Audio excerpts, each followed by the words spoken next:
Javier Milei, or on a whiteboard, he has all the, I think, 18 ministries lined up. And he's ripping like the Department of Education, gone. Right? And he's just going like this. Now, the situation in Argentina is pretty tough. And the situation in the United States is not, despite everybody saying the empire is falling. This is still, in my opinion, the greatest nation on earth. Still, the economy is doing very well. Still, this is the hub of culture, the hub of innovation, the hub of so many amazing things. Do you think it's possible to do something like firing 75% of people in government when things are going relatively well? Yes. In fact, I think it's necessary and essential. I think things depends on what your level of well really is, what your benchmark. America's not built on complacency, but we're built on the pursuit of excellence. And are we still the greatest nation on planet Earth? I believe we are. I agree with you on that. But are we great as we could possibly be, or even as we have been in the past, measured against our own standards of excellence? No, we're not.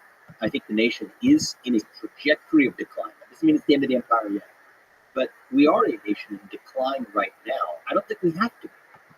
But part of that decline is driven by the rise of this managerial class, the bureaucracy, sucking the lifeblood out of the country, sucking the lifeblood out of our innovative culture, our culture of self-governance. Is it possible? Yes, it's really possible.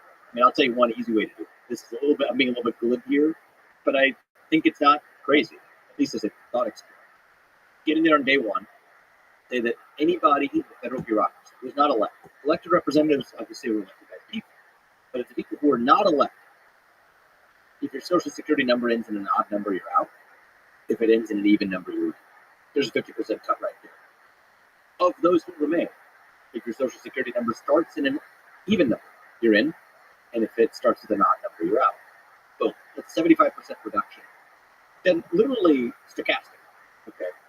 One of the virtues of that, the thought experiment, not a policy prescription, but one of the virtues of that thought experiment is that you don't have a bunch of lawsuits you're dealing with about gender discrimination or racial discrimination or political viewpoint discrimination.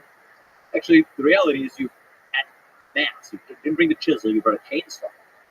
I guarantee you, do that on day one, and do step 2 on day 2. On day 3, not a thing will have changed for the ordinary American, other than the size of the government being a lot smaller and more restrained, spending a lot less money to operate it. And most people who run a company, especially larger companies, know this. It's 25% of the people who do 80 to 90% of the useful work. These government agencies are no different. So now imagine you could do that same thought experiment, but not just doing it at random, but do it still at large scale while having some metric of screening for those who actually have both the greatest competence as well as the greatest commitment and knowledge of the Constitution. That, I think, would immediately raise not only the civic character of the United States. Now we feel, okay, the people we elect to run the government, they've got the power back to run the government again, as opposed to the unelected bureaucrats who wield the power today. It would also stimulate the economy. I mean, the regulatory state is like a wet blanket on the American economy. Most of it's unconstitutional. All we require is leadership with a spine to get there and actually do what conservative presidents have maybe gestured towards and talked about, really effectuate ever in modern history. And by the way, that kind of thing would attract the ultra competent who actually want to work in government. Exactly, which you're missing today. Because right now, the government will swallow it. Most competent people feel like that bureaucratic machine will swallow them whole. You clear the decks of 75% of them, real innovators can then show up. Yeah, there's kind of this cynical view of capitalism where people think that the only reason you do anything is to earn more money. But I think a lot of people want to work in government to build something that's helpful to a huge number of people. Yeah, well, look, I think there's opportunities for the very best to have large-scale impact in all kinds of different universities, K-12 education, through entrepreneurship. I'm obviously very biased in that regard. I think there's a lot you're able to create that you couldn't create through government. But I do think in the moment that we live in, where our government is as broken as it is as responsible for the declining nature of our country, yeah, I think bringing in people who are unafraid talented, and able to have an impact to make all of the difference. And I agree with you. I don't think actually most people, even most people who say they're motivated by money, I don't think they're actually motivated by money. I think most people are driven by a belief that they can do more than they're being permitted to do right now with their skill sets. See, I'll tell you that. So I've run a number of companies, and one of the things that I used to ask when I was not day-to-day involved with them anymore, but as CEO, I would ask when I did interviews. The first company I started at Rothschild, like for 4 years in, the company was pretty big by that point. I would still intend on interviewing every candidate before they join, screening for the culture of that person. I can talk a lot more about things we could build that culture, but one of the questions I would always ask them naturally just to start a conversation, it's a pretty basic question, is why did you leave your last job, or why are you leaving your last job? I'll tell you what I didn't hear very often is that I wasn't paid. Right? Maybe they'd be shy to tell you that during the interview, but there's indirect ways to say that. That really wasn't at all like even a top 10 reason why people would leave their job. I'll give you what the number one reason is that they felt like they were unable to do the true maximum of what their potential was in their life. That's the number one reason people leave. And I think, by the way, I would say that I'm saying that in a self-boastful way that we attract these people. I think that's also true for most of the people who left the company as well, right? And that was true at Rothschild, true at other companies I've started. I think the number one reason people join companies, and the number one people leave companies, whether they join mine or to leave mine in the past, have been that they feel like they're able to do more than they're able to with their skill set than that environment permits them to actually achieve. And so I think that's what people hung for. We think about capitalism, true free market capitalism, and we used words earlier like meritocracy. It's about building a system, whether it's in a nation or whether it's even within an organization, that allows every individual to flourish and achieve the maximum of their potential. And sometimes it just doesn't match for an organization. Like, okay, the mission is here, and somebody's skill sets could be really well aligned with different missions. Then the right answer is, it's not a negative thing. It's just that person needs to leave and find their mission somewhere else. But to bring that back to government, I think part of what's happened right now is that the rise of that bureaucracy in so many of these government agencies has actually obfuscated the mission of these agencies. I think if you went to most federal bureaucracies and just asked them, like, what's the mission? I'm just making one up off the top of my head right now. The Department of Health and Human Services. What is the mission of HHS in the United States? I doubt somebody who works there, even the person who leads it, could give you a coherent answer to the question. I just heavily doubt it. And you could fill in the blank for any range of the Department of Commerce, and there's go straight down the list of each of these other ones. What is the mission of this organization? You can say for the U.S. military. What's the purpose of the U.S. military? The Department of Defense? I can give you that. I think it is to win wars, and more importantly, prove its strength to avoid wars. That's it. Well, okay, if that's the mission, then okay, it's not tinkering around and messing around in some foreign conflict where we kind of feel like it sometimes, and other ones where we don't. And who decides that? I don't really know, but whoever the people are that decide that, we follow those orders. No, our mission is to protect the United States of America, to win wars, and to avoid wars. Well, those three things. What's protecting the United States of America mean? Number one, the homeland of the United States of America and the people who reside there. Okay, that's a clear mission. I mean, the Department of Health and Human Services maybe could be a reasonable mission to say that I want to make America the healthiest country on planet Earth, and we will develop metrics and meet those metrics. That's the goal of the Department of Aging, to set policies, or at least to implement policies that best achieve that goal. But you can't, and maybe that's the right statement of the mission, maybe it's not. But one of the things that happens is when you're governed by the committee class, it dilutes the sense of mission out of any organization, whether it's a company or government agency or bureaucracy. And once you've done that, then you lose the ability to attract the best and the brightest, because in order for somebody to achieve the maximum of their potential, they have to know what it's towards. There has to be a mission in the first place. Then you're not getting the best and brightest. You get more from the committee class. And that becomes a self-perpetuating downward spiral. And that is what a lot of the federal bureaucracy really looks like today. Yeah, you said something really profound. At the individual scale, the individual contributor, doer, creator, what happens is you have a certain capacity to do awesome shit. And then there's barriers that come up. We have to wait a little bit. This happens, there's friction always. When humans together are working on something, there's friction.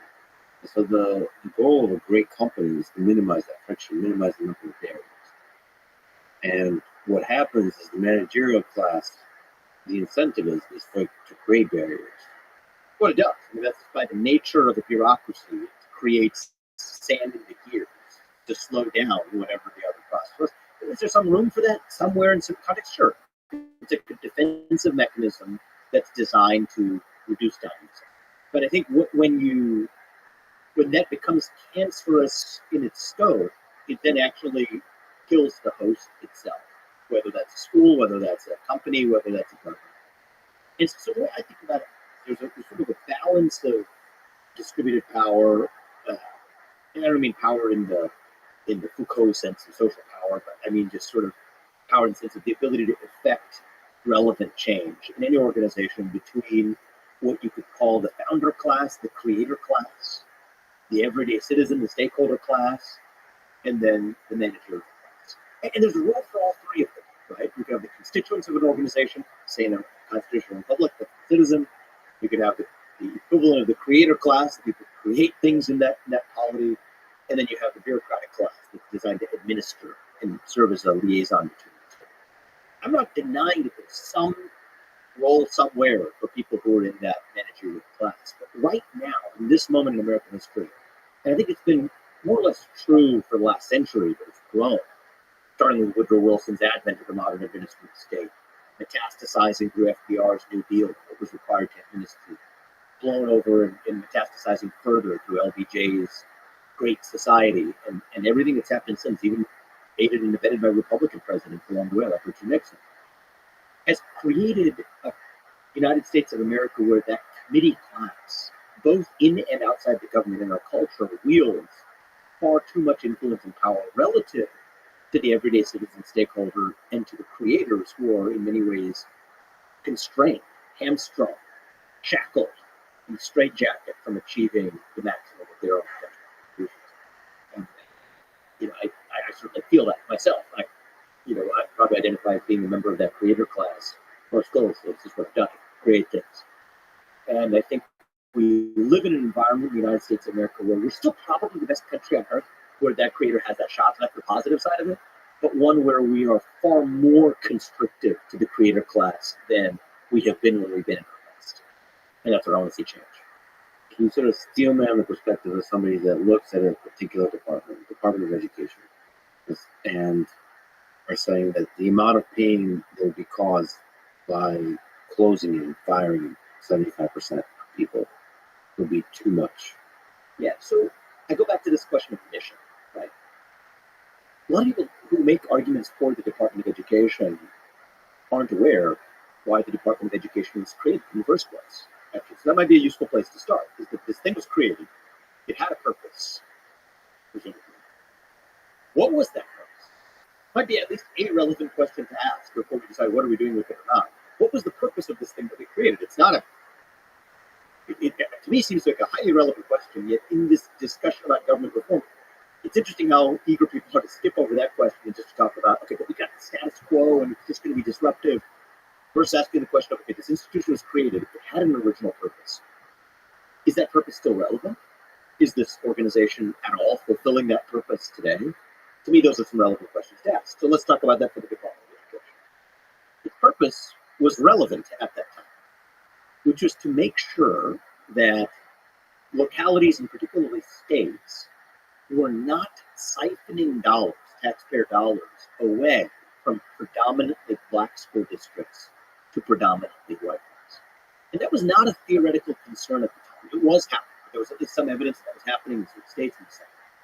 And so you may say you don't like the federal solution, you may say you like the federal solution, but like it or not, that was the original purpose of the U.S. Department of Education, to make sure that from a federal perspective, that states were not systematically disadvantaging black school districts. However noble and relevant that purpose may have been 6 decades ago, it's not a relevant purpose today. There's no evidence today of states intentionally mapping out which are black versus white school districts and siphoning money in one direction versus the other.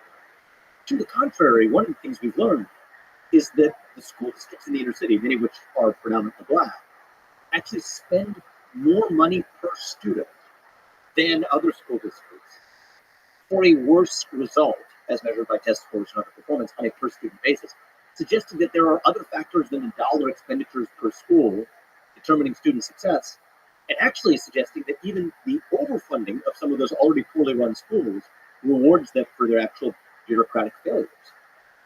So against that backdrop, the Department of Education has instead extrapolated that original purpose of what was a racial equality purpose to instead implement a different vision of racial equity through the ideologies that they demand in the content of the curriculum that these public schools actually teach.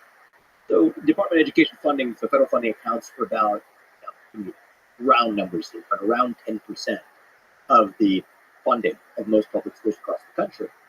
But that comes with strings attached. So in today's Department of Education, this didn't happen back in 1970, but it's happening today. Ironically, it's funny how these things change with the bureaucracies that fail, they blow up smoke to cover up for their own failures. What happens with today's Department of Education? They effectively say you don't get that funding unless you adopt certain goals deemed at achieving racial or gender equity goals.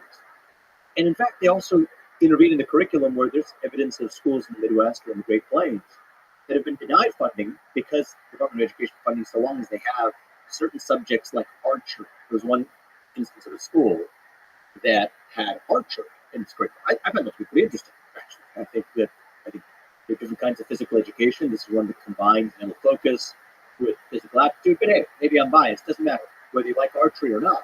I don't think it's the federal government's job to withhold funding from school because they include something in their curriculum that the federal government deems inappropriate, where that locality found that to be a relevant locus of education. So what you see then is an abandonment of the original purpose that's long past. You don't have this problem that the Department of Education was originally going to solve of siphoning money from black school districts to white school districts and laundering that effectively in public funds. That doesn't exist anymore. So they find new purposes instead, creating a lot more damage along the way. So you asked me to steel man it, but I say something constructive rather than just pounding down on the side.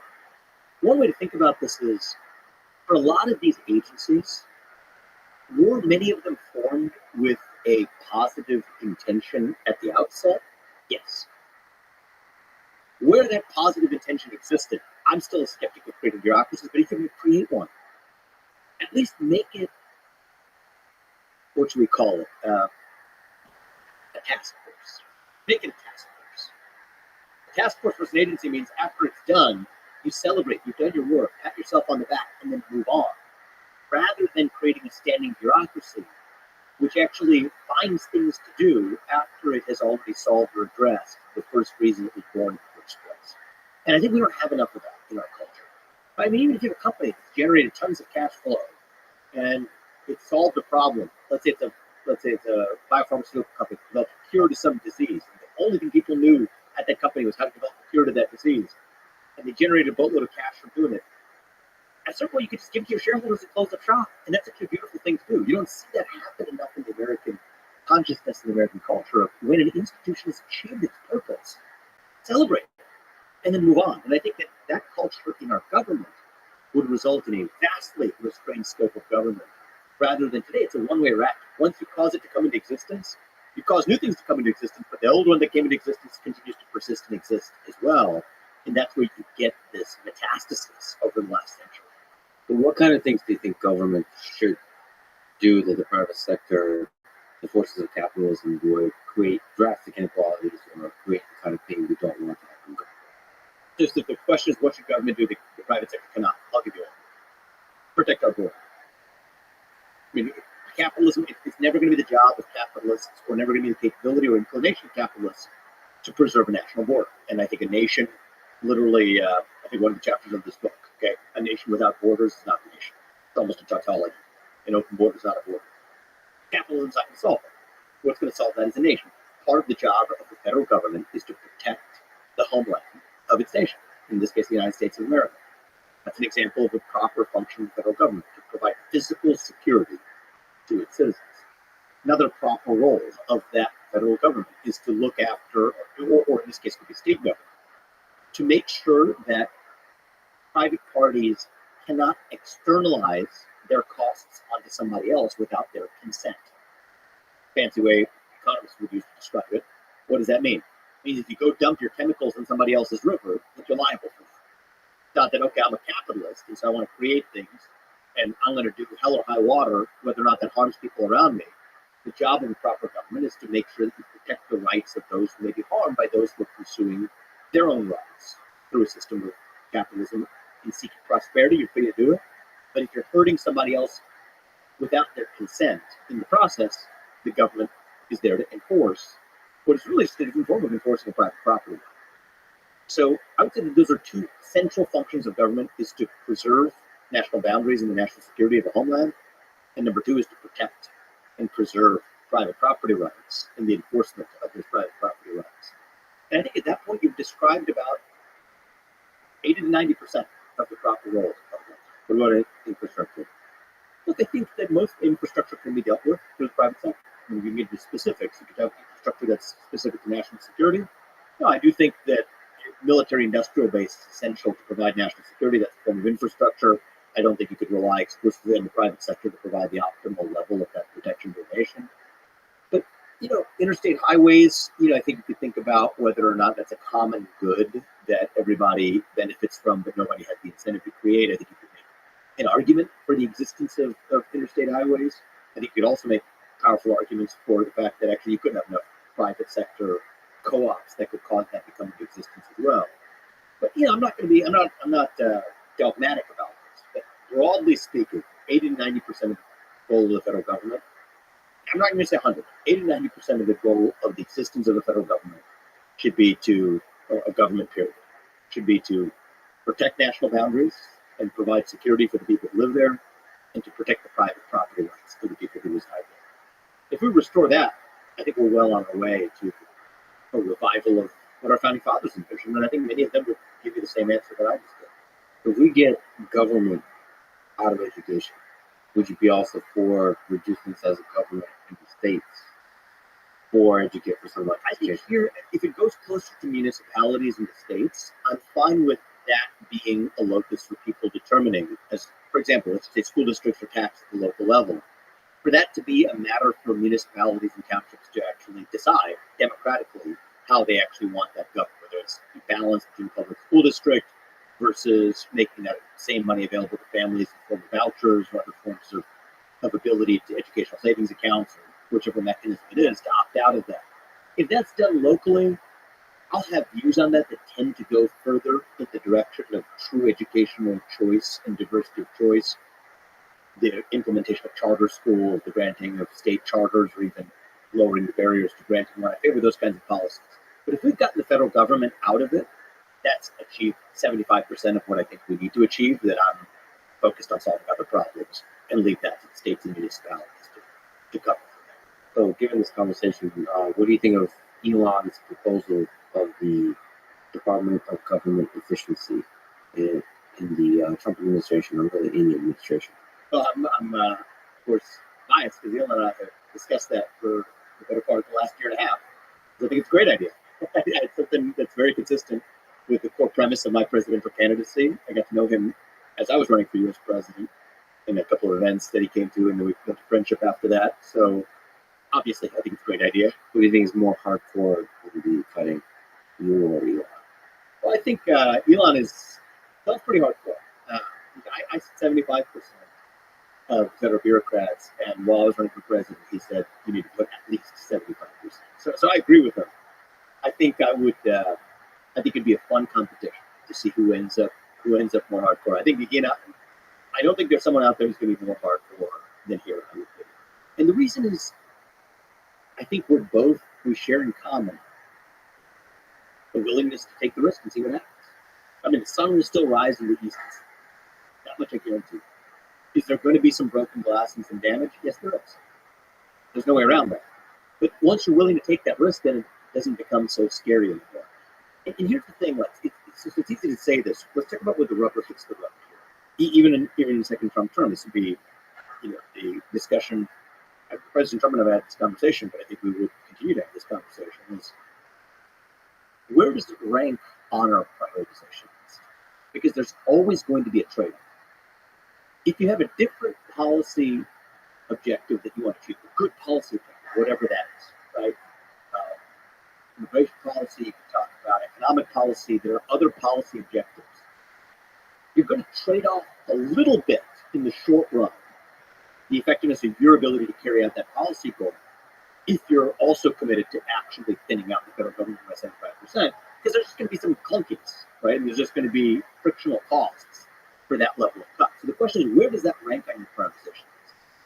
To pull that off, to pull off a 75% reduction in size and scale of the federal government, the regulatory state, and the headcount, I think that only happens if that's your top. You can do it at a smaller scale, but at that scale, it only happens if that's your top priority. Because then, as president, you're in a position to say, I know in the super short run, that might even make it a little bit harder for me to do this other thing that I want to do and use the regulatory state to do it. But I'm going to pass on that. I'm going to pass that up. I'm going to bear that hardship and inconvenience because I know this other goal is more important on the scale of decades and centuries. So it's a question of prioritization. And certainly my own view is that now is a moment where that needs to be a top priority for saving this country. And if there's one thing about my campaign, if I was to do it again, I would be even clearer about, because I talked about a lot of things in the campaign, and we can cover a lot of that too, but if there's one thing that I care about more than anything else, is dismantling that bureaucracy. And moreover, it's an assault and a crusade on the nanny state. And that nanny state presents itself in several forms. There's the entitlement state, it's the welfare state, presents itself in the regulatory state, that's what we're talking about. And then there's the foreign nanny state, where effectively we are subsidizing other countries that aren't paying their fair share of protection or other resources. To summarize my ideology in a nutshell, it is to terminate the nanny state in the United States of America in all of its forms. The entitlement state, the regulatory state, and the foreign policy state. Once we've done that, we've revived the republic that I think would make George Washington great. You mentioned the Department of Education. There's also the Department of Defense. And there's a very large number of very powerful people that have gotten used to, and a budget that's increasing, and the number of wars and military conflicts that's increasing. If we just talk about that, so sure. This is the number one priority. It's like there's difficulty with this here. The DoD, it would be probably the hardest. So let's take that on. What's your view on the military-industrial complex, Department of Defense, and wars? So I think the nanny state, I'm against it overall. I'm against the foreign policy nanny state as well. Let me start from that as the starting off point, and I'll tell you about my views on the DoD. First of all, I think that it was easy for many people from the neocon school of thought to caricature my views with the media at their side. But actually, my own view is, if it's in the interest of the United States of America to provide certain levels of protection to U.S. allies, we can do that as long as those allies actually pay for it. And I think it's important for two reasons. The less important reason is it's still money for us, right? It's not like we're swimming in a cash surplus. We're a $34 trillion national debt and growing. And I think pretty soon the interest payments are going to be the largest line item in our federal budget. So it's not like we have money willy-nilly to just hand over for free. That's the less important reason. The more important reason is that it makes sure that our allies have actual skin in the game, to not have skewed incentives to actually enter conflicts where they're not actually bearing the full cost of those conflicts. To take NATO, for example. Most NATO countries, literally a majority of NATO countries today, do not pay or contribute 2% of their GDP to their own national defense, which is supposedly a requirement to be in NATO. So the majority of NATO countries are failing to meet their basic commitment to be in NATO in the first place. Germany particularly is, I think, arbitraging the hell out of the United States of America. And I don't think that, I'm not going to be some sort of shrill voice here saying, so therefore we should not be supporting any allies or providing security blankets. No, I'm not going in that direction. What I would say is you got to pay for it. Right? Pay for your fair share. A, because we're not swimming in excess money ourselves. But B, is it tells us that you actually have skin in the game for your own defense, which actually then makes nations far more prudent in the risks that they take, whether or not they have a war, versus if somebody else is paying for it and somebody else is providing our security guarantee, yeah, I might as well, take the gamble and see where I end up at the end of a war, versus the restraint that imposes on the decision making for them. So now let's bring this home to the Department of Defense. I think the top goal of the U.S. defense policy establishment should be to provide for the national defense of the United States of America. And the irony is that's what we're actually doing this for.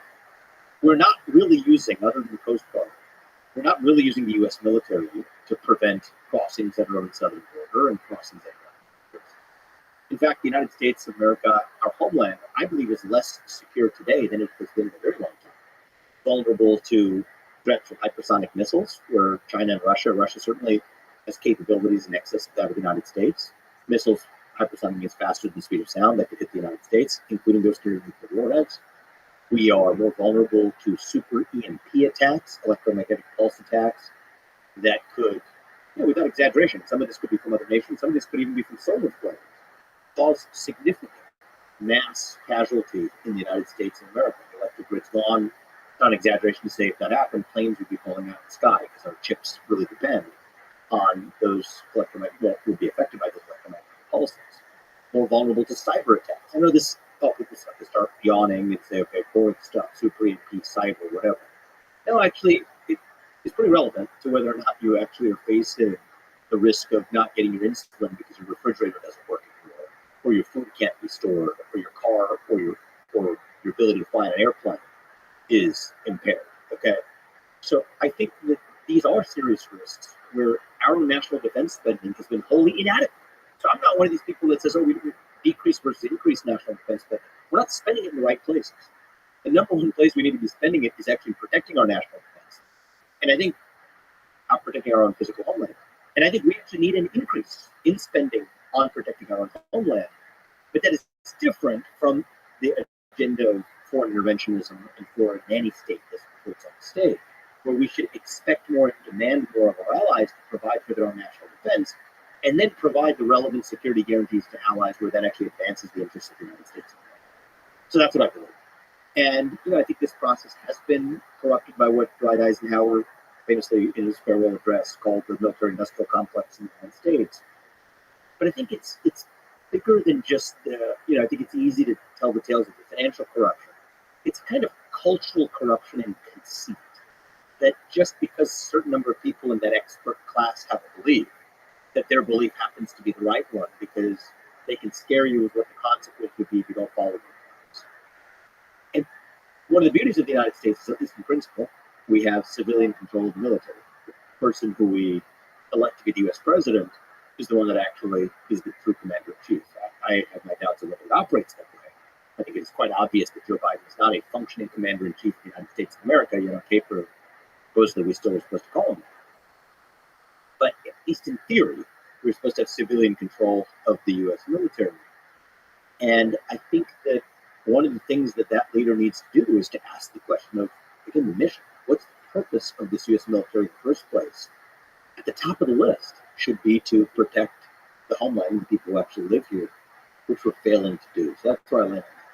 Right. Okay, there's a lot of stuff to ask. First of all, Joe Biden, you mean he's functionally not in control of the U.S. military because of the age factor or because of the nature of the presidency? It's a good question. I would say in his case, it's particularly accentuated because it's both.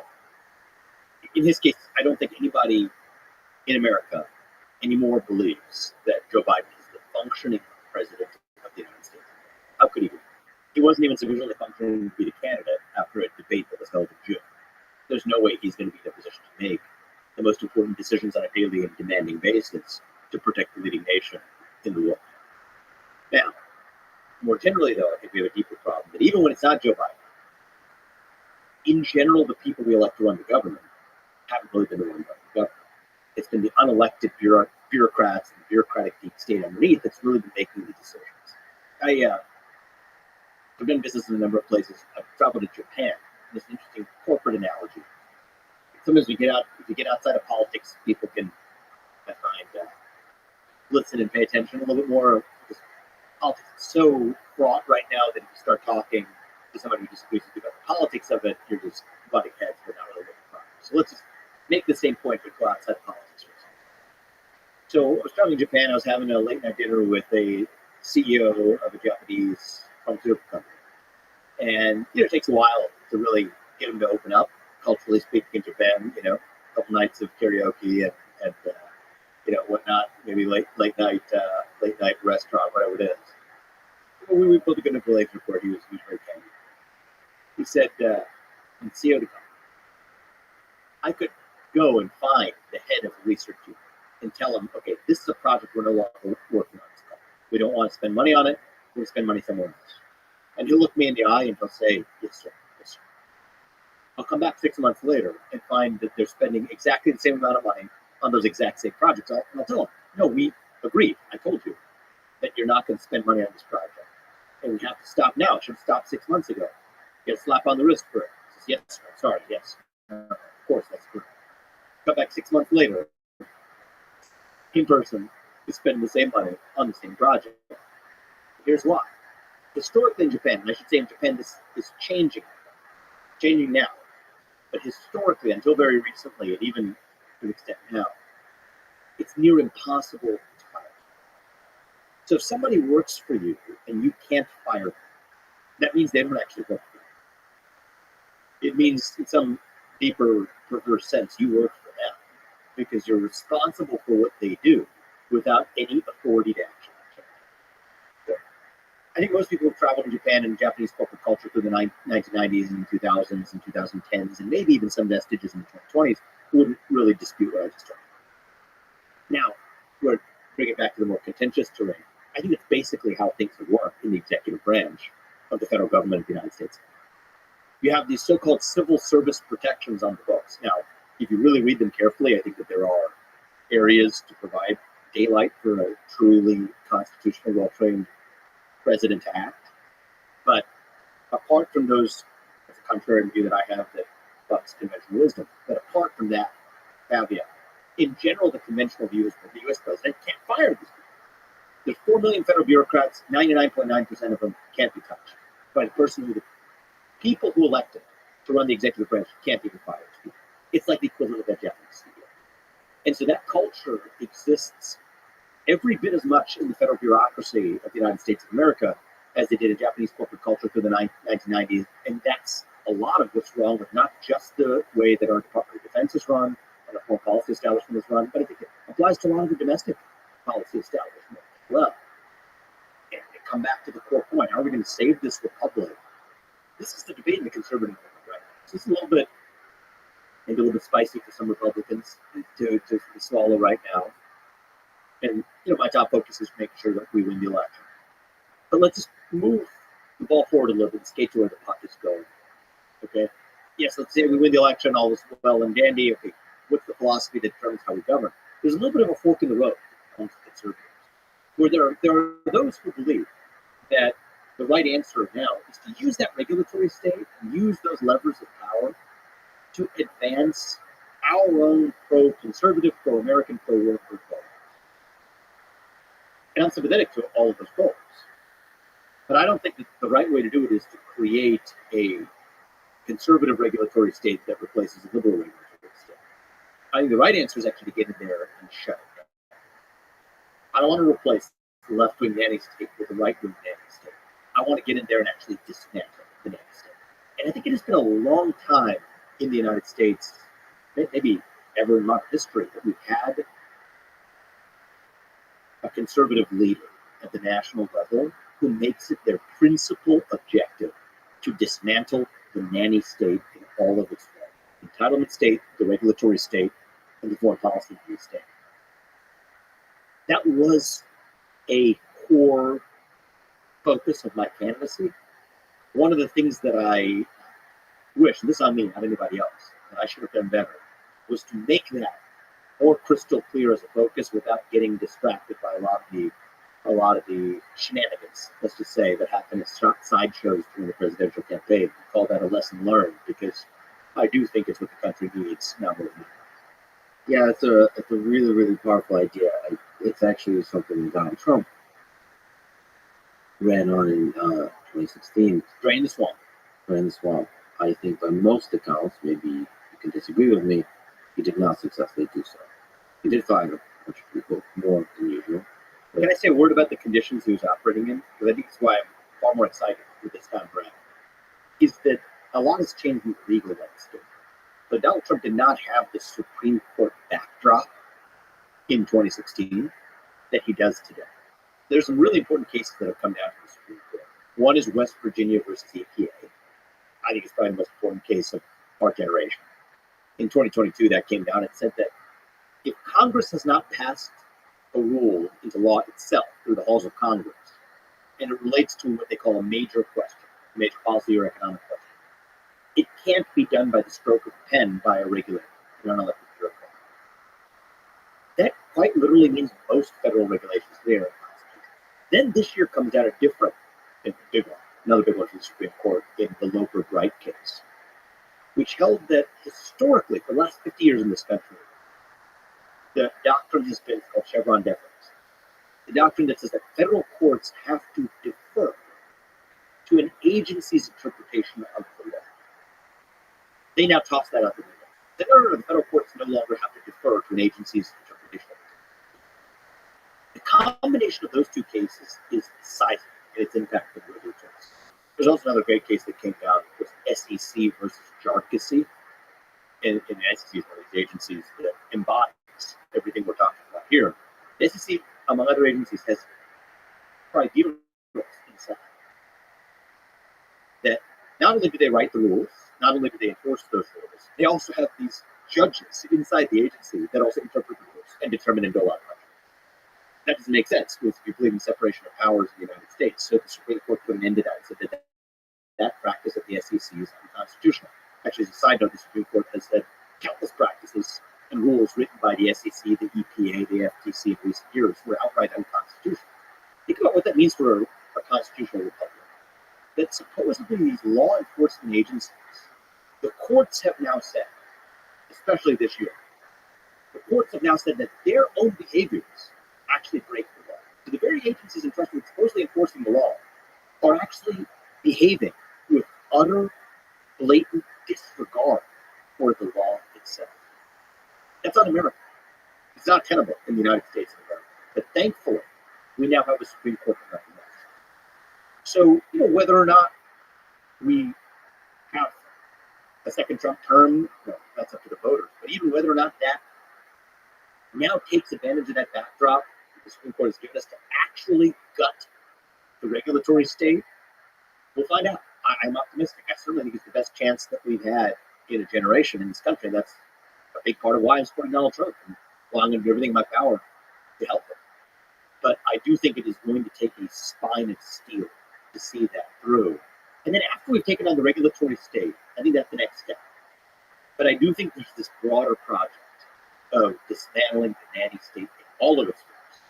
The entitlement state, the regulatory state, and the foreign policy state. Three-word answer, for us to summarize my worldview and my presidential campaign in 3 words: shut it down.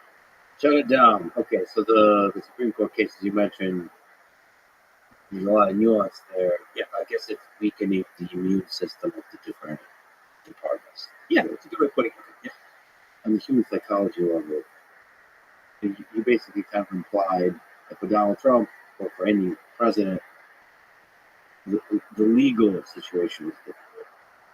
Is that the only thing really operating? Like, isn't it probably not just on a psychological level, just hard to fire a very large number of people? Is that what it is? Like, why is there a basic stability and momentum? I think there's one other factor. So you're right to point. I mean, the legal backdrop is a valid, understandable excuse and reason. I think there are other factors at play too. So I think there's something to be said for never having been in government, showing up there the first time, and you're having to understand the rules of the road as you're operating within them, and also having to depend on people who actually aren't aligned with your policy vision to tell you to your face that they are. And so I think that's one of the things that I've admired about President Trump is he's actually been very open about that, very humble about that, say that there's a million learnings from that first term that make him ambitious and more ambitious in that second term. But everything I'm talking to you about, this is what needs to happen in the country. It's not specific to Donald Trump. Money is not what needs to be done in the country. There's the next 4 years. Donald Trump is our last best hope and chance for moving that ball forward. But I think that the vision I'm laying out here is one that hopefully goes even beyond just the next 2 or 4 years of really fixing a century's worth of mistakes. I think we're going to fix a lot of it in the next 4 years of Donald Trump's president. But if you have a century's worth of mistakes that have accumulated with the overgrowth of the entitlement state in the U.S., I think it's going to take probably the better part of a decade at least to actually fix it. I disagree with you on both the last and the best hope. Donald Trump is more likely to fire a lot of people, but is he the best person to do so? You got two candidates, right? People face a choice. It's a relevant election. One of my goals is to speak to people who may not agree with 100% of what Donald, who do not agree with 100% of what Donald Trump said. And I can tell them, you know what? I don't agree with 100% of what he says. And I can tell you, as somebody who ran against him for U.S. president, that right now he is, when I say the last best hope, I mean this cycle, the last best hope that we have for dismantling that bureaucratic science. And, I think that I'm most open about the fact that it's going to take, it's a long run project, but we have the next step to actually take over the next few years. So that's kind of where I landed. I mean, you talked to him just a few weeks ago. I saw you at podcast. What was your impression about his preparedness to do it? My impression is his priority allocation with different leaders, I think, is more focused on some of the other topics that you are laser focused on. And there is a tension there, just as you clearly highlighted. We share the same priority with respect to the southern border, and those are near-term fixes that we can hit out of the park in the first year. But at the same time, I think we've got to think also on a decade-long time horizon. So my own view is, I think that it is my conviction and belief that he does care about dismantling that federal bureaucracy, certainly more so than any Republican nominee we have had certainly in my lifetime. But I do think that there are going to be competing schools of thought where some will say, okay, well, we want to create a right-wing entitlement scheme to shower federal subsidies on favored industries while keeping them away from disfavored industries and new bureaucracies to administer them. And, I don't come from that school of thought. I don't want to see the bureaucracy expand in a pro-conservative direction. I want to see the bureaucracy shrink in every direction. And I do think that from my conversation with Donald Trump, I believe that he is well aligned with this vision of shrinking bureaucracy. But that's a long-term project. There's so many priorities at play here, though. I mean, you really do have to do the Elon thing of walking into Twitter and trying to download the sink, right? Let that sink in. That basically firing a very large number of people. And it's not just about firing, it's about setting clear missions for the different departments that remain, hiring back to overfire, hiring back based on meritocracy. I mean, it's a full-time, and it's not only full-time in terms of actual time, it's full-time psychologically, because you're walking into a place, unlike a company like Twitter, an already successful company, in government. I mean, everybody around you, all the experts and the advisors, are going to tell you you're wrong. Mm-hmm.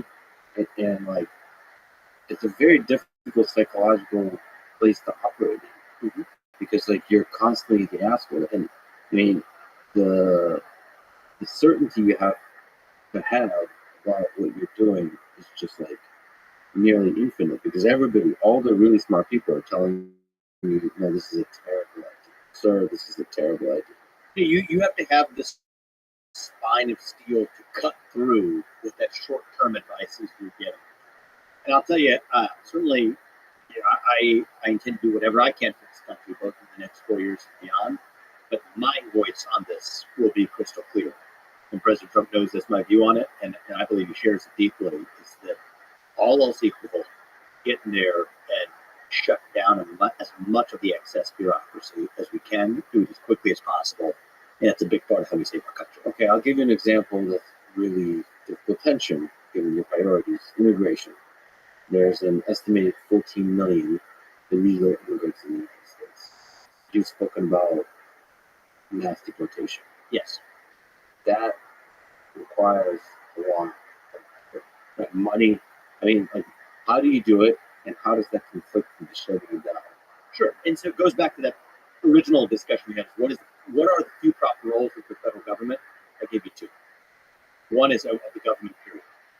One is to protect the national borders and sovereignty of the United States. And two is to protect private property. There's a lot else. Most of what the government's doing today, both at the federal and state level, is something other than those two things. But in my book, those are the two things that are the proper roles. So for everything else the federal government should not be doing, the one thing they should be doing is to protect the homeland of the United States of America and the sovereignty and sanctity of our nation. So in that domain, that's mission aligned with a proper purpose for the federal government. I think we're a nation founded on the rule of law. I say this is the kid of legal immigrants. That means your first act of entering this country cannot break the law. And in some ways, if I was to summarize a formula for saving the country over the next 4 years, it would be a tale of two mass deportations. The mass deportations of millions of illegals who are in this country and should not be, and then the mass deportation of millions of unelected federal bureaucrats out of Washington, D.C.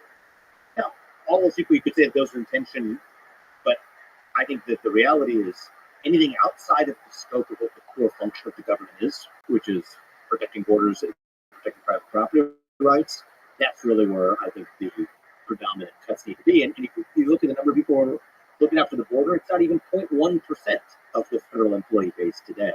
So 75% isn't 99.99%, it's 75%, which still leaves it would still be a tiny fraction of the remaining 25%, which I actually think needs to be more rather than less. So it's a good question, but that's sort of where I land on it. What's the proper role of the federal government? Great. Act and actually do your job. The irony is 99.9999% of those resources are holding functions other than the protection of private property rights and the protection of our national physical protection. There is a lot of criticism of the idea of mass deportation. So one, it would cause a larger amount of economic harm, at least in the short term. The other is there would be potentially violations of our kind of higher ideals of how we like to treat human beings, in particular separation of families, for example, tearing families apart. And the other is just like the logistical complexity. How do you answer some of those things? So fair enough. And I would call those even not even criticisms, but just thoughtful questions, right? Even for somebody who's really aligned with doing this, those are thoughtful questions to ask. So I do want to say something about this point on how we think about the breakage of the rule of law in other contexts. There are 350,000 mothers who are in prison in the United States today who committed crimes, who were convicted of them. They didn't take their kids with them to those prisons either, right? So we face difficult trade-offs in all kinds of contexts as it relates to the enforcement of law. And I just want to make that basic observation against the backdrop of we're a nation founded on the rule of law. And we acknowledge that there are trade-offs to enforcing the law. And we've acknowledged that in other contexts. I don't think that we should have a special exemption for saying that somehow we weigh the other way when it comes to the issue of the border. We're a nation founded on the rule of law. We enforce law that has costs, that has trade-offs, but it's real.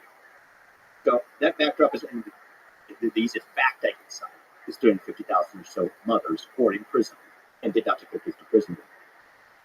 Is that bad? That is it undesirable for kids to grow up without those 350,000 mothers? It is. But difficult situation created by people who violated the law and faced the consequences of it, which is also a competing and important priority in the country. So that's in the domestic context. As it relates to this question of mass deportations, let's just get very practical. So all that was theory. Very practically, there's ways to do this, starting with people who've already broken the law, people who have not just broken the law entering, but are committing other crimes while already here in the United States. That's a clear case for instant mass deportation. You have a lot of people who haven't integrated into their communities. If you think about the economic impact of this, a lot of people are in detention already. A lot of those people should be immediately returned to their country of origin, or at least what is called a safe third country. So safe third country means if somebody's claiming to seek asylum from political persecution, we'll move them to another country that doesn't have to be the United States of America that they pass through, say Mexico, before actually coming. Other countries around the world are doing this. Australia is detaining people. They don't let them out live a normal, joyful life because they came to the country. They detain them until their case is adjudicated. Well, the rates of fraud in Australia of what people lie about what their conditions are is way lower now than in the United States because people respond to those incentives. So I think that in some ways people make this sound much bigger and scarier than it needs to be. I think we're taking a deeply pragmatic approach. And the North Star for me is I want the policy that helps the United States citizens who are already. What's that policy? Clearly, that's going to be a policy that includes a large number of deportations. I think by definition, it's going to be the largest mass deportation in American history. Sounds like a punchline at a campaign rally, but actually it's a factual statement that says if we've had the by far largest influx of illegal immigrants in American history, it just stands to reason. It's logic that, okay, if we're going to fix that, we're going to have the largest mass deportation in American history. And we can be rational. Start with people who are breaking the law in other ways here in the United States. Start with people who are already in detention or entering detention now.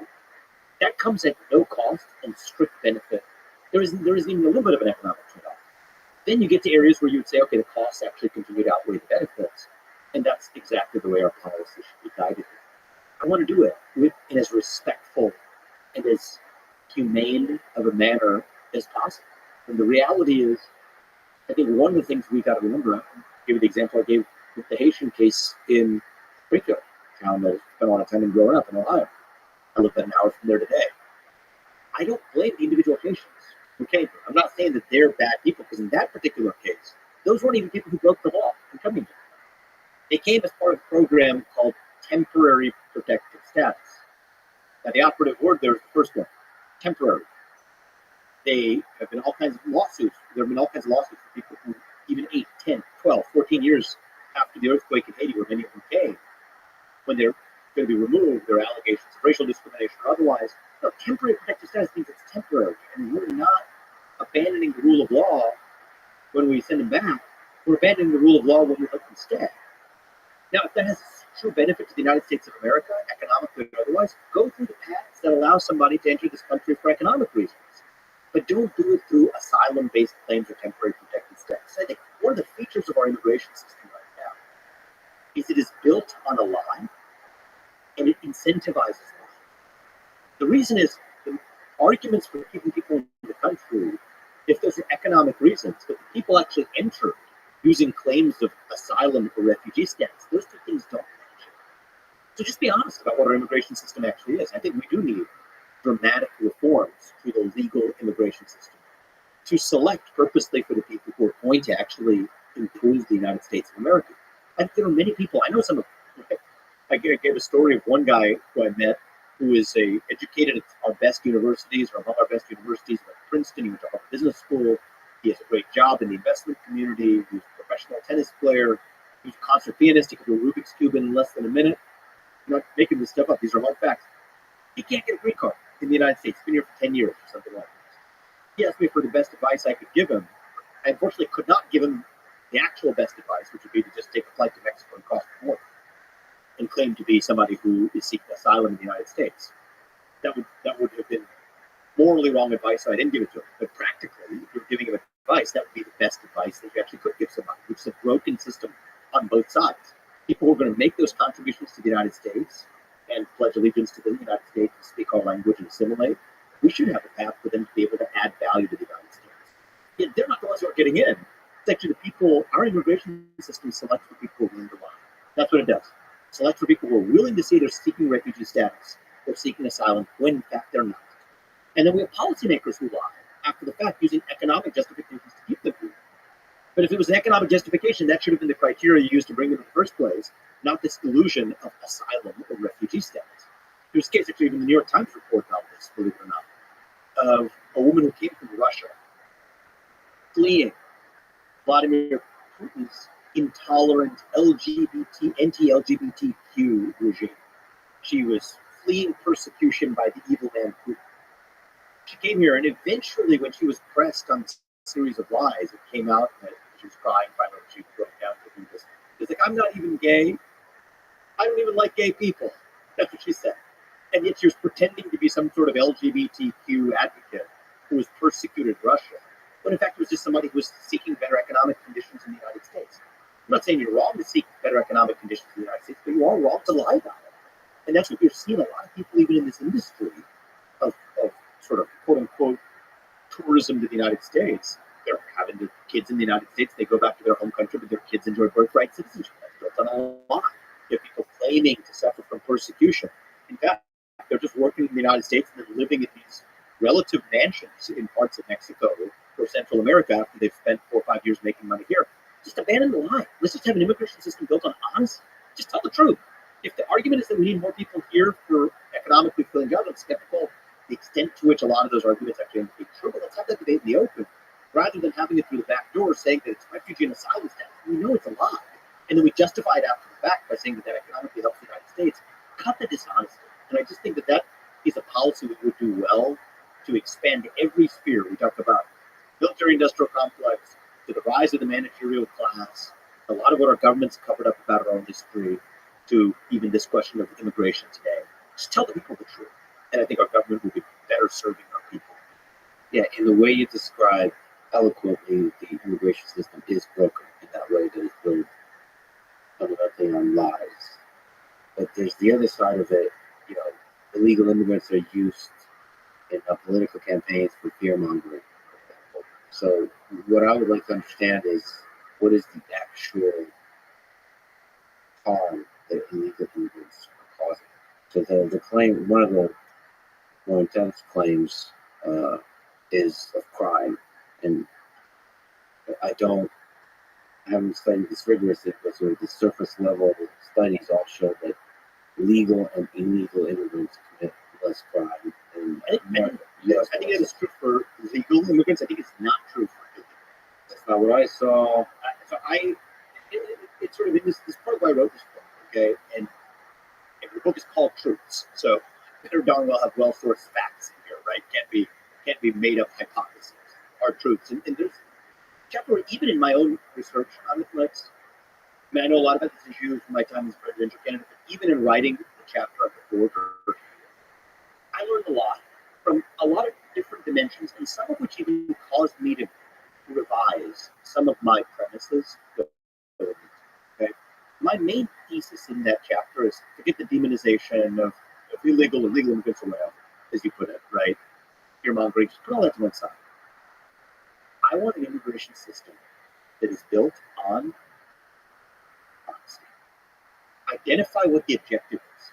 We could debate the objective. We might have different opinions on the objective. Some people may say the objective is the economic growth of the United States. I air that argument at this point. And I think that that's insufficient, personally. Personally, I think the United States is more than just an economic zone. It is a country, it is a nation bound together by civic ideals. I think we need to screen not just for immigrants who are going to make economic contributions, but those who speak our language, those who are able to assimilate, and those who share those civic ideals and know the U.S. history even better than the average U.S. citizen who's here. That's what I believe. But even if you disagree with me, if your sole goal is economic production in the United States, then at least have an immigration system that's honest about it, rather than one which claims to solve for that goal by bringing in people who are rewarded for it.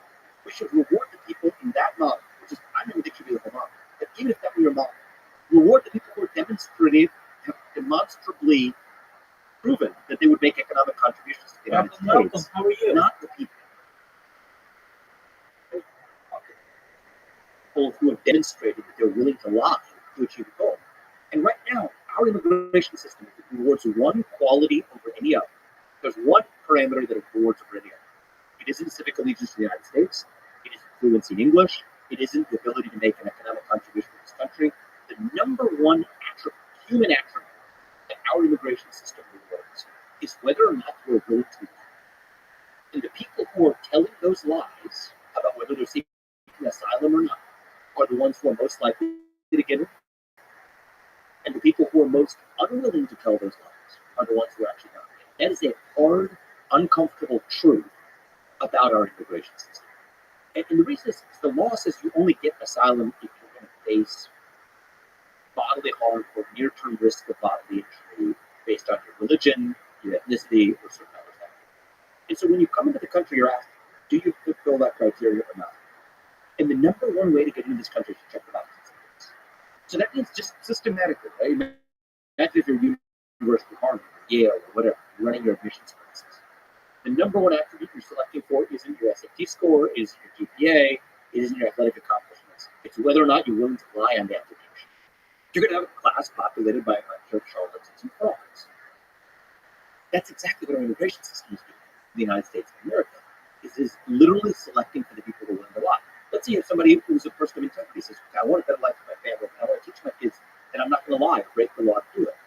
That person is infinitely less likely to get into the United States. I know it sounds provocative to frame it that way, but it's not an opinion. It is a fact that is the number one human attribute in our current immigration system. It's selective. I want an immigration system centered on honesty. In order to implement that, we require acknowledgement of the goals of our immigration system in the first place.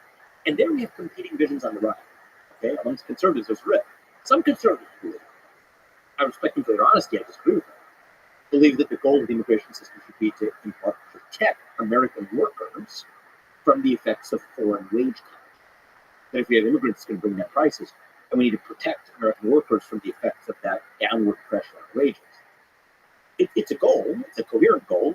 I don't think it's the right goal, but many of my friends on the right believe that's a goal. But at least it's honest, and then we can design an honest immigration system to achieve that goal if that's their goal. I have other friends on the right say the sole goal is economic growth. Nothing else matters. I disagree with that as well. My view is the goal should be whatever enriches the civic quality of the United States of America. That includes those who know the language, know our ideals, pledge allegiance to those ideals, and also willing to make economic contributions to the country, which is one of our ideals too. But whatever it is, we can have that debate. I have a very different view. I don't think it's proper role of immigration policy to make it a labor policy. The United States of America is founded on excellence. We should be able to compete. But that's a policy debate we can have. Right now, we're not even able to have a policy debate because the whole immigration policy is built on not only a lie, but on rewarding those who do lie. And that's how I see change. There, just to linger a little bit on the demonization and to bring Ann culture into the picture, which I recommend people should listen to your conversation with her. I haven't listened to her much, but she had this thing where she clearly admires and respects you, human being, and she's basically saying you're one of the good ones. And this idea that you had this brilliant question of like, what does it mean to be an American? And she basically said, not you.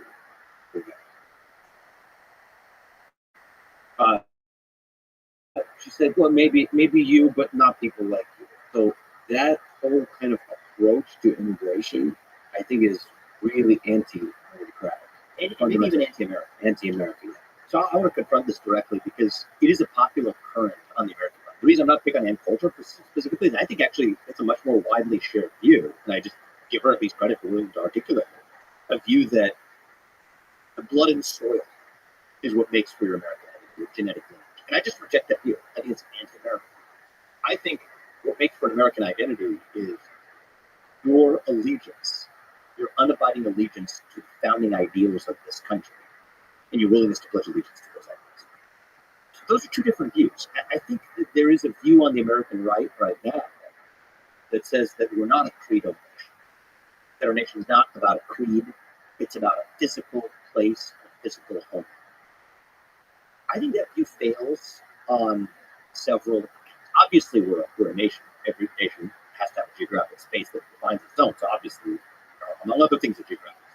But the essence of the United States of America, I think, is the common creed, the ideals that hold that common nation together. Without that, a few things happen. First of all, American exceptionalism becomes impossible. And I'll tell you why. Every other nation is also built on the same idea. Most nations have been built on common blood and soil arguments, genetic stock. Italy or Japan would have a stronger national identity than the United States in that case because they have a much longer standing claim on what their genetic lineage really was. The ethnicity of the people is far more pure in those contexts than in the United States. So that's the first reason American exceptionalism becomes impossible. The second is there's all kinds of contradictions that then start to emerge. Your claim on American identity is defined based on how long you've been here. But then the Native Americans who would have a far greater claim of being American than somebody who came here on the Mayflower or somebody who came here afterwards. Now, maybe that blood and soil view is it's not quite the Native Americans. You only have to start at this point and end at this point. So on this view of blood and soil identity, it couldn't have come before a certain year. Then it doesn't count. But if it came after a certain year, it doesn't count either. That just becomes highly uncompelling as a view of what American national identity actually is, versus my view that American national identity is grounded on whether or not you pledge allegiance to the ideals codified in the Declaration of Independence and actualized in the U.S. Constitution. And, it's been said, some of my friends on the right have said things like, people will not die for a set of ideas. People won't fight for abstractions or abstract ideas. I actually disagree with that. The American Revolution basically disproves that. The American Revolution was fought for anything over abstract ideals that said that, we believe in self-governance, and free speech, and free exercise of religion. That's what we believe in the United States, which is different from political freedom. So I do think that there is this brewing debate on the right, and do I disagree like hell with Ann Coulter on this? Absolutely. And did I take serious issue with some of the things she told me? Absolutely. But I also believe that she had the stones to say, if I can say it that way, that things that many on the right believe, but haven't quite articulated it the way that she has. And I think we need to have that debate in the open. Now, personally, I think most of the conservative movement actually is with me on this. But I think it's become a very popular counter-narrative in the other direction to say that your vision of American identity is far more physical in nature. And to me, I think it is still ideals-based in nature. I think that that's a good debate for the future for us to have in the conservative movement. And I think it's going to be a defining feature of what direction the conservative movement goes in the future. Quick pause. Bathroom break? Yeah. Let me ask you to, again, steelman the case for and against Trump. So my biggest criticism for him is the fake election scheme, the 2020 election, and actually the 2020 election in the way you formulated in the Nation of Victims. It's just the entirety of that process, instead of focusing on winning, doing a lot of whining. I like people that win, not whine, even when the refs are biased in different directions. Look, I think the United States of America, I preach this to the left. I preach it to my kids. We got to accept it on our own side, too. We're not going to save this country by being victims. We're going to save this country by being victorious. Okay? And I don't care whether it's left-wing victimhood, right-wing victimhood, I'm against victimhood. The number one factor that determines whether you achieve something in life is you. I believe that's not the only factor that matters. There's a lot of other factors that affect whether or not you succeed. Life is not fair. But I tell my kids the same thing. The number one factor that determines whether or not you succeed in achieving the goal is you. If I tell it to my kids, I preach to the left, I'm going to preach that to our own side as well. Now, that being said, that's just a philosophy. Okay, that's a personal philosophy. You asked me to do something different, and I'm always a fan. One of the things that the standard I hope that people hold me to when they read this book as well is I try to do that in this book, is to give the best possible argument for the other side. You don't want to give some rinky-dink argument for the other side and knock it down. You want to give the best possible argument for the other side, and then offer your own view, or else you don't understand. So you asked me, what's the strongest case against Donald Trump? Well, I ran for U.S. president against Donald Trump, so I'm going to give you what my perspective is. I think it's nothing of what you hear on MSNBC or from the left attacking him to be a threat to democracy. I think all of that's actually nonsense. I actually think it is, if you were making that case, and here's my full support, as you know, but if you were making that case, I think for many voters who are of the next generation, they're asking a question about how are you going to understand the position that I'm in as a member of a new generation. The same criticism they had of Biden. They could say, oh, well, are you too old? Are you from a different generation? It's too far removed from my generation's concerns. I think that that's, in many ways, a factor that was weighing on both Trump and Biden. But when they played the trick of swapping out Joe Biden, it left that issue much more on the table for Donald Trump. So you asked me to steelman it, that's what I would say. When I look at what's the number one issue that I would need to persuade independent voters of to say that, no, this is still the right choices, even though the other side claims to offer new generation leadership, here's somebody who is one of the older presidents we all have had who was elected. How do we convince those people to vote? That's what I would give you in that category. Right, but I get it, and you share a lot of ideas with Donald Trump, so I get when you're running for president, you would say that kind of thing. But there's other criticism you can provide. And again, in the 2020 election. Let me ask you, you spoke to Donald Trump recently. What's your top objection to potentially voting for Donald Trump? And let me see if I can address that. 2020 election, and not in the,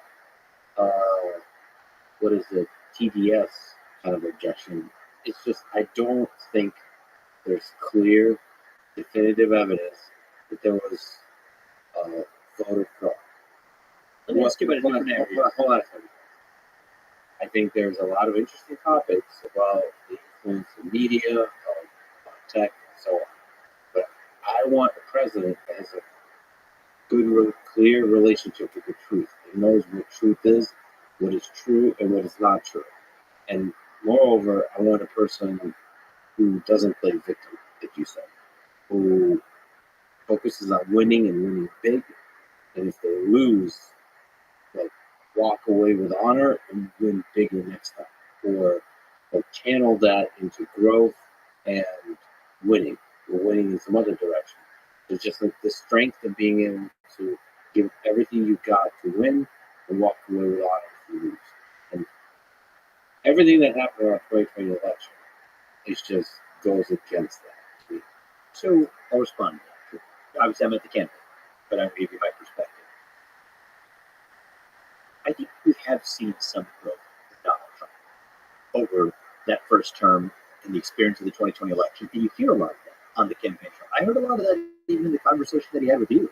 I think he is more ambitious for that second term than he was for that first term. So I think that was the most interesting part of what you just said, is you're looking for somebody who has growth from their own experiences. Say what you will, I have seen, personally, I believe, some meaningful level of personal growth and ambition for what Donald Trump hopes to achieve for the country in the second term that he wasn't able to for one reason or another. COVID, you could put a lot of different things on it in that first term. Now, I think the facts of the backdrop of the 2020 election actually really do matter. I don't think you can isolate one particular aspect of criticizing the 2020 election without looking at it holistically. On the eve of the 2020 presidential election, we saw a systematic, bureaucratically and government-aided suppression of probably the single most important piece of information released in the Hunter Biden laptop story, revealing potentially a compromised U.S. presidential candidate. His family was compromised by foreign interests, and it was suppressed as misinformation by every major tech company. The New York Post had its own Twitter account locked at that time. And we now know that many of the censorship decisions made in the year 2020 were actually made at the behest of U.S. bureaucratic actors in the deep state, threatening those tech companies to do it, or else those tech companies would face sanctions. I think it might be the most undemocratic thing that's happened in history, is the way in which government actors who were never elected to the government used private sector actors to suppress information on the eve of an election that, based on polling afterwards, likely did influence the outcome of the 2020 presidential election. That was election interference of the highest order. So I think that that's just a hard fact that we have to contend with. And I think a lot of what you've heard in terms of complaints about the 2020 election, whatever the complaints are, take place against the backdrop of large technology companies interfering in that election in a way that I think did have an impact on the outcome. I personally believe if the Hunter Biden laptop story had not been suppressed and censored, I think Donald Trump would have been unambiguous. I think the president of the United States right now would be Donald Trump. No doubt about it, in my mind, with the polling before and after, the impact that would have had on the independent voter. Now you look at, okay, let's talk about constructive solutions, because I care about moving the country forward. What is a constructive solution to this issue of concerns about election integrity? Here's one. Single-day voting on election day as a national holiday with paper ballots and government-issued voter ID to match the voter count. I favor that. We do it even in Puerto Rico, which is a territory of the United States. Why not do that everywhere in the United States? And I'll make a pledge. I'll do it right here. Right? My pledge is, as a leader in our movement, I will do everything in my power to make sure we are done complaining about stolen elections. If we get to that simple place of basic election security measures, I think it'd be unifying too. Make Election Day a national holiday that unites us around our civic purpose. Single day voting on Election Day as a national holiday with paper ballots and government-issued voter ID to match the voter count. Let's get there as a country, and you have my word. I will lead our movement in whatever way I can to make sure we are done complaining about stolen elections and fake ballots. And I think the fact that you see resistance to that proposal, which is otherwise very practical, very reasonable, nonpartisan proposal, I think the fact of that resistance actually provokes a lot of understandable skepticism. Understandable skepticism. What else is actually going on? If not that, what exactly is going on here? Well, I think I agree with a lot of things you said. I probably disagree, but it's hard to disagree with the Hunter Biden laptop story, whether that would change things. We can't know, obviously. I looked at some post-election polling about the views that would have had it. I can't prove that to you, but that's my instinct. It's my opinion. I think that's just one example, maybe a sexy example of a bias in the complex of the media. And there's bias in the other direction too, but probably there's bias. It's hard to characterize bias. Let me ask one question about, because there's bias in reporting. Censorship is not. So I would be open-minded to hearing an instance of, and if I did hear it, I would condemn it, of the government systematically ordering tech companies to suppress information that was favorable to Democrats, suppress that information to lift up Republicans. If there was an instance that we know of government bureaucrats that were ordering technology companies covertly to silence information that voters otherwise would have had to advantage Republicans at the ballot box, to censor it, I would be against that. And I would condemn that with equal force as I did suppression of the Hunter Biden laptop story, suppression and censorship of the origin of COVID-19, all happened in 2020. These are hard facts. I'm not aware of one instance. If you are aware of one, let me know, because I would condemn it. Most people in tech companies are privately with their political persuasions on the left, and most journalists, majority of journalists, are on the left.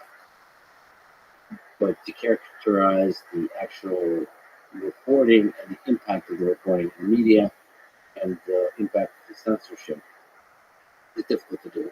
But that's a real problem, just like we talked about, a real problem in immigration. But there's two different problems I just want to sort out, right? Because I have a problem with both. You talked about two issues. I think both are important, but they're different issues. One is bias in reporting. One is censorship of information. So bias in reporting, I felt, certainly the recent presidential debate moderated by ABC was biased in the way that it was conducted.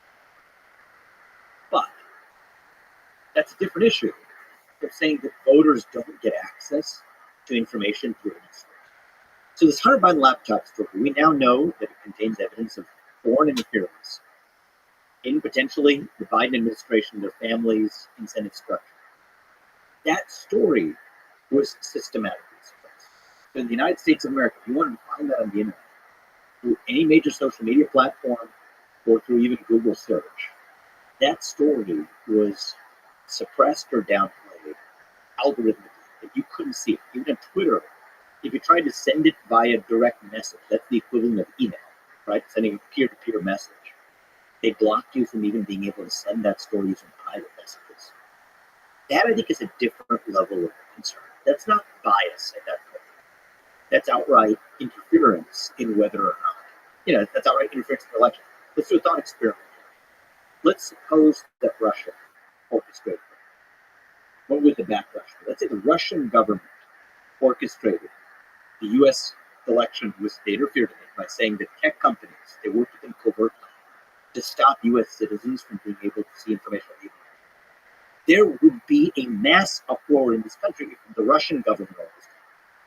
Well, if actors in the U.S. government bureaucracy or the U.S. technology industry bureaucracy orchestrated the same thing, then we can't apply a different standard to say that if Russia did it, it's really bad and interfered in our election. But if it happened right here in the United States of America, and by the way, they blame Russia for it, falsely, the Russian disinformation of the Hunter Biden laptop story, that's a false claim. We have to apply the same standard in both cases. And so the fact that if that were Russian interference, it would have been an outcry, but now it happened domestically, we just call that, hey, it's a little bit of bias ahead of an election. I don't think that that's a fair characterization of how important that is. Okay, so the connection of government to platform is it should not exist. Government, FBI, or anybody else should not be able to pressure platforms to censor information. Yes, we can talk about Paul Durov and the censorship there. There should not be any censorship. There should not be media bias. And you're right to complain if there is media bias, and you can lay it out in the open. The try to fix that system. That said, the voter fraud thing, you, you can't right a wrong by doing another wrong. You can't just, if there's some shady stuff going on in the media and the censorship complex, you can't just make shit up. You can't do the fake election scheme and then do a lot of shady, crappy behavior during January 6th and try to like shortcut your way just because your friend is cheating a Monopoly, playing Monopoly. You can't cheat. You shouldn't cheat yourself. You should be honest and like with honor and use your platform to help fix the system versus like cheat your way. So here's my view: is has any U.S. politician ever been perfect throughout the course of American history? No. But if you want to understand the essence of what was going around in 2020, the mindset of the country, we had a year where people in this country were systematically locked down, told to shut up, sit down, do as they're told. Unless they're BLM or Antifa rioters, in which case it's perfectly fine for them to burn cities down. We were told that we're going to have an election, a free and fair election, and then they were denied information systematically heading into that election, which was really important, and in this case, damning information about one of the parties. And then you tell these people that they still have to continue to shut up and comply. That creates, I think, a real culture of deep frustration in the United States of America. I think that the reaction to systematic censorship is never good. History teaches us that. Not good in the United States, not good at other points in the history of the United States. The reaction to systematic, coordinated censorship and restraints on the freedom of free people is never good. And if you want to really understand what happened, if one really wants to get to the bottom of it rather than figuring out who to point fingers at, that really was the essence of the national malaise at the end of 2020. It was a year of unjust policies, including COVID-19 lockdowns, systematic lies about the election, that created the level of public frustration that I think was understandable. Now, the job of leaders is to how do you channel that in the most productive direction possible. And to your question, to the independent voter out there evaluating, as you are, do I think that Donald Trump has exhibited a lot of growth based on his experience in his first term and what he hopes to achieve in his second term? I think the answer is absolutely yes. And so even if you don't agree with everything that he's said or done in the choice ahead of us in this election, I still believe he's unambiguously the best choice to revive that sense of national pride and also prosperity in our country. So people aren't in the condition where they're suffering at behest of government policies that leave them angry and channel that anger in other unproductive ways. No, the best way to do it is actually actions do speak louder than words.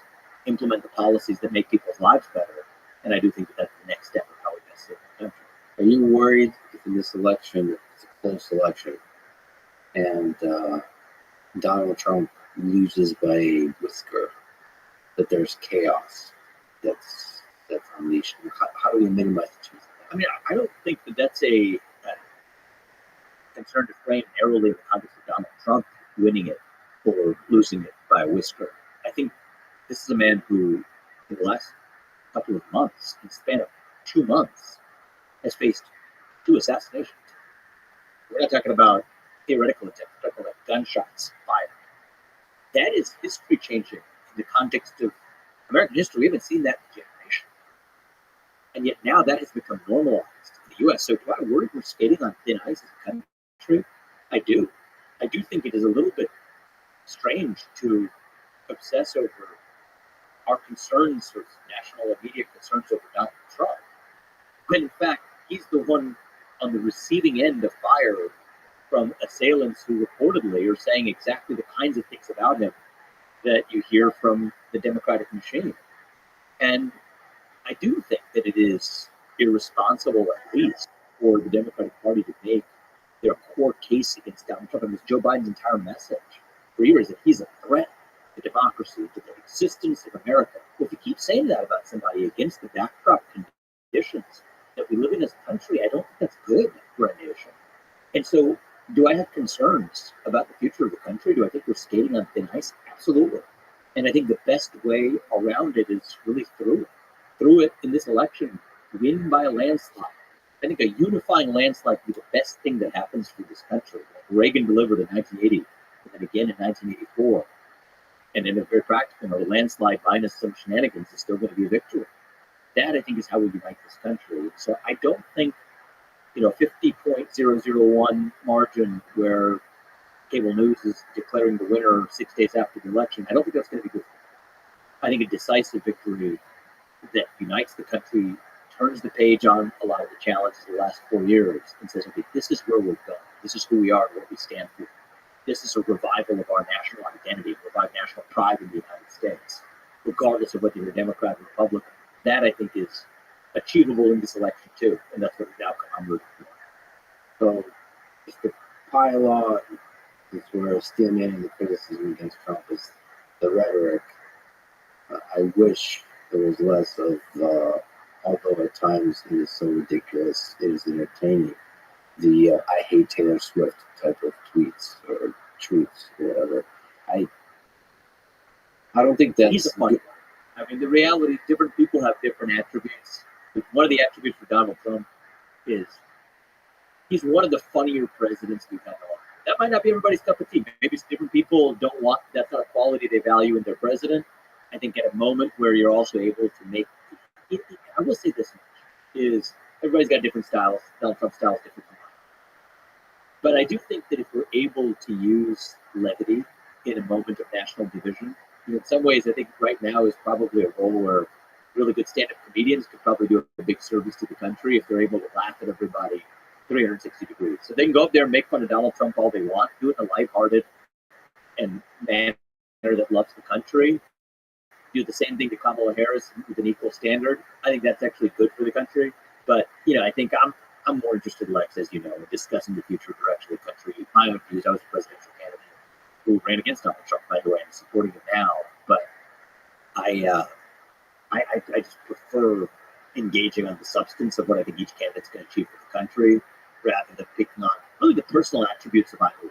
Right? I'm not criticizing Kamala Harris's manner of laugh or whatever. One might criticize like a personal attribute of hers that you may hear elsewhere. And I just think our country's better off if we have focus on both the policies, but also who's going to be more likely to revive the country. That, I think, is a healthy debate heading into an election.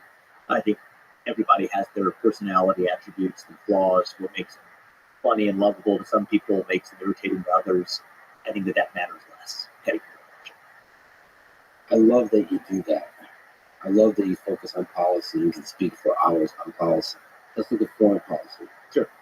What kind of peace deal do you think is possible, feasible, optimal in Ukraine?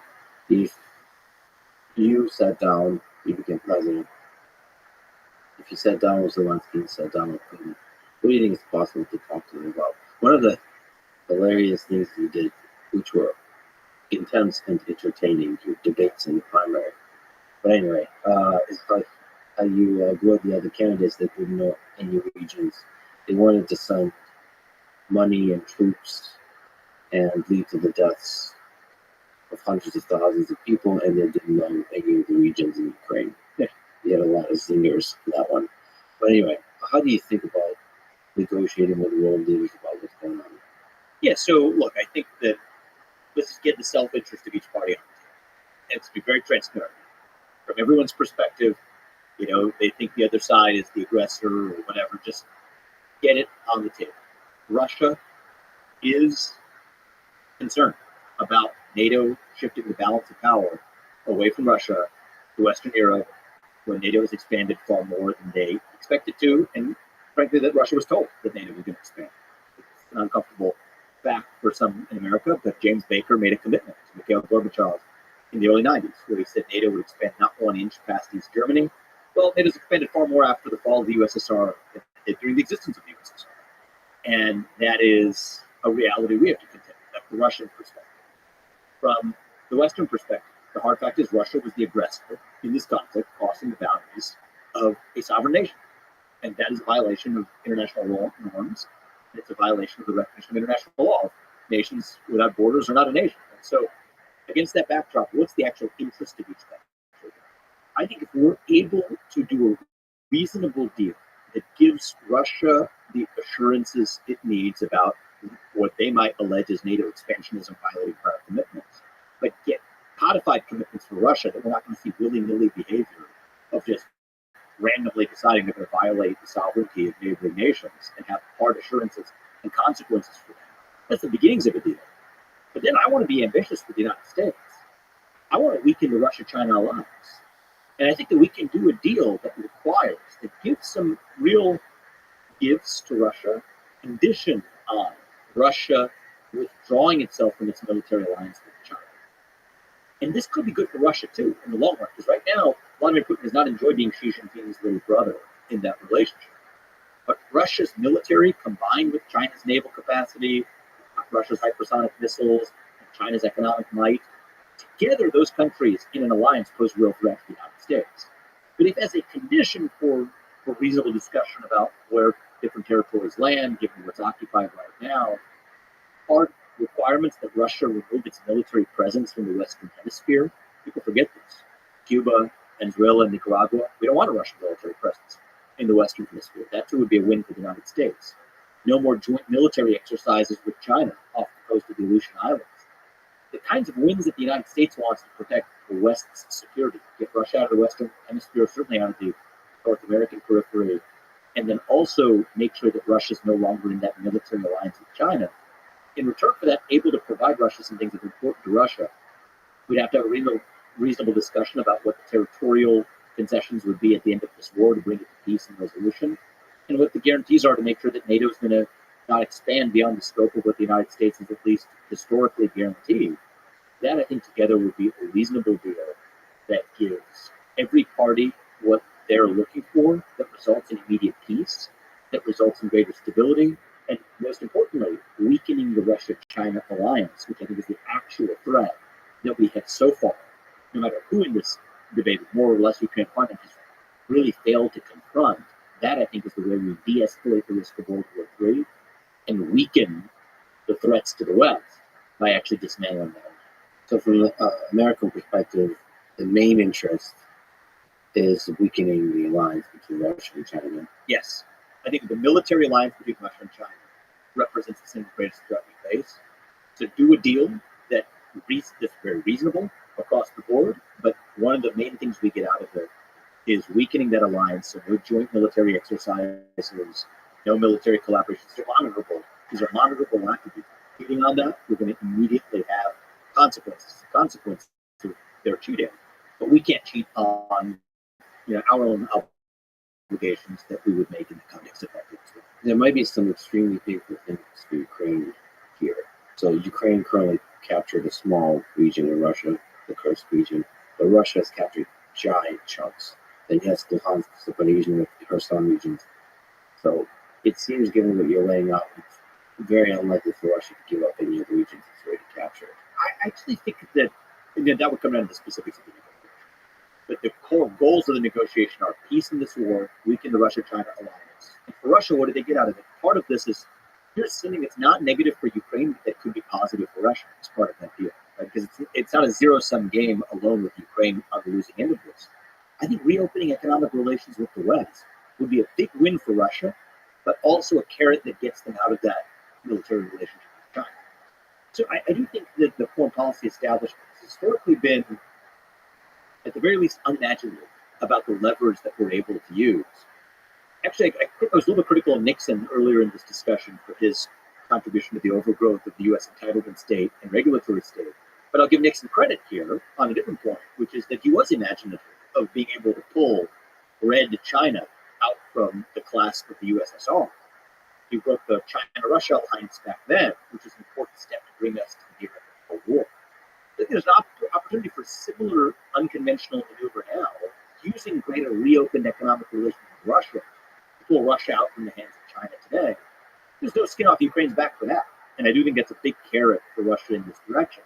I do think it will involve some level of territorial negotiation as well, that, out of any good deal, not everyone's going to like 100% of what comes out of it. But that's part of the cost of securing peace, is that not everyone's going to be happy about every attribute.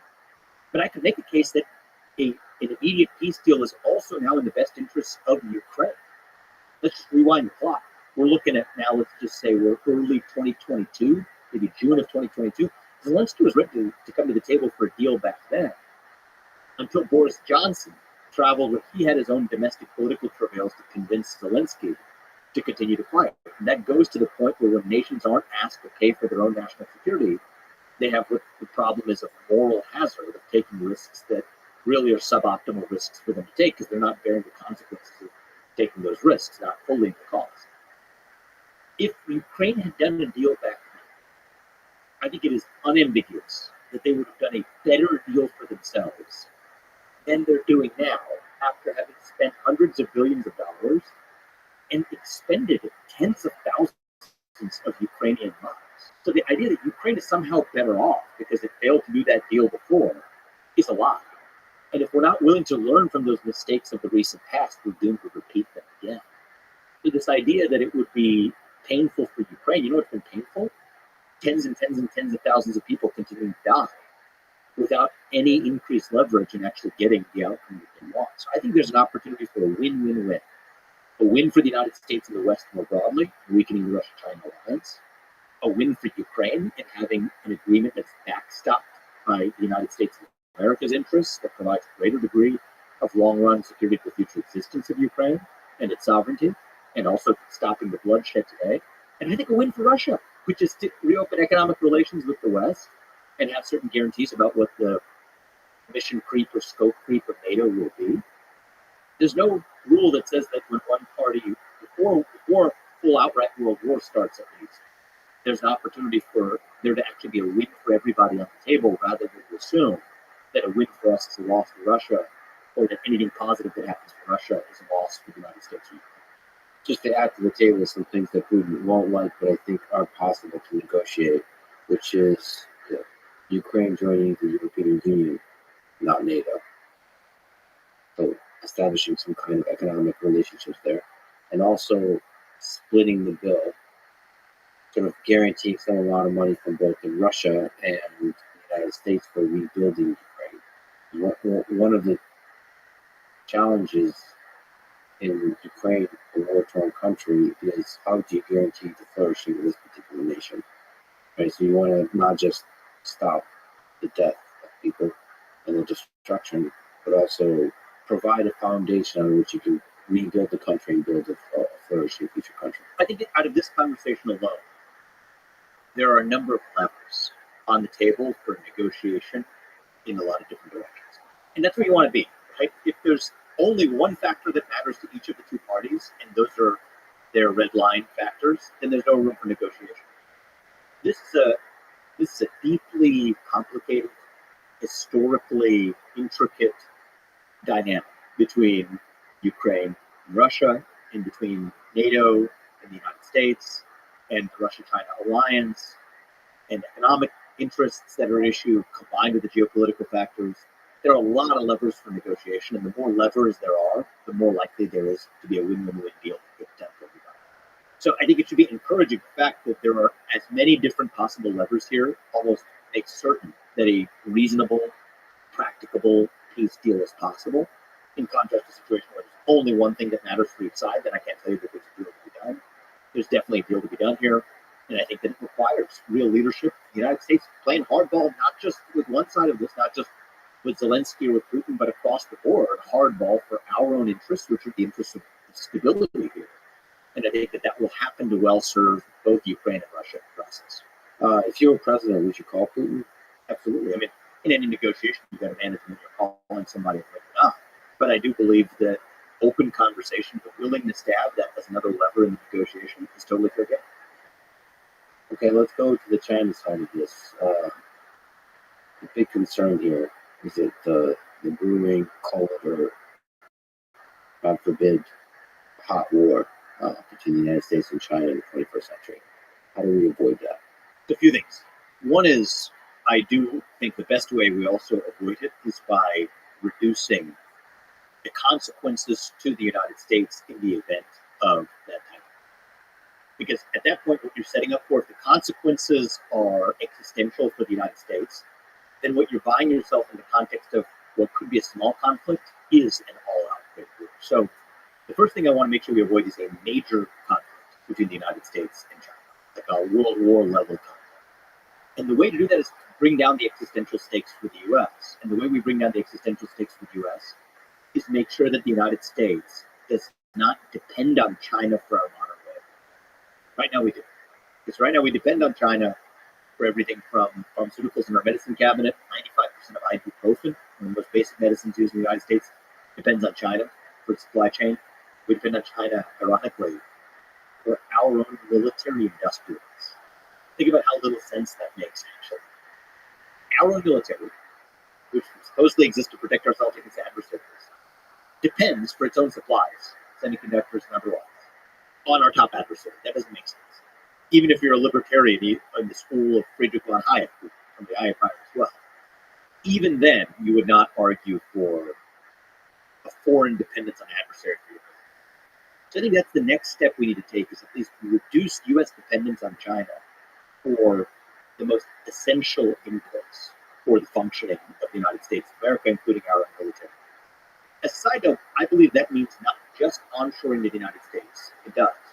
But if we're really serious about that, it also means expanding our relationships with allies like Japan, South Korea, India, the Philippines.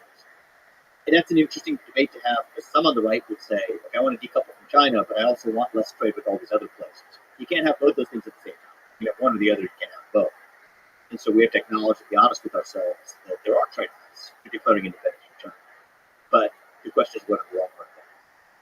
Now, you think about the other way to do this is strategic clarity. I think the way that you see world wars often emerge is strategic ambiguity for two adversaries who don't really know what the other side's red line is or isn't, and it accidentally crosses those red lines. So I think we need to be much clearer with what are our hard red lines and what aren't there. And I think that's the single most effective way to make sure this doesn't spiral into major world war. And then let's talk about ending the Russia-Ukraine conflict in the terms that I just discussed with you before. I think weakening the Russia-China alliance not only reduces the risk that Russia becomes an aggressor, it also reduces the risk that China takes the risks that can escalate us to World War III as well. So I think that geopolitically, we have to look at these things holistically. That end of the Russia-Ukraine war and that peace deal de-escalates not only the Russia-Ukraine conflict, but the risk of a broader conflict that includes China as well. By also weakening China, because Russia also has hypersonic missiles and missile capabilities that are ahead of that of China's. If Russia is no longer in a military alliance with China, that changes China's calculus as well.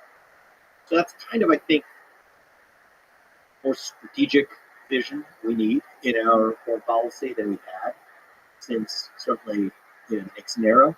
I think that you need people who will be able to challenge the status quo, question the existing orthodoxies, the willingness to use levers to get great deals done that otherwise wouldn't have gotten done. And that's what I do think. Someone like Donald Trump in the presidency, and obviously I ran for president as an outsider and a businessman as well.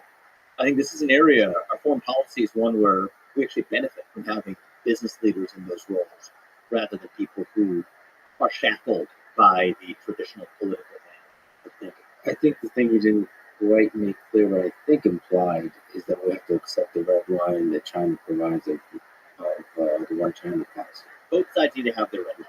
Both sides need to have their red lines. So, we can get into specifics, but it's gonna vary depending on the circumstances. But the principle that I would give you is that we have to have a hard red line that's clear.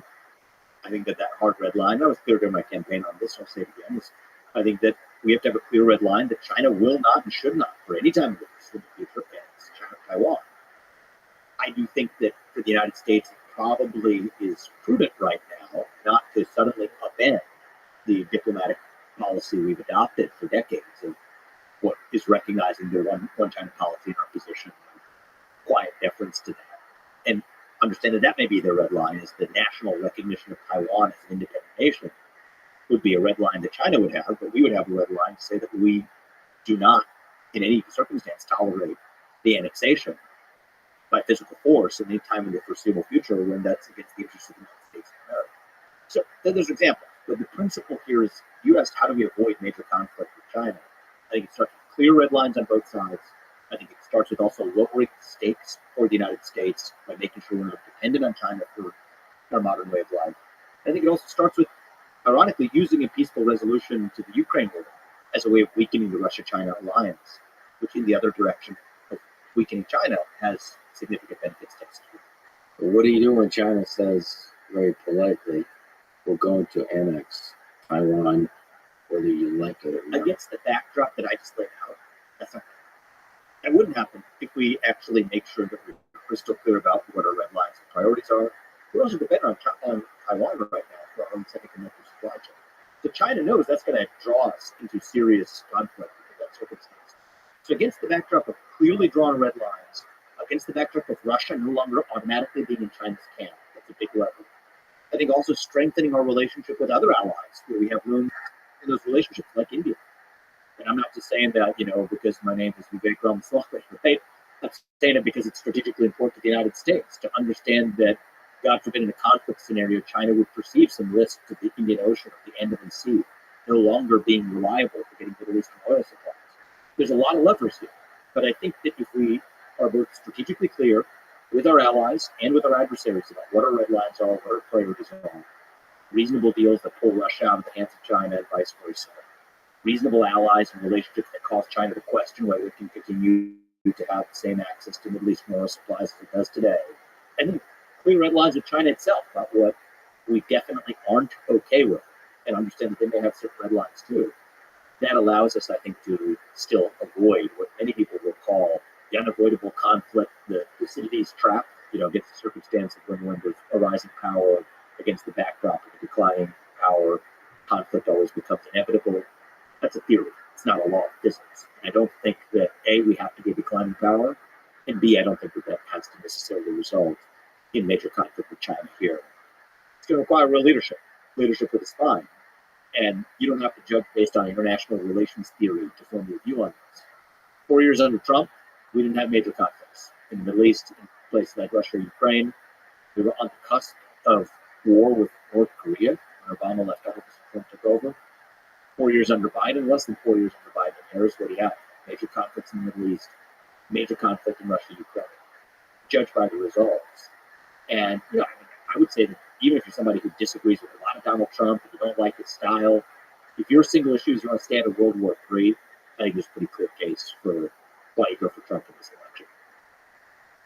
With Prime Minister Modi, I think you've complimented him in a bunch of different directions, one of which is what you discussed in nationalism. Yeah, I believe that somebody I've gotten to know actually recently well, for example, recently Giorgia Meloni, who's the leader of Italy, told me the same thing. One of the things I love about her as the leader of Italy is that she does not apologize for the national identity of the country, and that she stands for certain values uncompromisingly.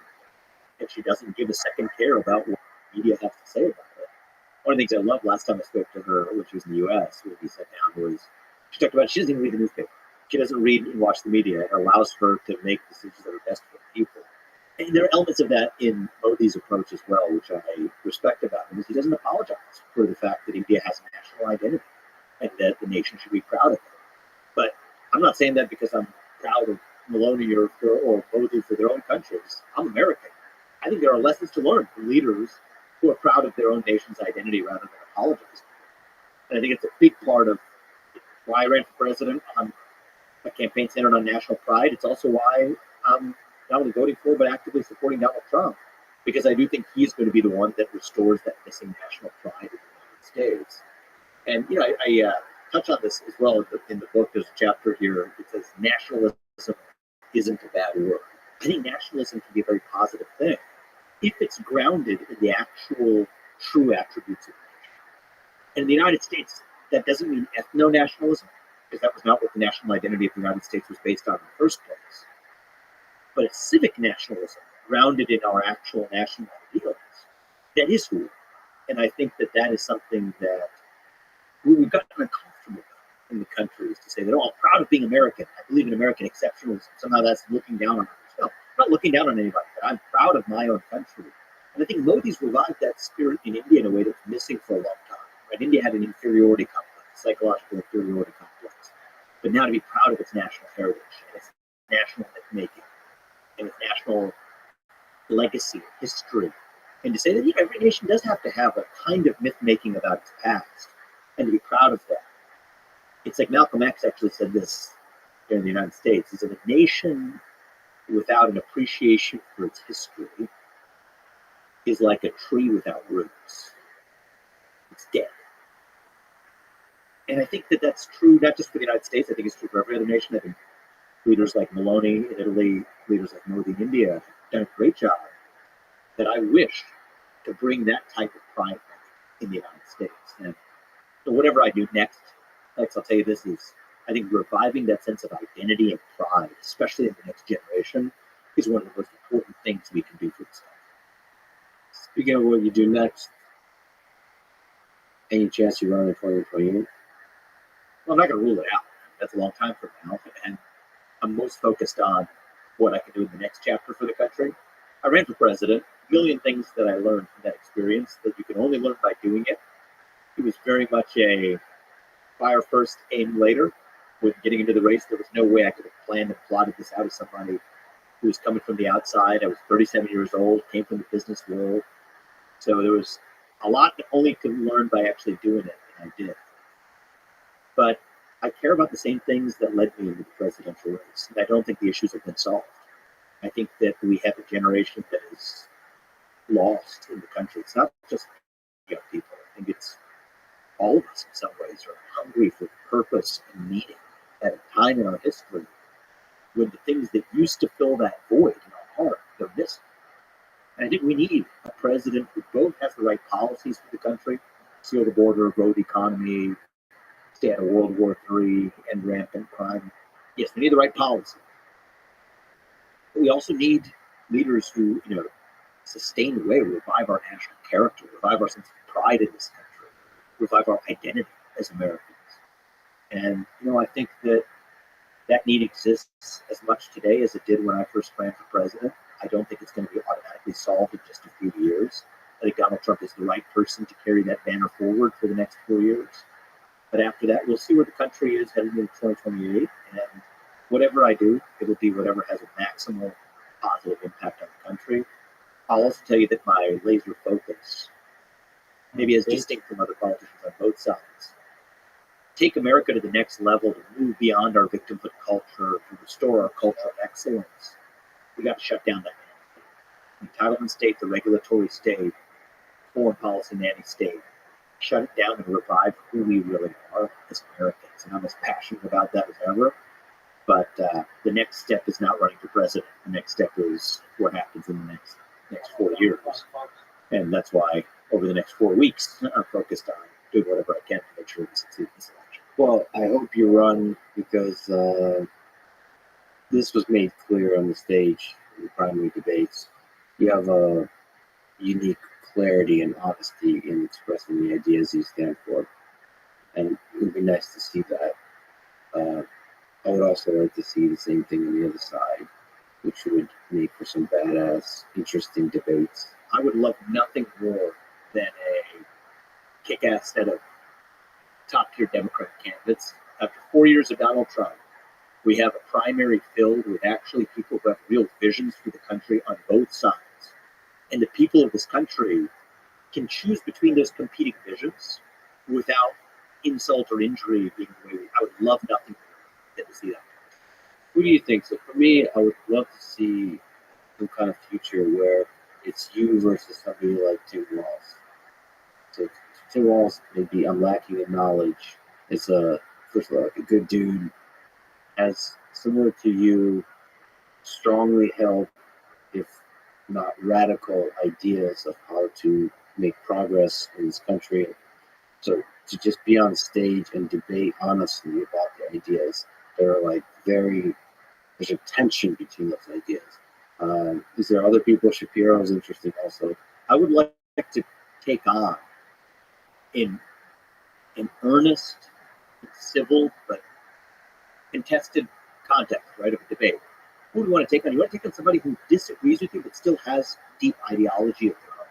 I think John Fetterman's pretty good. He's demonstrated himself to be somebody who is thoughtful, able to change his mind on positions, but not in some sort of fake flip-floppity, clippity-cloppity way, but in a thoughtful evolution. Somebody who's been through personal struggles.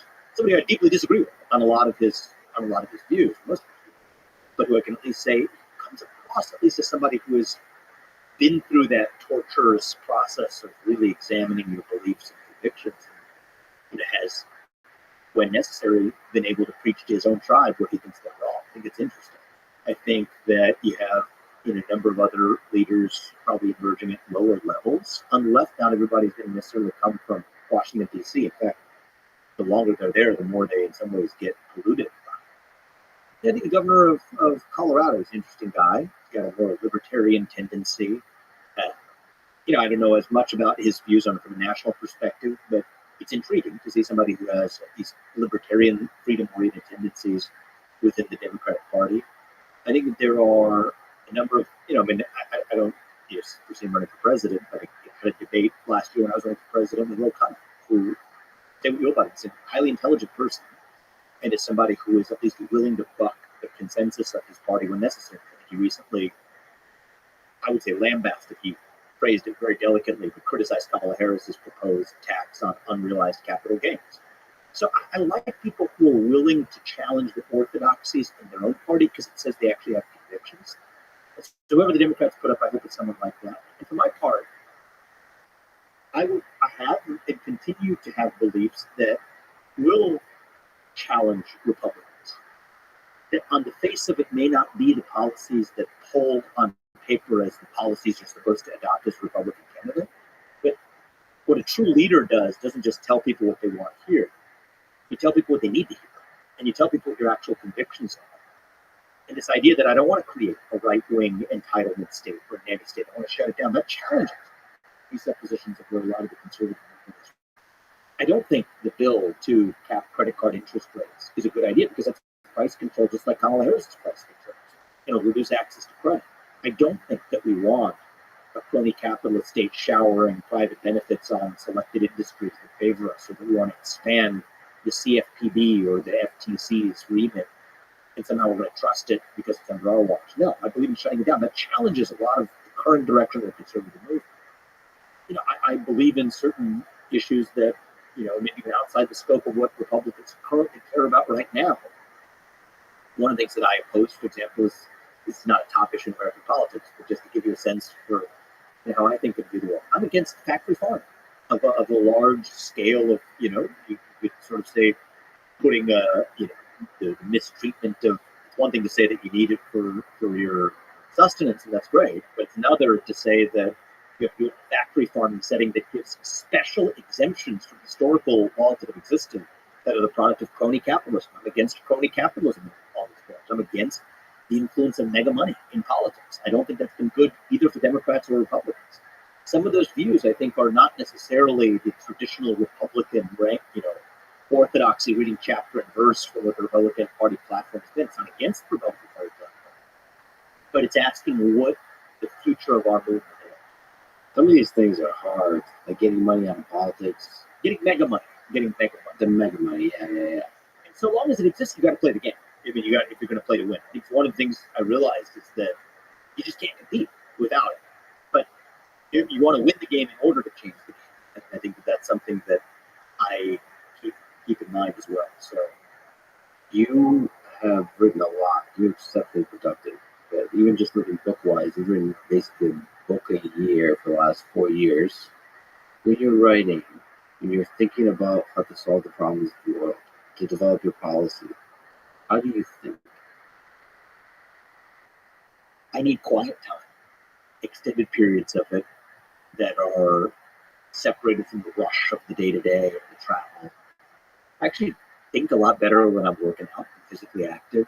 So if I'm running, playing tennis, lifting, somehow for me that really opens up my mind. And then I need a significant amount of time after that with a notebook. I usually carry around a notebook everywhere I go and write it down in there. Is the notebook full of chaotic thoughts? There's a structure? Sometimes it's chaotic, sometimes it's structured. It's a little bit of both. Sometimes I have a thought that I know I don't want to forget later. I'll immediately jot it down. Other times, in flight over here, I have much more structure, layout, and I got a lot of different projects in the air, for example, and I cross-pollinate. I was in the shower this morning, had a bunch of thoughts, collected those on my plane ride over here. So I think that writing is something in all of its forms that helps me. It's one of the things that actually helped me this year was actually writing this book. You're going through a presidential campaign, you're going at super speed. And if I was to do the presidential campaign again, the thing I would do is actually to take more structured breaks. I don't mean breaks as in just like vacations, but I mean breaks to reflect on what's actually happening. probably the biggest mistake I made is last time around, heading into the first debate. I was like in 9 different states over 7 days. I would have just taken that as a pause. We're halfway through, we've established relevance. Now make sure the country sees who you actually are in full, rather than just the momentum, competitive driven version of you. And I just think that that's sort of taking those moments to just take stock of where you are. Do some writing. I didn't do much writing during the presidential campaign. I enjoy writing. It's part of how I center myself. Part of what this book allowed me to do is, okay, I ran that whirlwind of the campaign. The first thing I started doing after I collected myself for a couple of weeks was take the pen and start writing. And I was committed to writing that book, whether or not anybody read it. I was writing it for myself. And actually it started in a very different form. It was very personal, reflectory. Because most of that, funny enough, if you look at writing books, was edited out. It just didn't end up in the book. It went in a different direction than like what's interesting to a publisher to publish. And so for each of my books, the things that I started writing ended up never in the book anyway, just because the topic ended up working. But the journey that led me to write this book, a lot of it in this book is still in there. This is my 4th book in 4 years, you're right. And I hope it's the most important one, but it is certainly the product of an honest reflection that whatever it might do for the reader, it helped me to write it. And I think that's one of the things that I learned from this campaign is not just a policy lesson, but even just as a matter of personal practice, the ability to take spaces of time to not only physically challenge yourself, work out, etc., but to give yourself the space to reflect, to recenter yourself on the why. Had I done that, I think I would have been even more centered on the mission the whole time, rather than you get attacked on the way, you're thrown off your tilt, thrown off your balance. It becomes a lot harder for someone else to do that to you if you've really centered yourself on your own purpose. Probably one of my biggest learnings. So you mentioned the first primary debate. So more than almost basically anybody I've ever seen, you stepped into some really intense debates. Yeah. In your podcast, but in general, kind of, all kinds of walks of life, whether it's sort of debates with sort of protesters or debates with people that really disagree with you, like the radical opposite of you. What's the philosophy behind that, and what's the psychology of being able to be calm through all of that, which you seem to be? Well, I enjoy debate, and for me, I think just in ordinary life, forget about like a formal debate setting. Whenever I've received criticism or a contrary view, my first response is always, "Are they right?" It's always a possibility, right? And most of the time, what happens is you understand the other side's argument, but you emerge with a stronger conviction in your own belief, right? You know your own beliefs better if you can state the best argument. But sometimes you do change your mind, and I think that that's happened over the course of my life as well. I think no one's a thinking human being unless that happens once in a while too. And so anyway, just the idea of the pursuit of truth through open debate and inquiry, that's always just been part of my identity, part of who I am. I'm wired that way. I thrive on it. I enjoy it. Even my relationships with my closest friends are built around heated debates and deep-seated disagreements. And I just think that's beautiful. Not just about human relationships, but it's particularly beautiful about America, right? Because it's part of the culture of this country, more so than other countries, China or India, or Asian cultures, even a lot of European cultures are very different, where that's considered not genteel behavior. It's not the respectful behavior. Whereas for us, part of what makes this country great is you can disagree like hell and still get together at the dinner table at the end of it. I think we've lost some of that, but I'm on a bit of a mission to bring that back. And so, whether it's in politics or not, I'm committed in the next step, whatever the path is over the next 4 years. One of the things I'm committed to doing is making sure that I go out of my way to talk to people who actually disagree with me. And I think it's a big part of how we're going to say are they right is the thing I actually really see you do. So you are listening to the other person. For my own benefit, to be honest, selfish. You also don't lose your shit, so you don't take it personally. You don't get emotional. But you get emotional sort of in a positive way, you get passionate, but you don't get, it doesn't, I've never seen you broken. Like, do they get you outraged? It's always probably because you just love the heat. I love the heat, and I'm a curious person, so I'm always curious about what's actually getting the other what's motivating the person on the other side. That curiosity, I think, is actually the best thing to go. Like, 'cause we just try to stay calm and face somebody attacking you. That's kind of fake. But if you're kind of curious about that, right? You're genuinely just wondering. I think most people are good people inherently. We all maybe get misguided from time to time. But what is it that's moving that person to go in such a different direction than you? I think as long as you're curious about that, I mean, the climate change protesters that have been interrupted by events, I'm as fascinated by the psychology of what's moving them and what they might be hungry for as I am concerned about rebutting the content of what they're saying to me.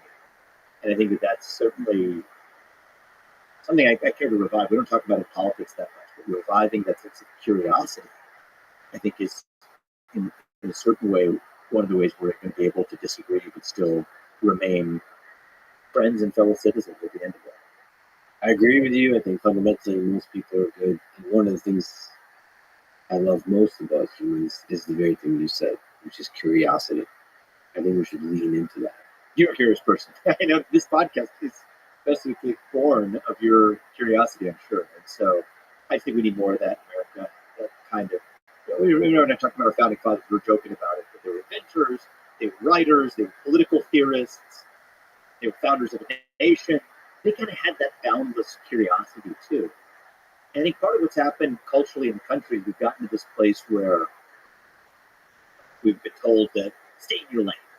You don't have an expert degree at that, therefore you can't have an opinion about it. I don't know. I think that's a little bit un-American in terms of the culture of it. And yeah, it's one of the things I like about you and why I was looking forward to this conversation too. Is it's cool to have intellectual interests that span sports to culture, to politics to philosophy.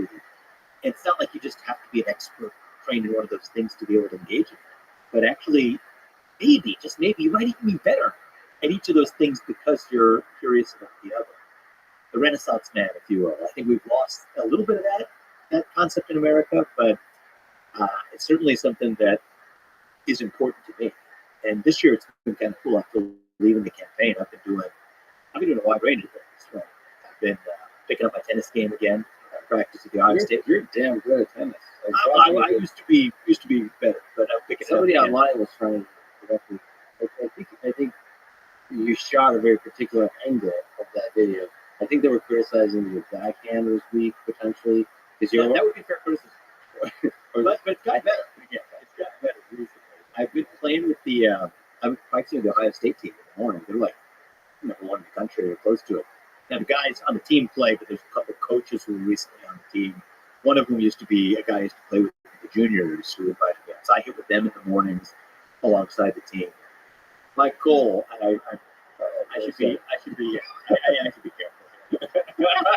Oh no! My hips are playing so many days a week that I set a goal for myself by the end of the to play in a particular tournament. But we'll see if that happens. No. But regardless, it's been fun to get back into tennis. I was an executive producer on a movie, something I've never done before, called City of Dreams. It's about a story of a young man who was trafficked into the United States. The thriller. It's a very cool movie to be a part of. I've actually started a couple companies. One company in particular that I think is going to be significant this year, guiding some of the other businesses that I've gotten off the ground in the past. So for me, I'm re-energized now, where I was involved in the thick of politics for a full year there, and getting a little bit of oxygen outside of politics, doing some things in the private sector has actually given me a renewed sense of energy to get back into driving change through public service. Well, it's been fun watching you do all these fascinating things, but I do hope that you have a future in politics as well, because it's nice to have somebody that has rigorously developed their ideas and is honest about presenting them and is willing to debate those ideas out in space. So I would love for you and people like you to represent the future of American politics. So Vivek, thank you so much. For every time I'm swiveling this chair, I'm thinking There he is. That's good. That was my goal. So big shout out to Thomas Jefferson. Ready to game?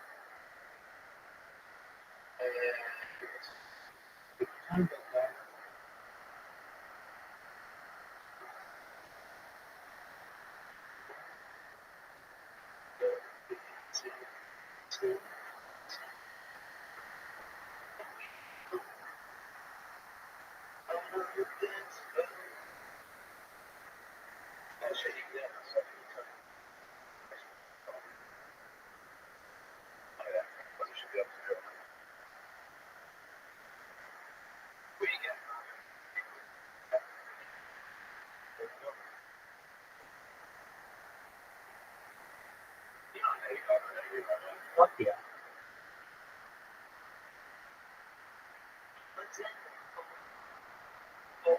I like I like Beyonce too, and she sings that song. Beyonce also sings that song. I like that. I like that as well. I mean, she has a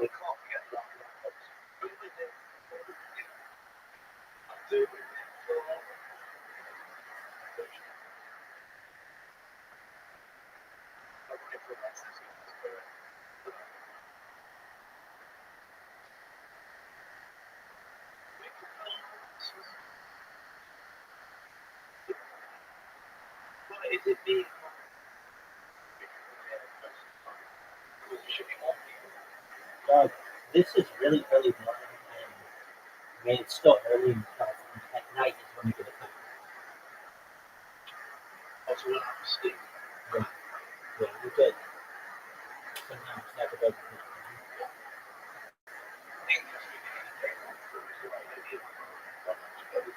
you got that right, big man.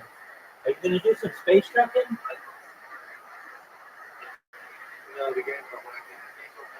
Fuck that shit, Todd.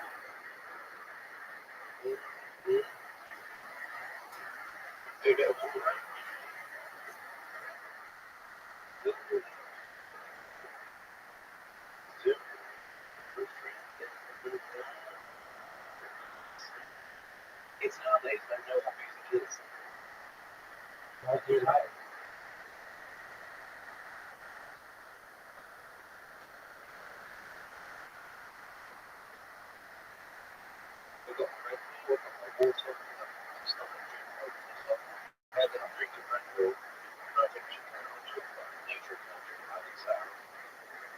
There you go. So not only are you on jazz, but you got to piss at the roosters.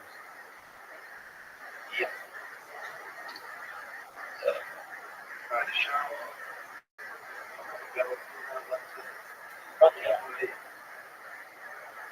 Is she cool? Are you in love? There you go.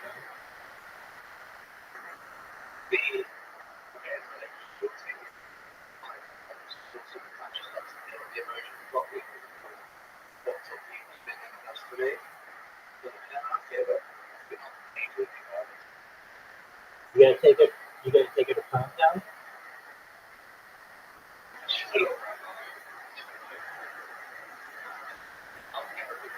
There you go. Oh, please do.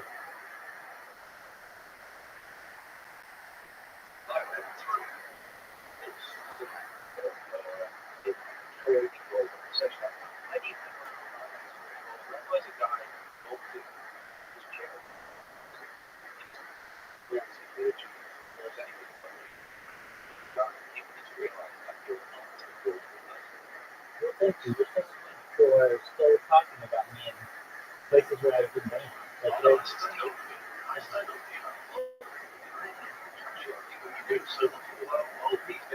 that's lovely. 24/7. It's a beautiful thing.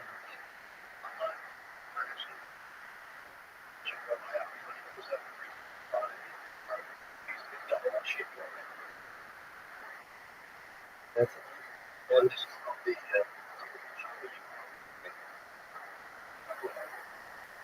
I understand. I mean, I can teach you how to do it. It's all free.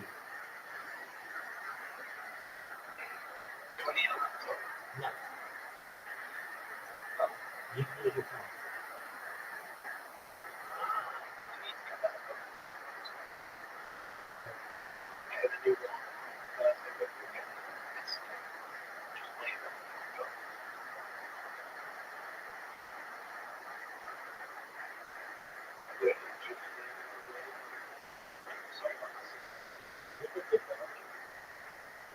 I like that song.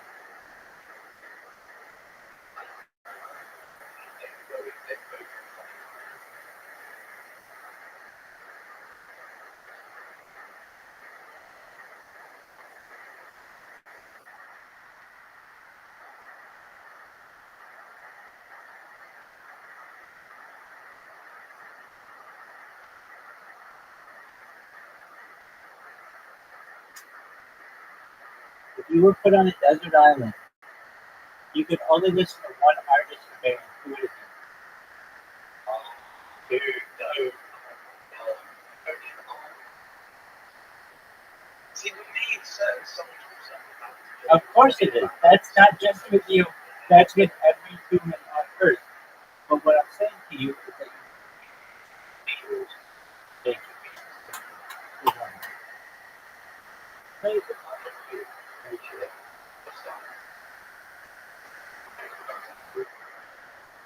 Like that motherfucker. Get him. Get him with the grenade. Oh shit. He's gonna fuck you up. He got you. He got you. Dude, I didn't know that was true. oh, that is unfair.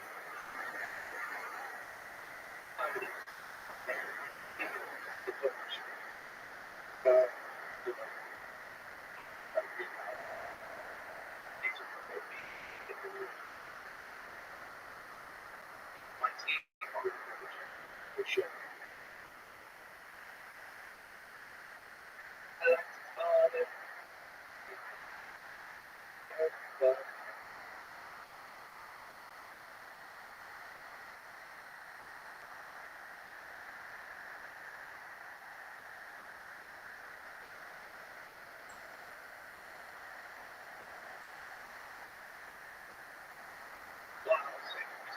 Good guy shit.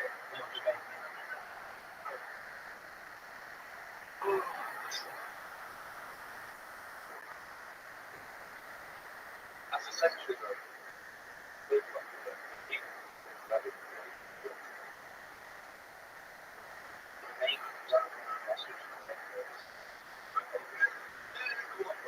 Doug, do one round where you just snipe motherfuckers.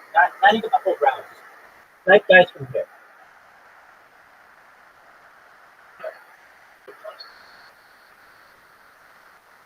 I love watching snipers. That's my favorite.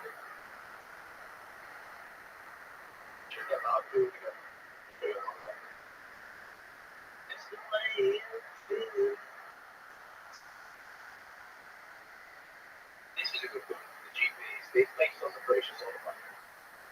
That's the idea.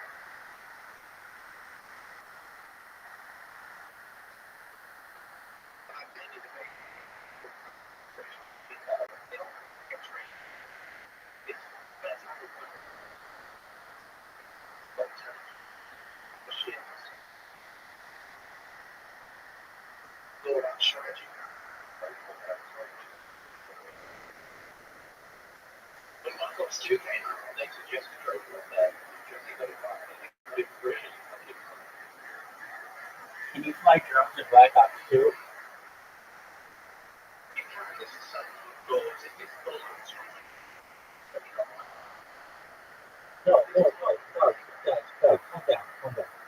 I said in Black Ops 2, can you fly a drone?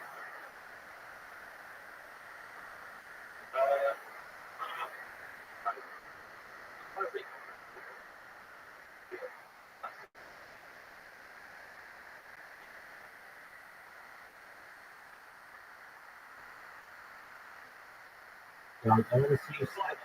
I want to see you snipe a motherfucker.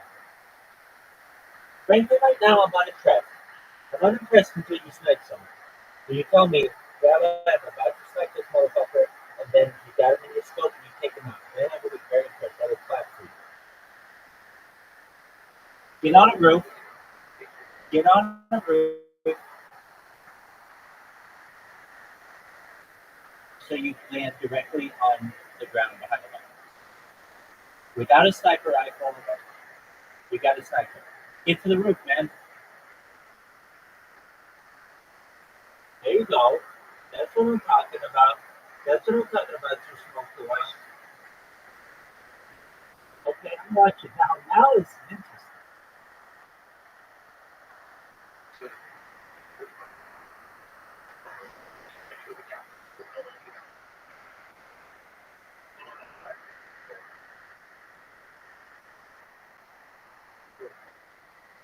Can you get up in that tower?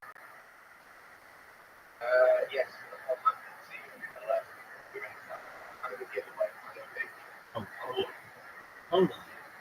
sucks. Gives away your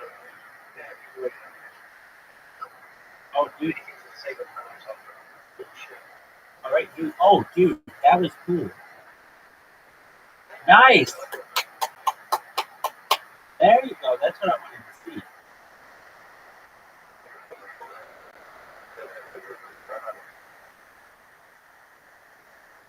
Oh, dude, you almost had him. It's a game. I'm a good lad.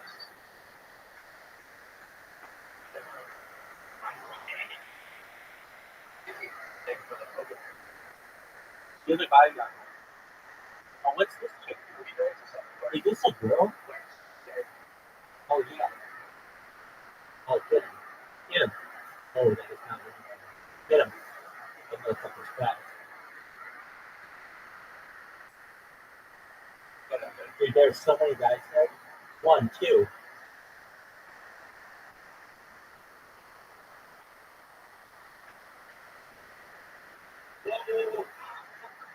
Dog, shouldn't have left the tower. You shouldn't have left that tower, man. You had it.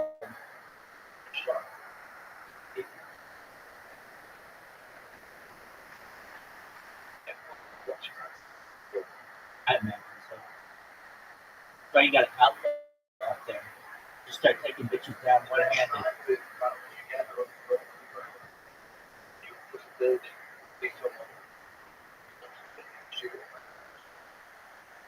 All right, do you ever?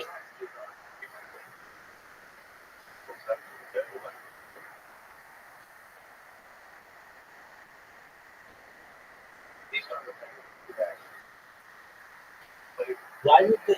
Why would they? Why would you get him? Squid Game. Why would they wear the Squid Game shit? What? Okay, which red light, green light?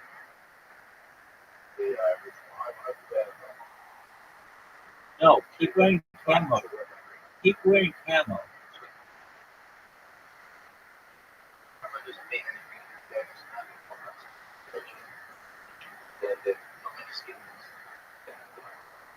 Isn't there something that's like black and white? Or just pure black?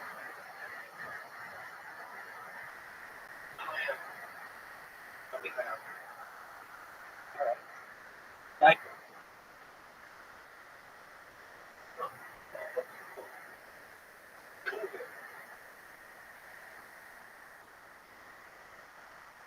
oh, dude.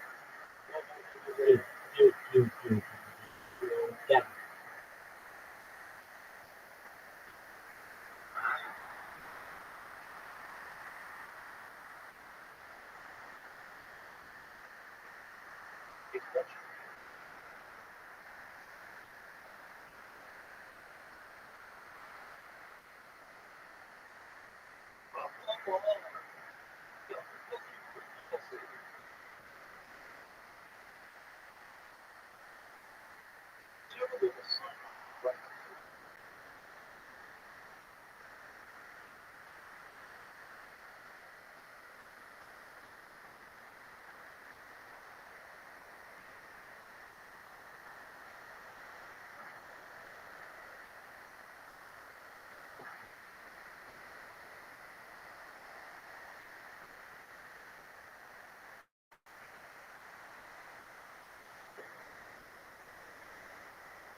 What is red light, green light?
What we do eat is beef bacon, turkey bacon.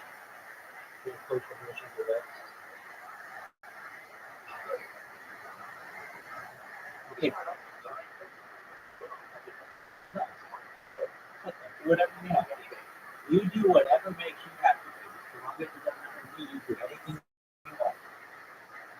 All right, so you're a Korean man. Are you all just like walking really slowly for some reason? Also, this is just I think it's my house. I do too. See, they one of the things that show that that's what it is.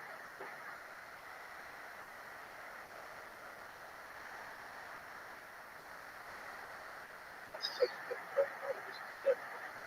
Can you use a bow and arrow in this?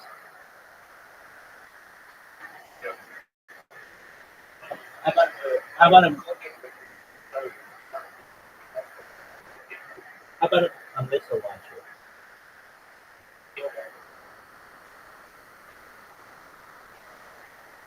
All right, so I see it's new town. The holiday event. This whole new time, this is just All right, go. You're in the stadium. wait. Wait, it's not big as a man. Wait, like it.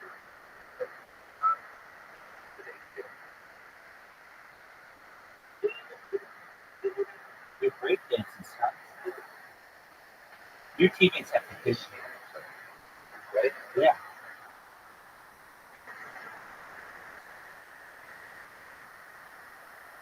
So, If you text me when you get it. oh, okay. So once it's red light, you can't move anymore. So it was smart for you to just stand back a little bit. That's a little more fun. Yeah.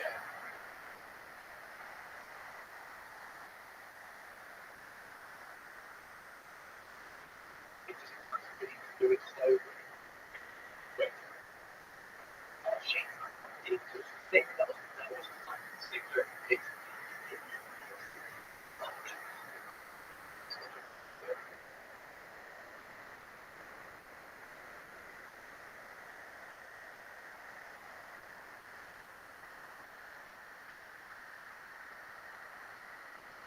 See, I was like making it.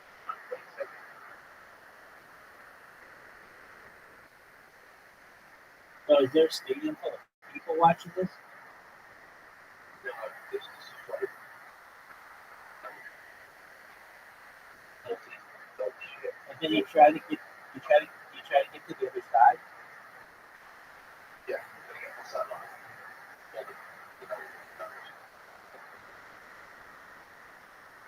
So this guy's about to win. He just won. This is what Dude, did he just die right before he hit the line? Oh, he called it.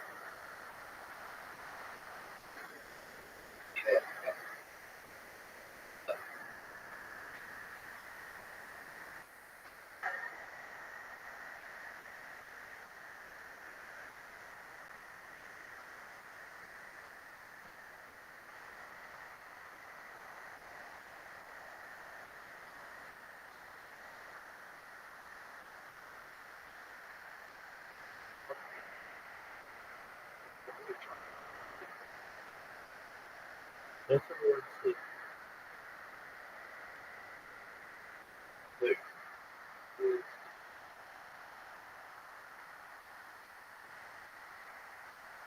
Oh, are you a chick now?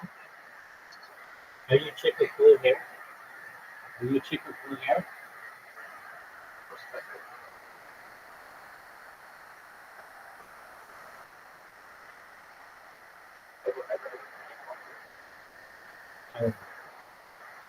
You 006?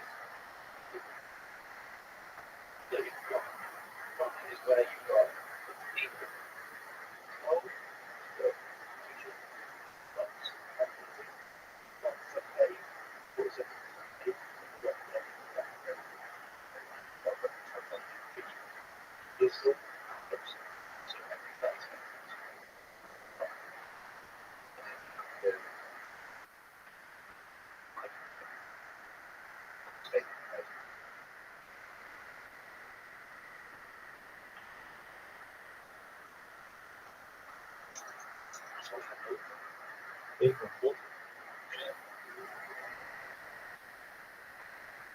If you want to make drinking water, I like it. What's your favorite drink?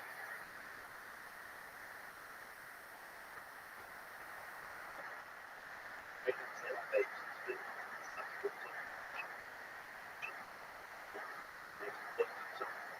your dog.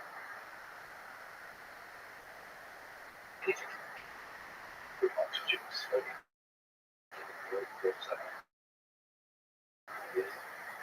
Where's the anything that makes this behind us up?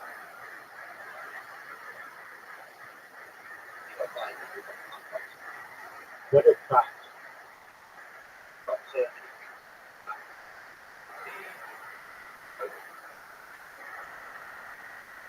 You just have to shoot it.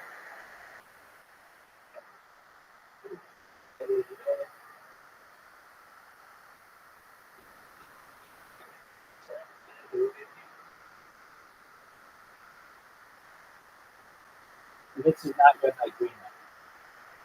No.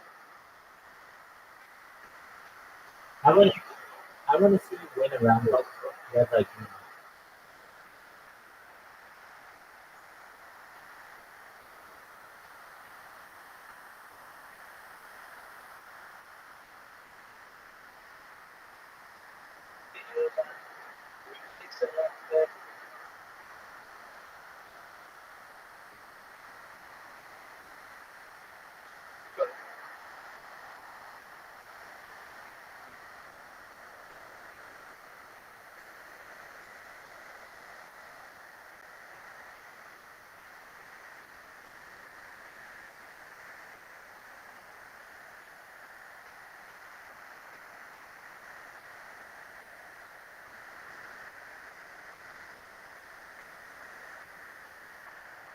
So you're not shooting people, you're shooting shit.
Really?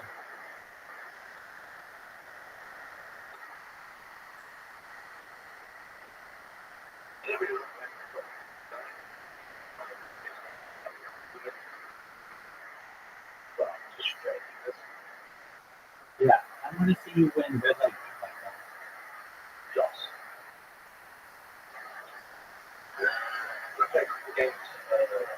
Dude, just win one game of red light, green light, then you can do whatever you want. But the people demand red light, green light. You introduce it to us, and then you take it away. Fuck that. We want red light, green light.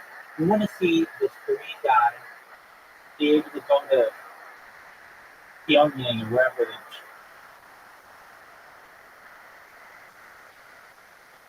the reward is. Do that guy. Do that guy.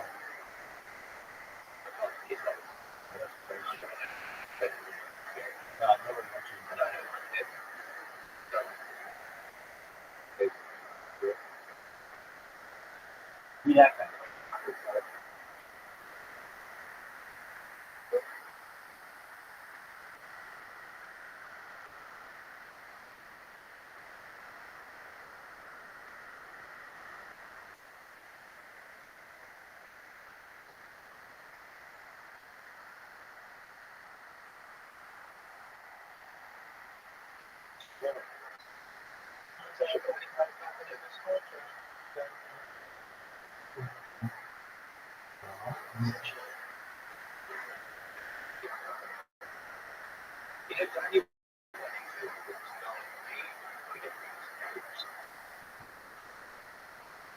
Dude, when you go play that level, Nuketown. When you play Nuketown,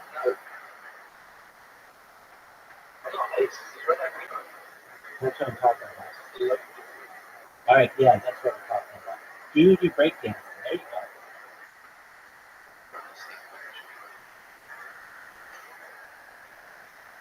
Here we go, folks. Here we go, folks. It's in the middle of an empty stadium. We've got some smoke a lot. He's in the lead. He's in the lead. He got the thing. And he's got a huge shield. Go, baby.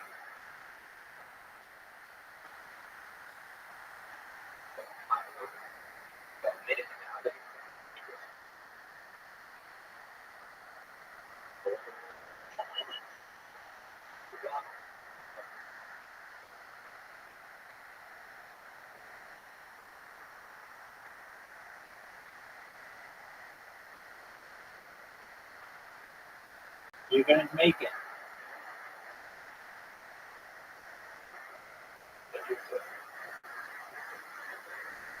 Jump. Hey, you qualified. So is there another round?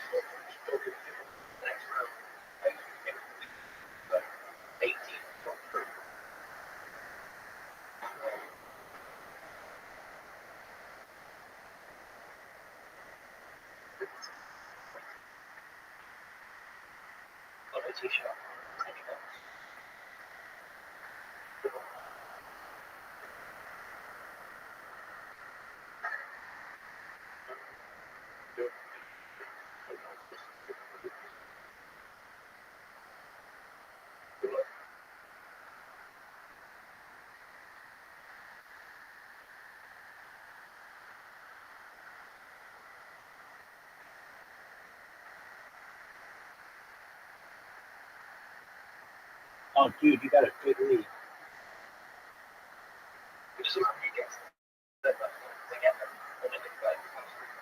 Oh, okay, cool.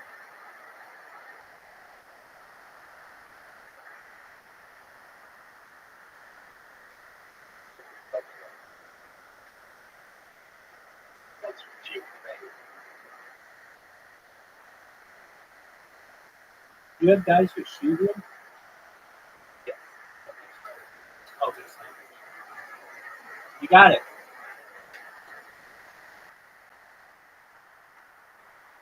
That is cool. All right, round 3. Oh, slow motion.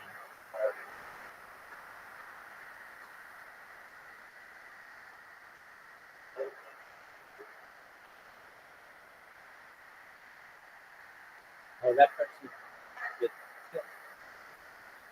victory. All right, round 3. Are you ready? Are you to loosen your thumbs?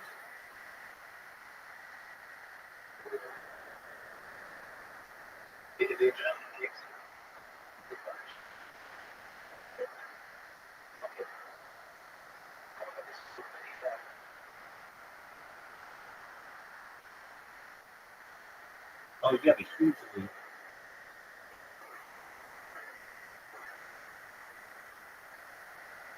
Red light.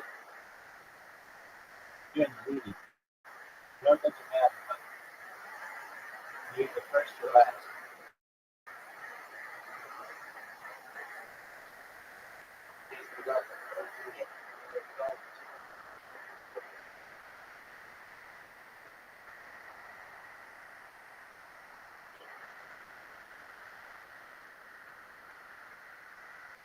Well, he ran really far.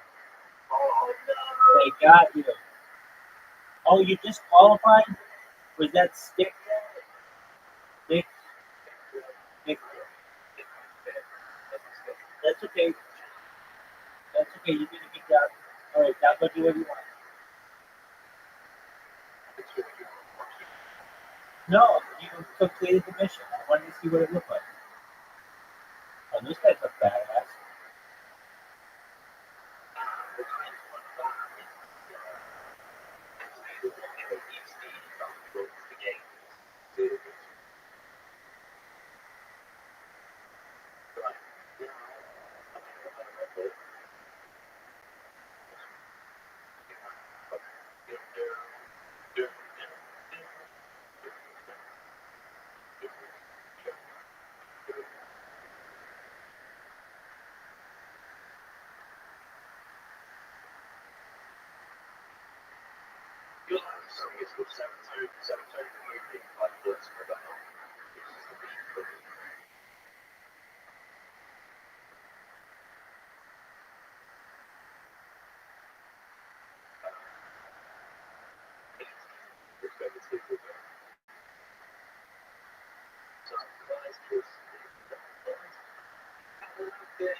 Okay.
If Madonna accepted it right now at this moment, would you get to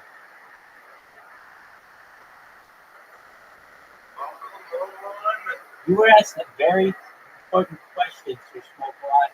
If Madonna wanted to have sex with you at this exact moment, would you? Yes or no? You're letting the people down.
Now you were asked a very important question twice, and you refused to answer.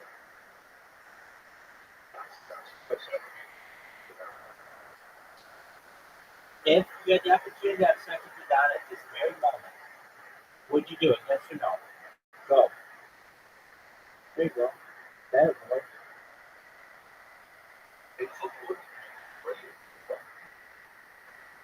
There are a lot of people who would like to.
Sure, Smoke a lot. I'm glad that you found a princess. What I mean, guys. I'm glad you found a princess.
Beautiful. That's what I'm talking about. Keep doing it, big dog. I have a question about red light, green. I have a question about red light, green light when you have an opportunity to answer it.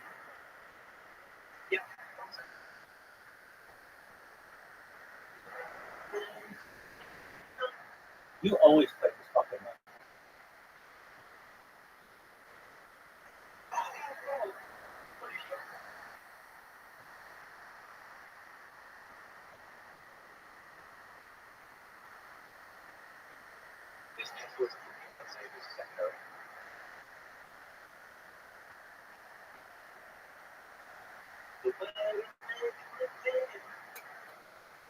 I like how you have time to sing, but you don't have time to answer one question.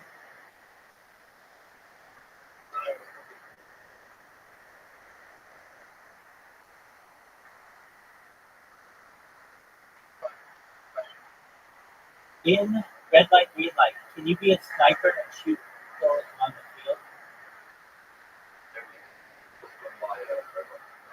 Thank you.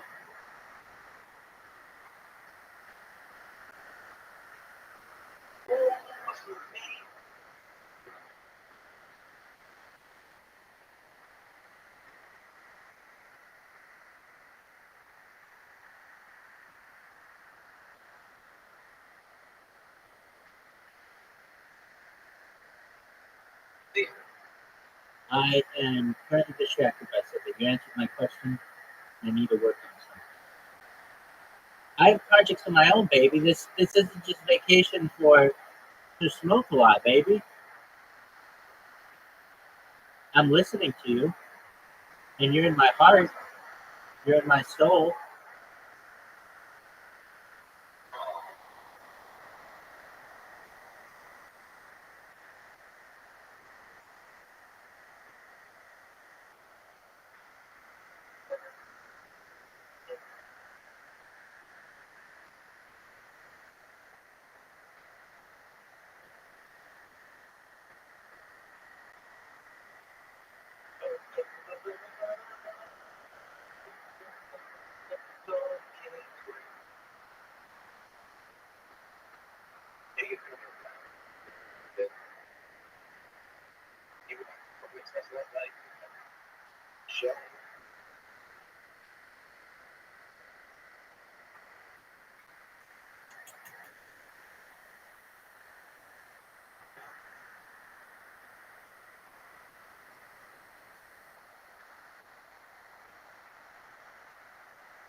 Take on me, take me on, take on me, I'll be home in a day or two. Have you seen the video for that? That AHA video? Pretty fucking amazing, isn't it?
How'd you meet your friend, your girlfriend? Not, I know she's not your girlfriend, but your female friend. No way, is it official on Facebook? Oh, all right. Well, then it's not official. You made it official. You made it. You made it official. How did you make it official? By sticking your dick in her?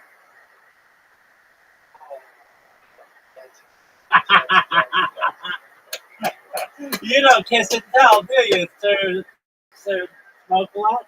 You don't kiss and tell.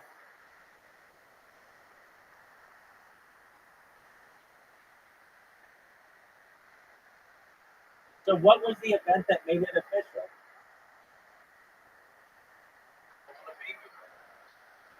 So you told. So you told her that?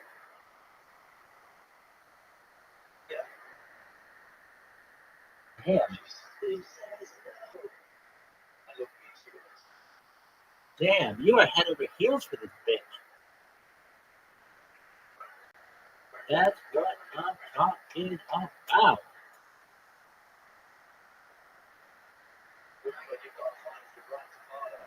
Word up.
Do you know who sings that song? Who sings it?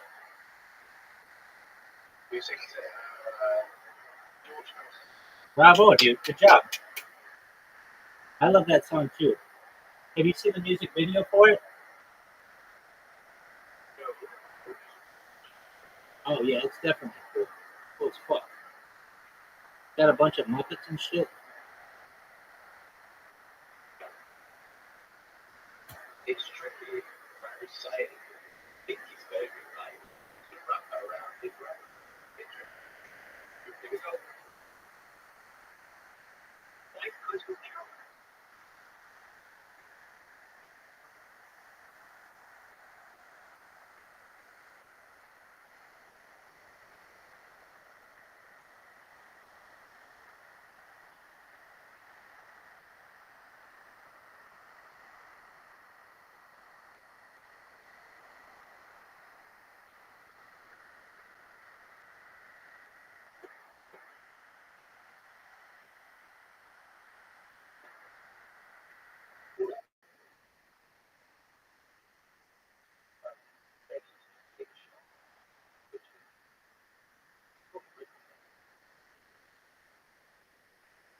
It's now or never. I ain't gonna live forever. I just wanna live my life.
What the fuck is that shit?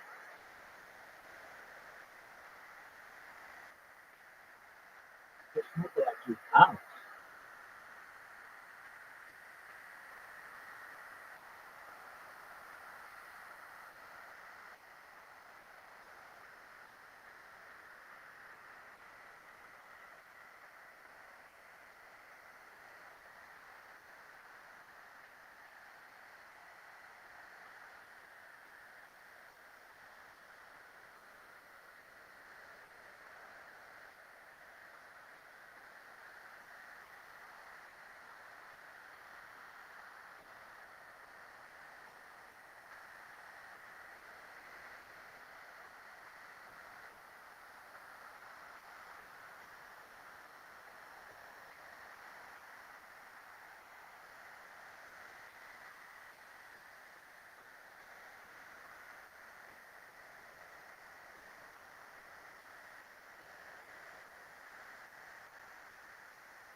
How many fucking books these people?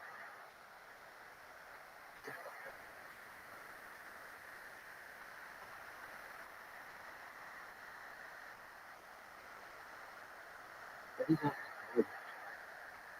What is this fucking book?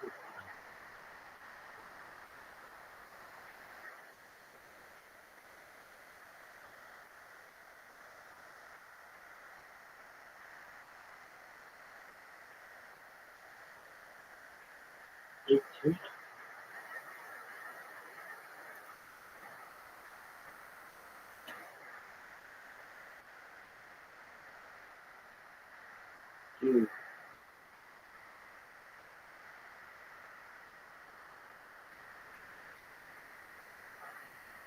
So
is this shit?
There he is. Everybody want to know where you went, man?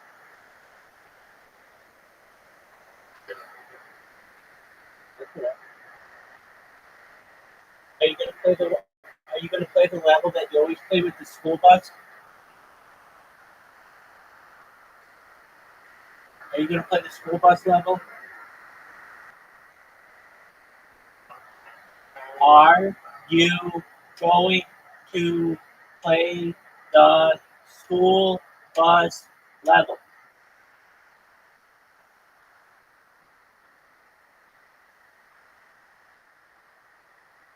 So there's this thing, I don't know if they taught you, when one person asks you a question, you answer it.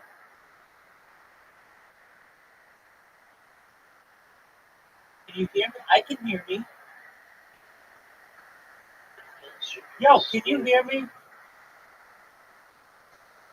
You can't hear me. Yo, yo, can you hear me?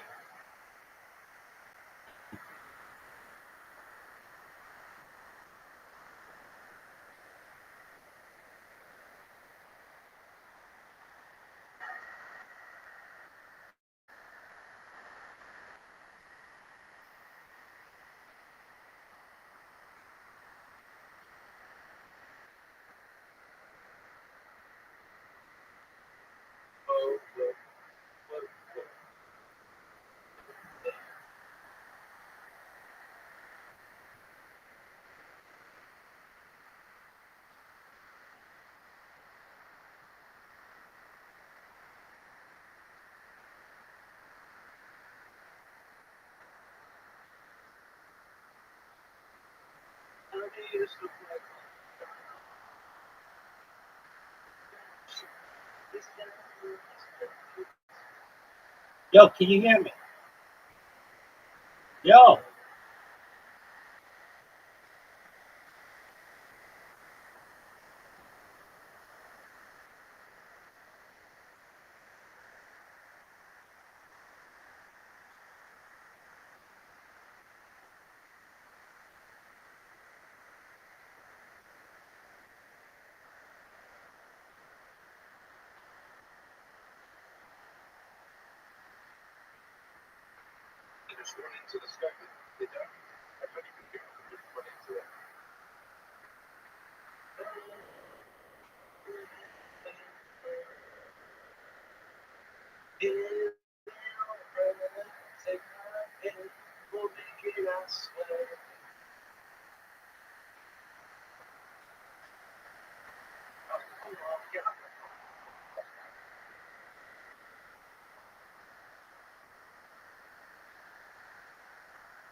Yo, can you hear me?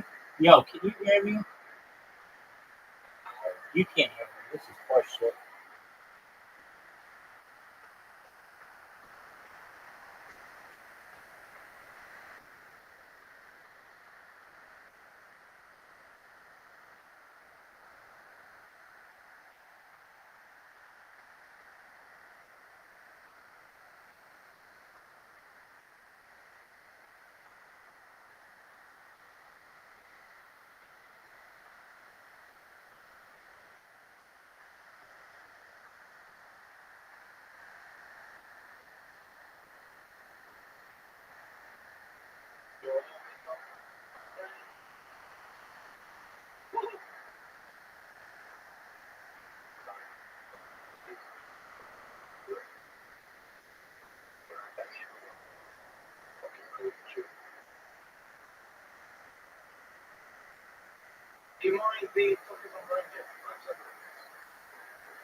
Texas. Oh man, we can see the mud.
It seems that there's 7% for them not good.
I'm trying.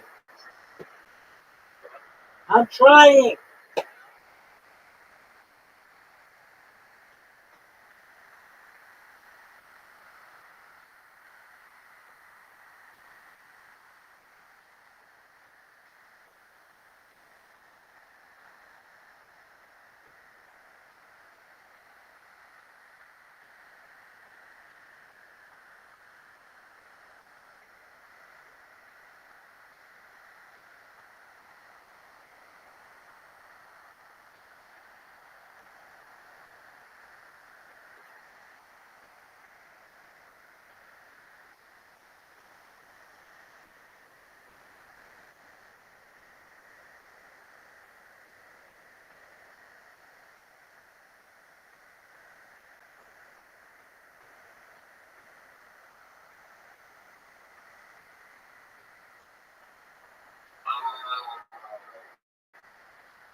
What the fuck is this?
for the spoiler chair, and thank you so much for talking today, Jeff. This was fun. One final fact is Jefferson. Whether you cut this up, of course, he wrote 16,000 essays in his life, letters, right? So he's now written 4 books in 4 years. That is nothing compared to how prolific this guy was. Anyway, good stuff, man. Thanks for having me. And neither of us will ever live up to anything close to Thomas Jefferson. I love your curiosity. Man. Thanks for reading the book. And appreciate your feedback on it as well. Hopefully we'll do this again sometime. Yeah, thank you, brother. Thanks. Thanks for listening to this conversation with Vivek and his father. To support this podcast, please check out our sponsors in the description. And now, let me leave you with some words which you'll enjoy. Political language is designed to make lies sound truthful and murder look respectful, and to give an appearance of solidity to pure wind. Thank you for listening, and I hope to see you next time.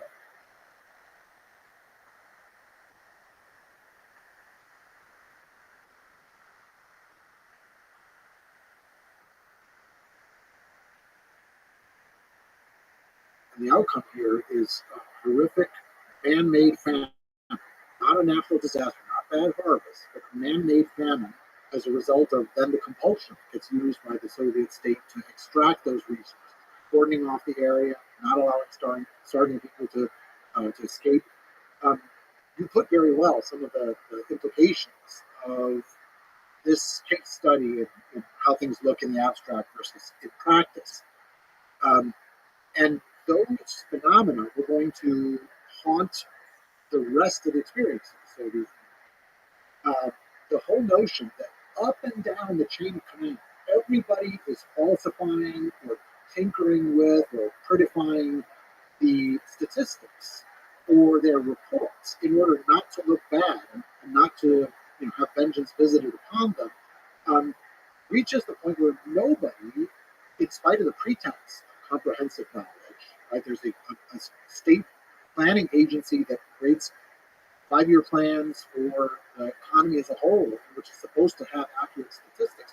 All of this is founded upon a foundation of saying a deliberate plan to bring class conflict, to bring civil war, and then heighten in the countryside does damage, and not least of that is this phenomenon of a negative selection. Those who have most enterprise, those who are most entrepreneurial, those who have most self-discipline, those who are best organized, will be winnowed again and again and again, sending the message that mediocrity is comparatively much safer than talent. Hitler and Himmler envisioned permanent war on the Eastern Front. Not a peace treaty, not a settlement, not a border, but a constant moving of the border every generation, hundreds of miles east, in order to keep winning more and more living space.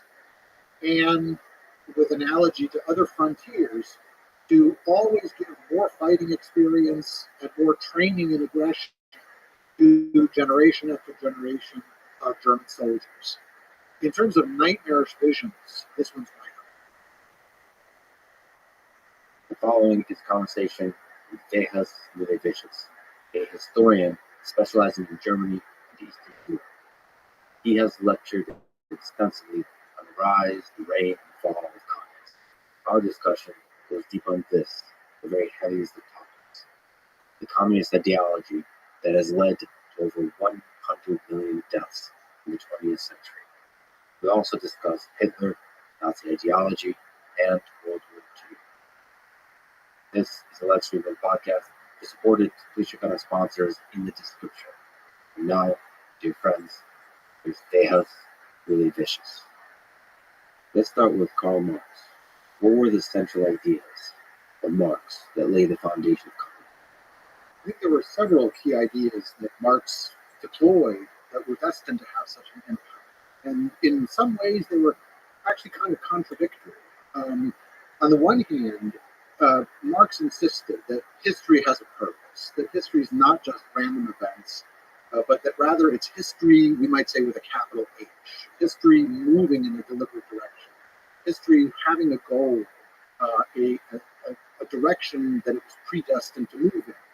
At the same time, in the Communist Manifesto, Karl Marx and his colleague Friedrich Engels also suggested that there was a role for special individuals who might, even if history was still moving in this predetermined direction, might give it an extra push, might play a heroic role in that process. And I think that these two ideas added together, the notion that there is a science of revolution that suggests that you can move in a deliberate and meaningful, rational way towards the end of history, the resolution of all conflicts, a total liberation of the human person, and that moreover that was inevitable, that was pre-programmed and destined in the order of things.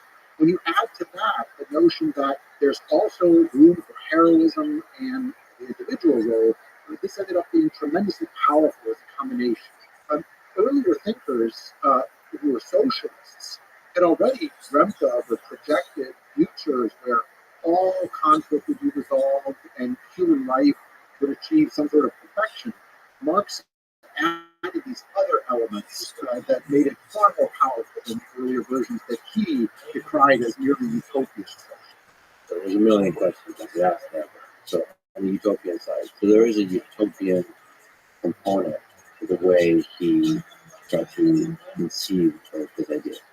Yeah, absolutely. I mean, first of all, one has to stress Marx would have gotten extremely upset at this point in the conversation because to call someone a utopian was precisely to argue that you're not scientific, you're not rational, you're not laying out the iron laws of history, you're merely hoping for the best. And that might be laudable, but it was fundamentally unrealistic. That said, hidden among Marx's insistence that there are laws and structures as history moves through class conflict, modes of production towards its ultimate goal of a comprehensive final revolution that will see all exploitation overthrown and people finally being freed from necessity.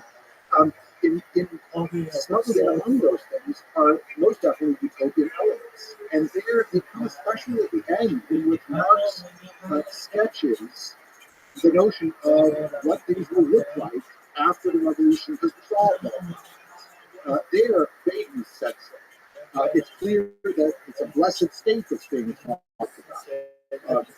People no longer exploiting one another.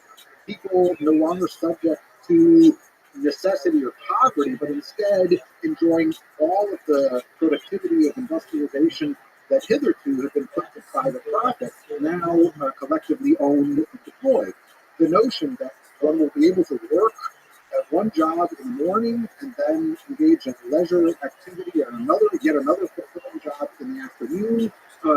All of this free of any contradictions, free of necessity, free of the sort of ordinary irritations that we experience in ordinary lives. That's deeply utopian. The difference was that Marx charted the route towards that outcome that was that presented itself as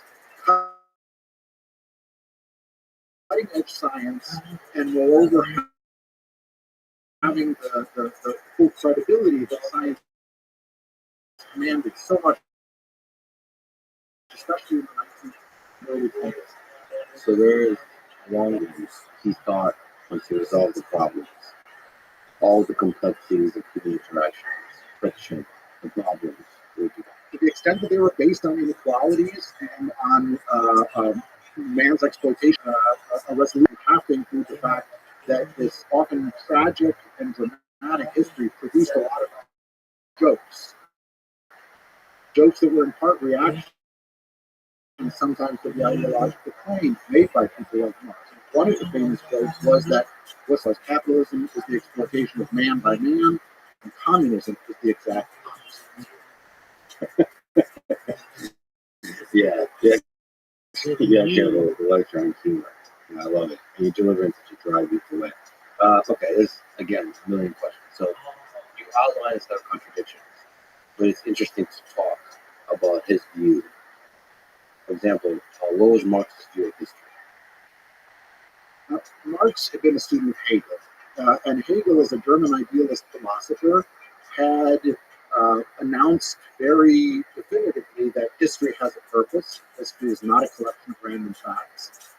And as an idealist, he proposed that the true movement of history, the true meaning of history, what made history with a capital H, something that's transcendent and meaningful, was that it was the working out of an idea through different civilizations, different stages of historical development, and that idea was the idea of human freedom. So it was not individuals or great thinkers alone making history and having an impact. It was the idea itself, striving to come to fruition, striving to come to an ever more perfect realization. In the case of Hegel, in this very Prussian and German context, he identified the realization of freedom also with the growth of the state, because he thought that governments are the ones that are going to be able to deliver on laws and on the ideal of a state of the rule of law, in German, the Rechtsstaat. That was a noble dream. At the same time, as we recognize from our perspective, state power has been put to all sorts of purposes besides guaranteeing the law. What Marx did was to take this characteristic insistence of Hegel that history is moving in a meaningful and discernible way towards the realization of an idea and flipped it on its head. Marx insisted that Hegel had so much that was right in his thinking, but what he neglected to keep in mind was that, in fact, history is based on matter. So, hence dialectical materialism. The dialectical referring to things proceeding by clashes or conflict towards an ever greater realization of some essential idea. And so Marx adapts a lot of ideas of Hegel. You can recognize entire rhetorical maneuvers that are indebted to that earlier training, but now taken as the confidence of being on the right side of history. And there are few things that are as intoxicating as being convinced that abstract, but are also destined to be successful. And also that you have the rigor of science backing you in your journey towards the truth. Absolutely. And so Engels, when he gives the graveside eulogy for his beloved friend Marx, claims that Marx is essentially the Darwin of history, the Darwin of history that he had done for the world of politics and of human history, what Darwin had done with his theory of evolution, understanding the hidden mechanism, understanding the laws that are at work and that make that whole process meaningful rather than just one damn thing after another. What about the sort of famous line that history of all existing societies is the history of class struggles? So what about this conception of history as a history of class struggle? This was the motive force that Karl Marx and Engels saw driving the historical process forward. And it's important to keep in mind that class conflict doesn't just mean revolutions, revolts, peasant uprisings. It's sort of the totality of frictions and of clashes, conflicts of interest that appear in any society. And so Marx was able, in this spirit that he avowed was very scientific, to demarcate stages of historical transformation. Primitive communism in the prehistoric period, then moving towards what is called state slavery. That's to say the early civilizations deploying human resources, ordering them by all-powerful monarchs. Then private slavery in the ancient period. And then moving to feudalism in the Middle Ages. And then here's where Marx is able to deliver a pronouncement about his own times, seeing that the present day is the penultimate, the next to last stage of this historical development. Because the feudal system of the Middle Ages and the dominance of the aristocracy has been overcome, has been displaced by the often heroic achievements, astonishing achievements in commerce and in world building of the middle class, the bourgeoisie, who have taken the world into their own hands and are engaged in class conflict with the class below them, which is the working class or the proletariat. And so this sort of conflict also, by the way, obtains within classes. So the bourgeoisie are going to be grave diggers, Marx announces, of their own supremacy because they're also competing against one another. And members who don't survive that competition get pressed down into the subordinate working class, which grows and grows and grows to the point where, at some future moment, the inevitable explosion will come, and a swift revolution will overturn this penultimate stage of human history and usher in instead the dictatorship of the working class, and then the abolition of all classes, because with only one class remaining, everyone is finally unified and without those internal contradictions that are class before. The dictatorship of the working class is an interesting term. So what is the role of revolution? But this in particular for Marx, I think, is a really key moment, which is what makes that such a good question. In his vision, the epic narrative that he's presenting to us, revolution is key. It's not enough to have evolutionary change. It's not a question of compromises. It's not a case of bargaining, of balancing interests. Revolution is necessary as part of the process of subjugated class coming to awareness of its own historical role. And when we get to the proletariat, this working class in its entirety, to whom Marx assigns this epic Promethean role of being the ones who are going to liberate all of humanity, a class that is universal in its interests and in the sort of role in salvation history that they'll be playing in this secular framework. They need revolution, the experience of revolution, in order to come into their own. Because without it, you only have half-hearted compromise and something less than the consciousness that they then need in order to rule, to administer, and to play the historical role that they've stated. How did he conceive of a revolution, essentially a violent revolution, stabilizing itself into something where the working class was able to rule? That's where things become a good deal less detailed in his and Engels' accounts. The answer that they proposed in part was, this is for the future to determine. So all of the details will be settled later. I think it was allied to this was a tremendous confidence in some very 19th century ideas about how society could be administered and what made for orderly society. In a way where, if the right infrastructure was in place, you might expect society to kind of run itself without the need for micromanagement from above. And hence, we arrive at Marx's tantalizing promise that there will be a period where it will be necessary to have centralized control. And there might have to be, as he puts it, despotic inroads against property in order to bring this revolution to pass. But then, afterwards, the state, because it represents everybody, rather than representing particular class interests that are in conflict with other classes, the state will eventually wither away. So there won't be need for it. Now, that's not to say that pure stasis arrives, right? Or that the stabilization equals being frozen in time. It's not as if that is what things will look like. But instead, the big issues will be settled. And henceforth, people will be able to enjoy lives of, as he would consider, an authentic freedom without necessity, without poverty, as a result of this blessed state that's been around. Despotic inroads against property.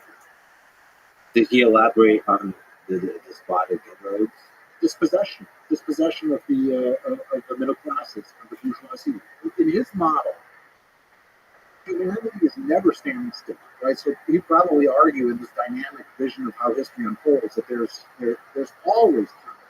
He's always moving, propelling history forward towards its predestined ending.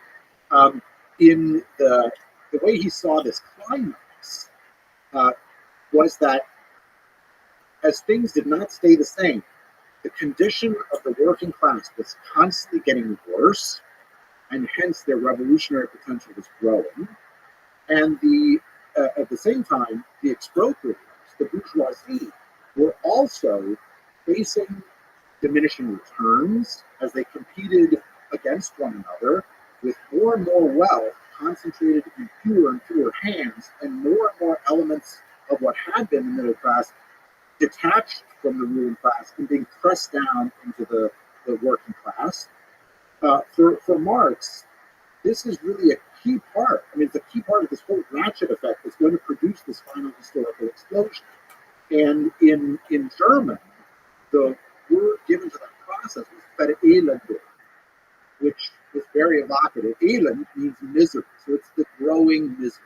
When this gets translated into English, the results are never quite as evocative or satisfactory. The words that get used are immiserization or pauperization, meaning more and more people are being turned into paupers. But for Marx, that prediction is really key. And even in his own lifetime, there were already hints that, in fact, if you look sociologically at the really developed working classes in places like Great Britain or Germany, that process was not playing out as he had expected. In fact, although there have been enormous dislocations and tremendous suffering in the early chaotic sort of Wild West stages of capitalism and of industrialization, there had been reform movements as well. And there had been unions which had sought to carve out rules and agreements with employers for how the conditions under which workers labored might be ameliorated. Moreover, the middle class, rather than dwindling and dwindling, seemed to actually be strengthening and growing in numbers, or the appearance of new kinds of people, like white-collar workers or technical experts. So already in Marx's own lifetime, and then especially in what follows Marx's lifetime, this becomes a real problem because it puts a stick into the spokes of this particular historical prediction. Can you speak to this realm of ideas, which is fascinating, this battle of big ideas in the 19th century? What are the ideas that are swinging around? Well, to describe the 19th century as sort of an age of ideologies is very apt, because Europe is being racked and being put through the ringer of nationalism, demands for self-expression of peoples who have earlier been in empires or under monarchical rule, demands to redraw the map. The tremendous transformations of the Industrial Revolution meant that in the course of about a generation, you have seen the world around you change in ways that made it entirely unfamiliar. You'd be able to travel across the landscape at speeds that have been unthinkable when you were a child. So it's enormous change and demands for yet more change. And so it's a great mix of ideas, ideologies, the old and the new, religious ideas, religious revivals, as well as demands for secularization. And stepping into all of this are Marx and Engels together in what has been called, I think with justice, one of the most important and influential intellectual partnerships of history. They were very different. They were both German by origin. Marx had trained as an academic. He had married the daughter of a baron. Because of his radical ideas, he had foreclosed or just found himself cut off from a possible academic career and went the route of radical journalism. Engels was very different. Engels was the son of an industrialist, and the family owned factories in Germany and in England. So he was most definitely not a member of the proletariat that he and Marx were celebrating as so significant in their future historical role. There were also huge differences in character between them. Marx, when people met him, they were astonished by his energy, his dynamism. They also saw him as a man who felt determined to dominate arguments. He wanted to win arguments, and was not one to settle for compromise or a middle road. He was disorderly in his personal habits. We might mention, among other things, that he impregnated the family he made, and didn't accept responsibility for the child. he was also not inclined to undertake regular employment in order to support his growing family. That's where Engels came. Engels essentially, from his family fortune, and then from his journalism afterwards, supported both himself and the Marx family for decades. And so, in a sense, Engels made things happen. In the mysterious way that friendships work, the very differences between these men made them formidable as a dynamic duo because they balanced off one another's idiosyncrasies and turned what might have been faults into potential strengths.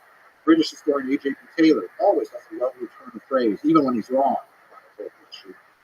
In this case, he was right. He said that Engels had charm and brilliance. Marx was the genius. And Engels saw himself as definitely the junior partner in this relationship. But here's the paradox. Without Engels, pretty clearly Marx would not have gone on to have the sort of lasting historical impact in the world of ideas that he had. Just to throw in the mix, there's interesting characters swimming around. So you have Darwin. He has it's difficult to characterize the level of impact he had, even just in the religious context. He challenges our conception of who we are as humans. There's Nietzsche, who's also the area. On the Russian side, there's Dostoevsky. So it's interesting to ask, maybe, from your perspective, did these people interact in the space of ideas to where this is relevant to our discussion, or is this mostly isolated?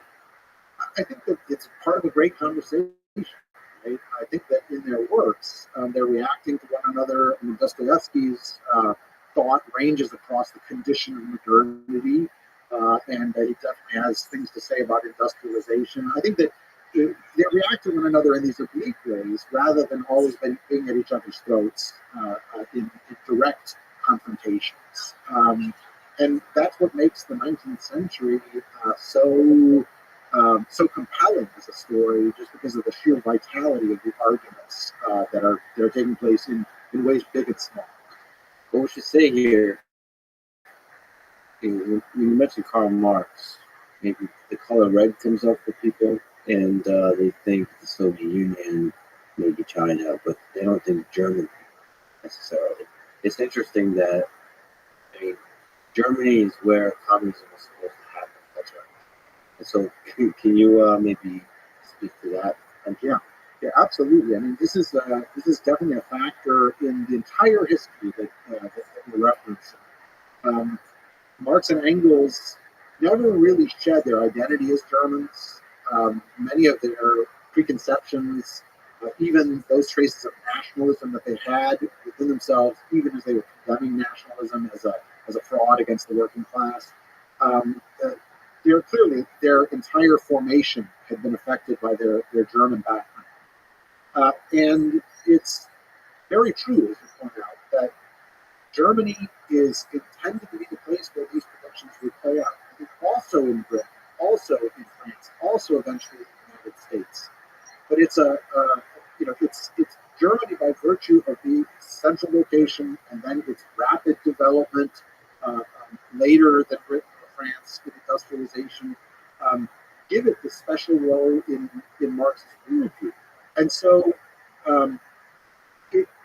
it's a lasting irony, or a central irony of this whole story, that when a government establishes itself that claims to be following Marx's prescriptions and realizing his vision, it happens in the wreckage of the Russian Empire, a place that did not match the requirements of being industrialized, developed, well on its way in this historical process. And nobody knew this better than the Bolsheviks. Lenin and his colleagues had a keen sense that what they were doing, exciting as it was a gamble. It was a risk because, in fact, the revolution to really take hold had to seize power in Germany. And that's why, immediately after taking power, they're not sure they're going to last. Their hope, their promise of salvation is that a workers' revolution will erupt in Germany, defeated Germany, in order to link up with the one that has been launched in this unlikely Russian location, and henceforth,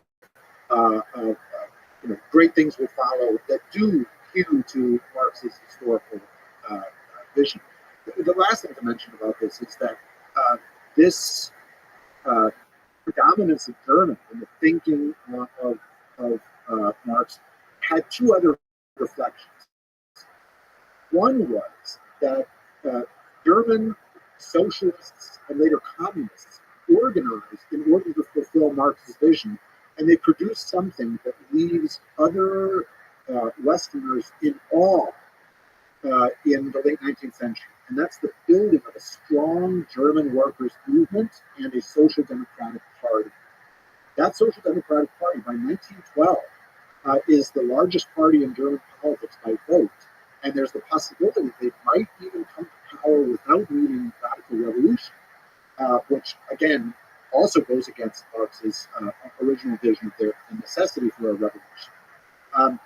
Workers around the world, or rather radical socialists, look with admiration and awe at what the Germans have achieved, and they see themselves as trying to do what the Germans have done. The final point is, growing up during the Cold War, one thought that, well, if you want to represent somebody as being a communist, that person has to have a Russian accent, because Russia, after all, the homeland of this form of government, the Soviet Union, that must be the point of origin.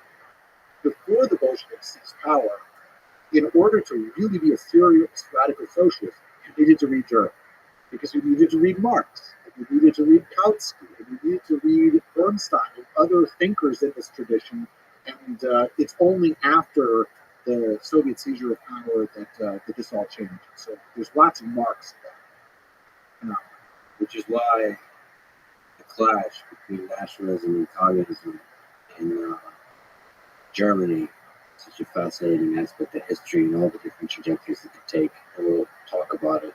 If we return to the 19th century, you said that Marx's chief rival was Russian anarchist Mikhail Bakunin, who famously said in 1942 that the passion for destruction is also a creative passion. So, what kind of future did Bakunin envision? Well, Bakunin, in some things, agreed with Marx, and in many others disagreed. He was an anarchist rather than hewing to the sort of scheme of history that Marx was. So he did see humanity as fighting a struggle for a better way of life. He envisioned, as your quote suggests, that revolution and sheer confrontation and overthrow of the existing state of things, not compromise, was going to be the way to get there. But his vision was very different. Rather than organizing conspiratorial and hierarchical political movement, Bakunin envisioned that the ties would be far looser, that both the revolutionary movement and the future state of humanity would grow out of the free association, anarchist thinking, the free association of individuals who rejected hierarchical thinking in their relations to one another, rejected the state as a form of organized violence, and rejected traditional religious ideas that we saw as buttressing hierarchies. No. So Bakunin is part of a broader movement of socialist and anarchist work, demanding change. Yeah, and check your fucking messages. I'm trying to talk to you for 2.5 hours. I have too. Check when I sent the message a long time ago. And I didn't send it.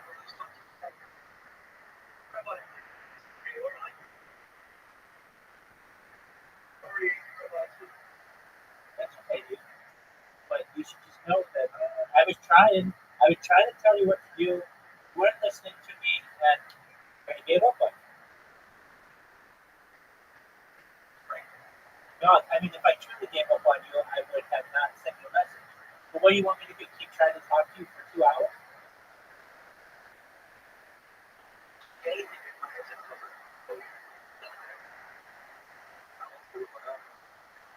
No, none of that is true. Something was wrong where you couldn't hear me at all.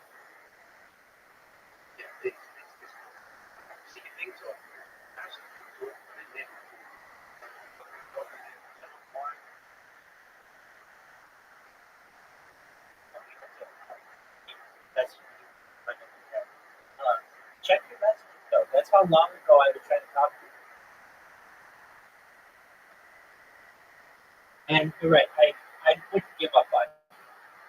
But I just I was spinning my wheels trying to communicate. I was screaming at you, for minutes on end. We're done.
So you were getting a new one.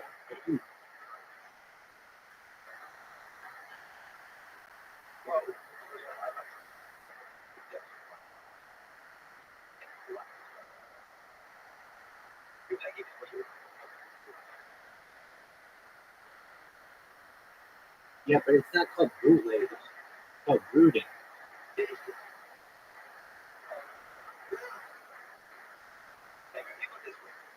Yeah. Oh, apologies.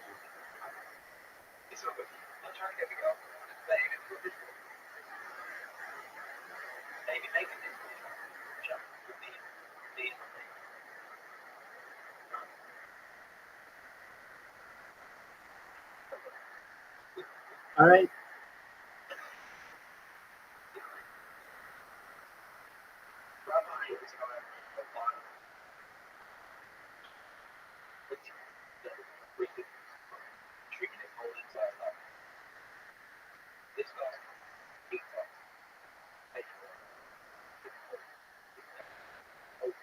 $100%.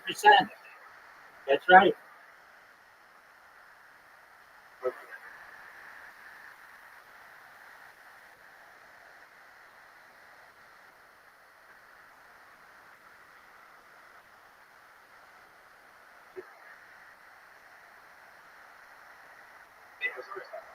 You're good, big dog.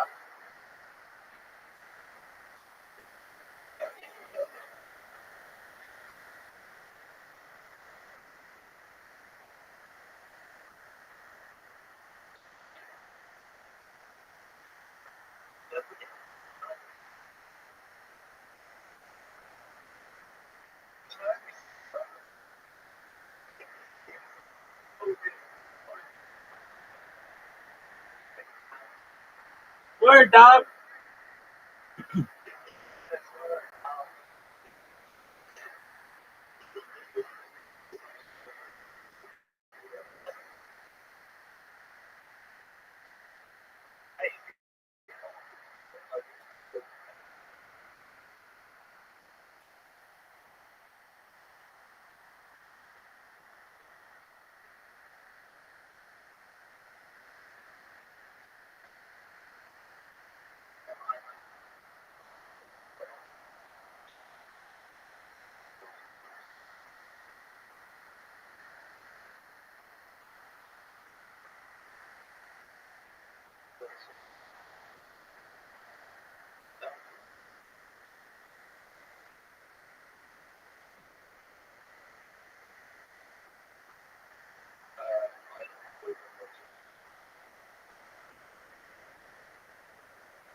Yes, sir.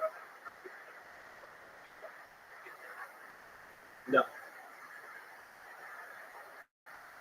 No one's in heaven except Rabbi.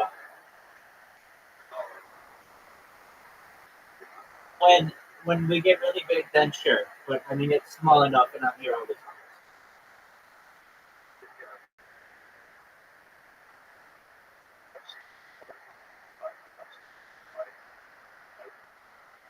We'll work on that.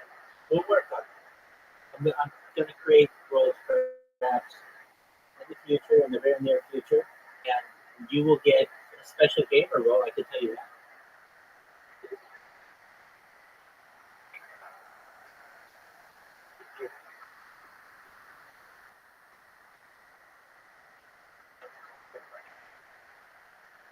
Russ,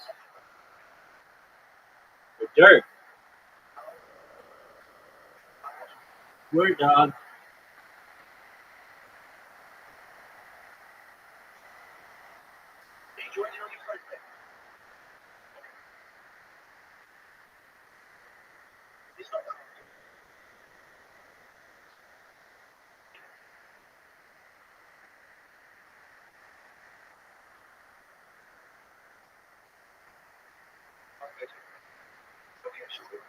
Excellent.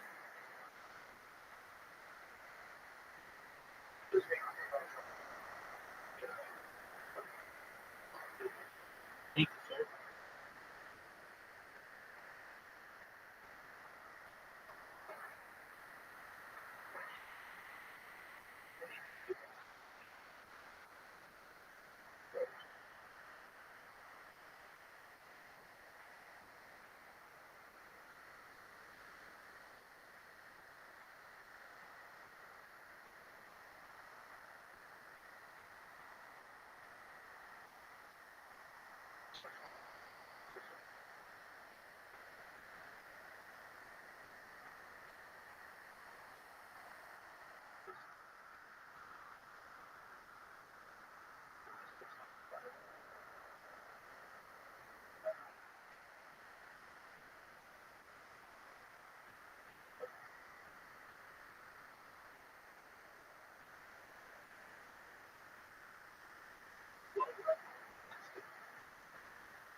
We call those periods.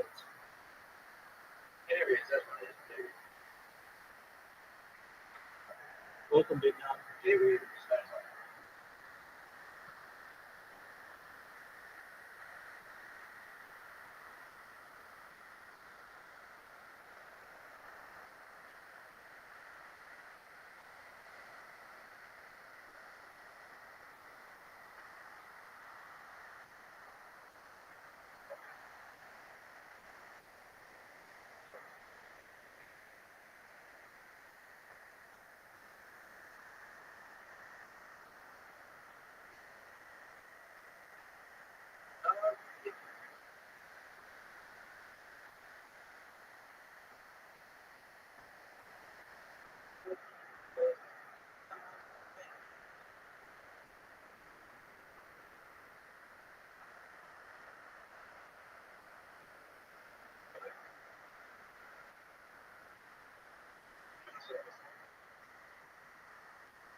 Hey, look who it is. How are you?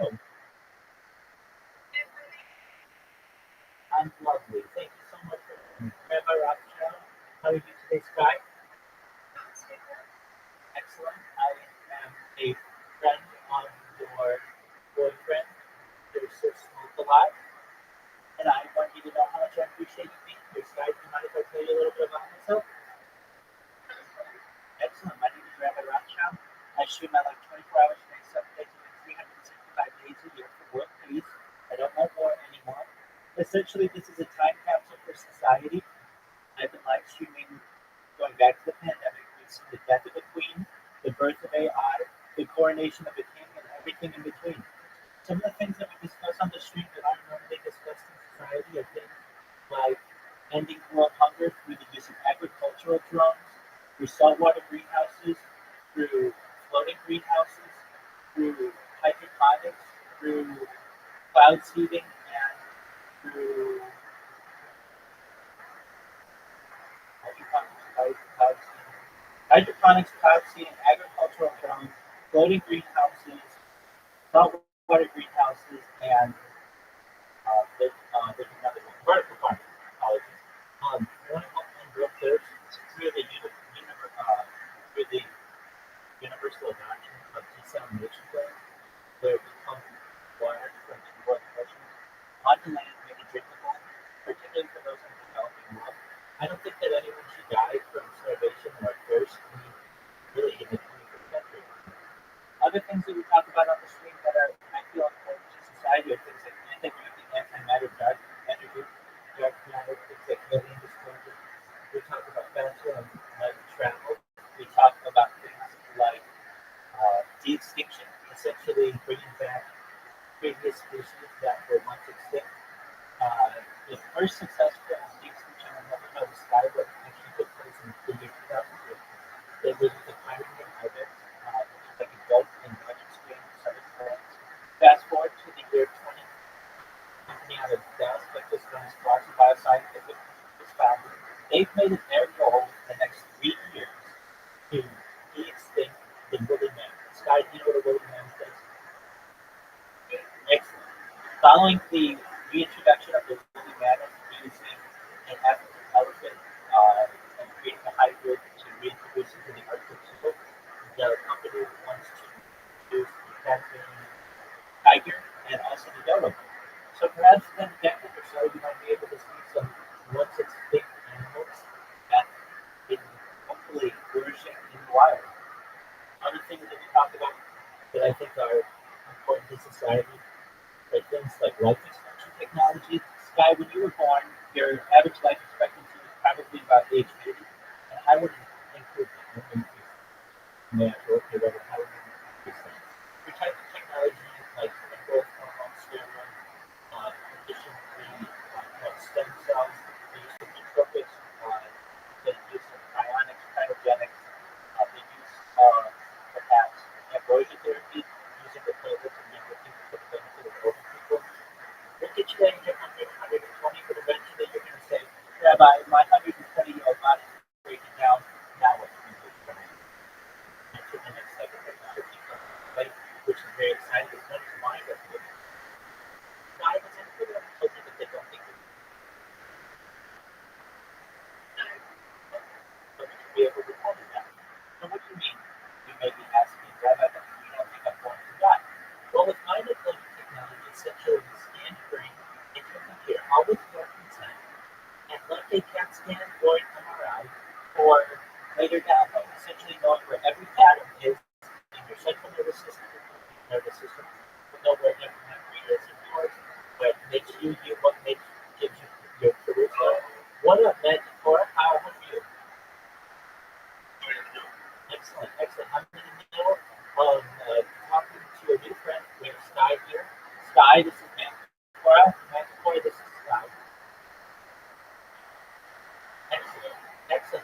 how'd you find out about me?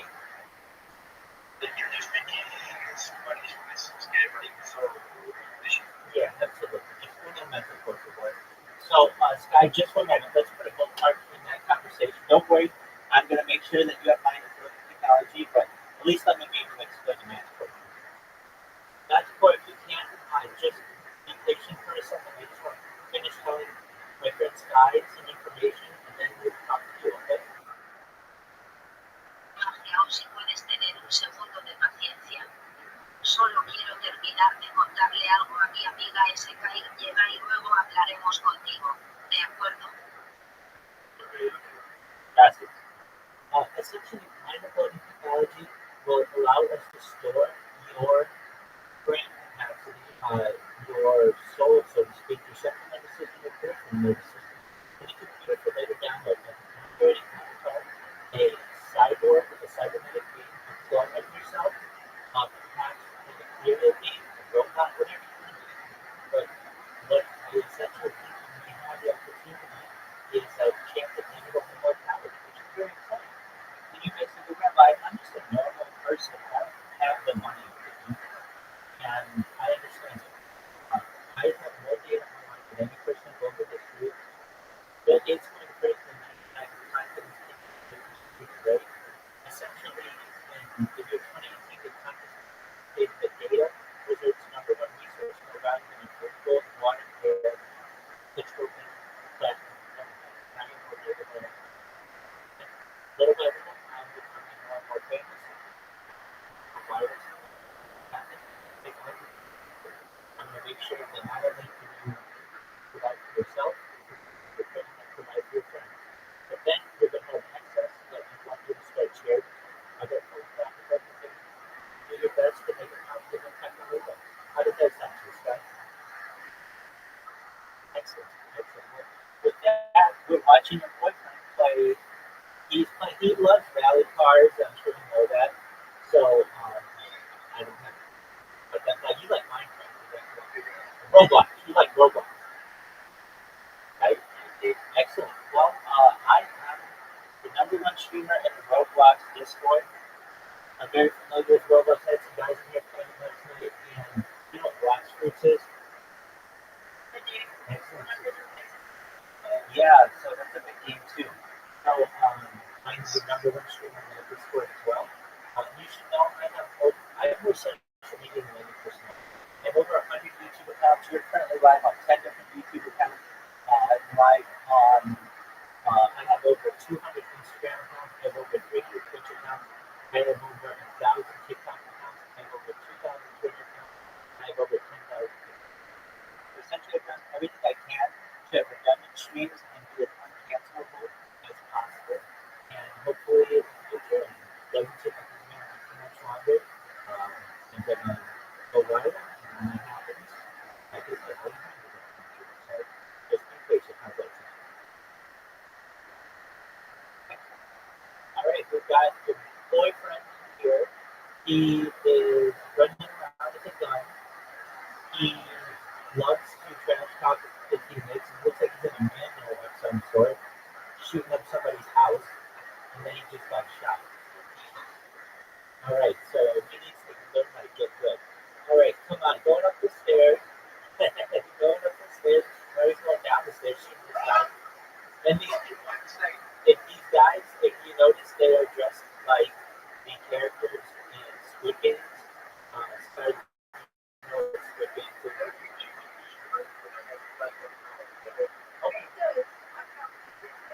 Okay.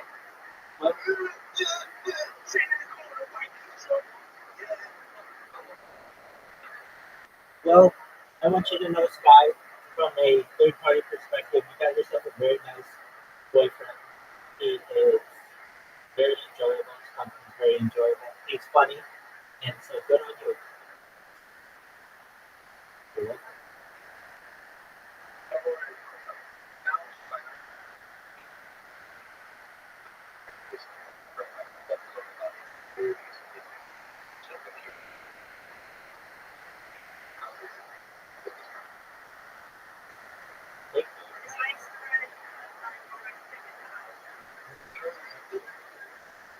Thank you for your high grade. It means the world.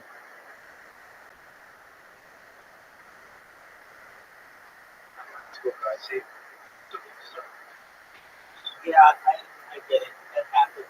There are a bunch of guys who come in here. And if you didn't know what this is, it's a universal translator. So we can speak in any language.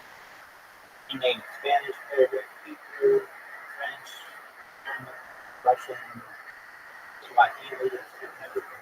And I feel like with this type of technology, we can really bridge the gap from a communication standpoint in the world. And when we have modes of communication and we can understand each other, it's just going to make it easier to come to world peace. Now, I understand that I get people every day who say, Rabbi, we're never going to have world peace. And I understand that perspective, but what they don't understand is perhaps if you study alien civilizations or even just the potentiality of extraterrestrial life, in order for them to get off their planet, they have to have peace at home. And there's nothing different that would happen in our case as well. So basically, we have to have peace on our home planet before we can start some of this other technology, things like space tourism and the terraforming of other planets like Mars, perhaps the moon of Jupiter like Europa, perhaps Venus, and then eventually get into interstellar travel and intergalactic travel. The next closest star to ours is Alpha Centauri. It's approximately 4 light years away. So that means you can get there through conventional physics. If you were able to travel close to the speed of light, within about 4 years, you could spend time there and come back after 4 years and tell us all about it. And that could be a realistic trip for people in the future. And with the idea of digital immortality, they'd be able to do that. I just think that's extremely exciting.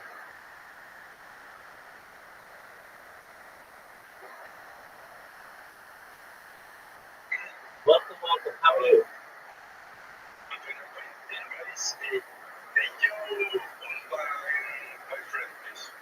Which one?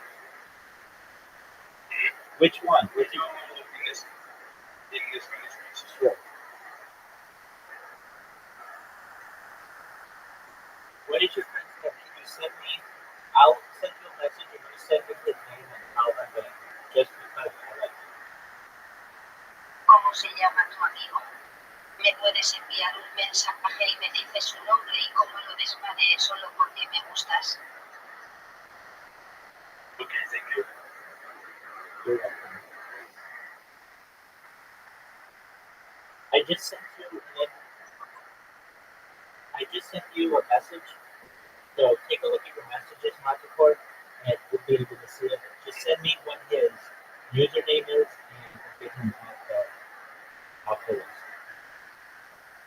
Te acabo de enviar un mensaje. Mira tus mensajes, Manticore, y podrás verlo. Solo envíame su nombre de usuario y lo quitaremos del primer lugar de la lista. Okay. One second. Sure. Thank you. You're welcome. I don't ban very many people at all, so I don't know what to do. People do. Usually, if I ever have to ban people, because they're very, very loud, but purposefully, they'll come in here and play chainsaws and stuff while I sleep just for funny. I will also get people who like to just yell at me for absolutely no reason, like people just get annoying. But generally, I allow people to come to me just about every time to play. And yeah, I don't really have an issue with it. People who disagree with me, I am open to alternative theories, I'm open to alternative opinions, but so long as it maintains decorum. If people start to get super purposefully loud, then I can. Yep, I am.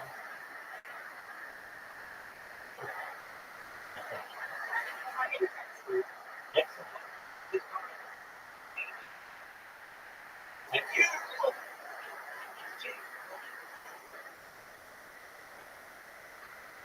Hello, I see. Un momento.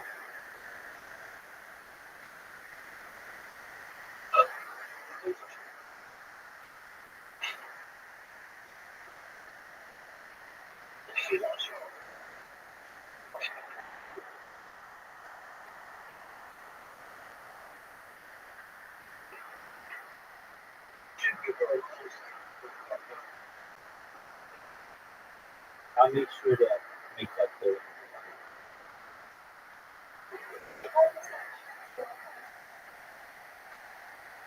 He's just defensive. That's it.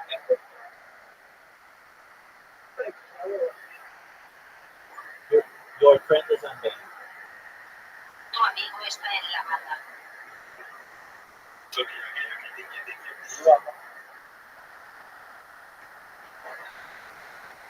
I don't know.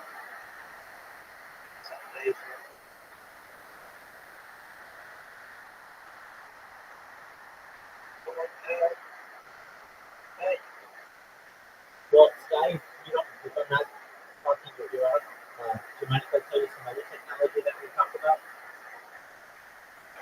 Excellent. So I'm really into mega projects, and I really feel one way we can really make the world better is in the same way that we have the channel, the English channel funnel that connects England to continental Europe. I would like to do the same between Asia and North America, which is known as a Bering Strait tunnel. Essentially, it needs to be 51 miles under the seabed that would connect perhaps rail and or car transportation that I think would definitely revolutionize the connections, diplomatic ties between different nations. Currently, in order to travel basically intercontinentally, you have to take a boat or a plane.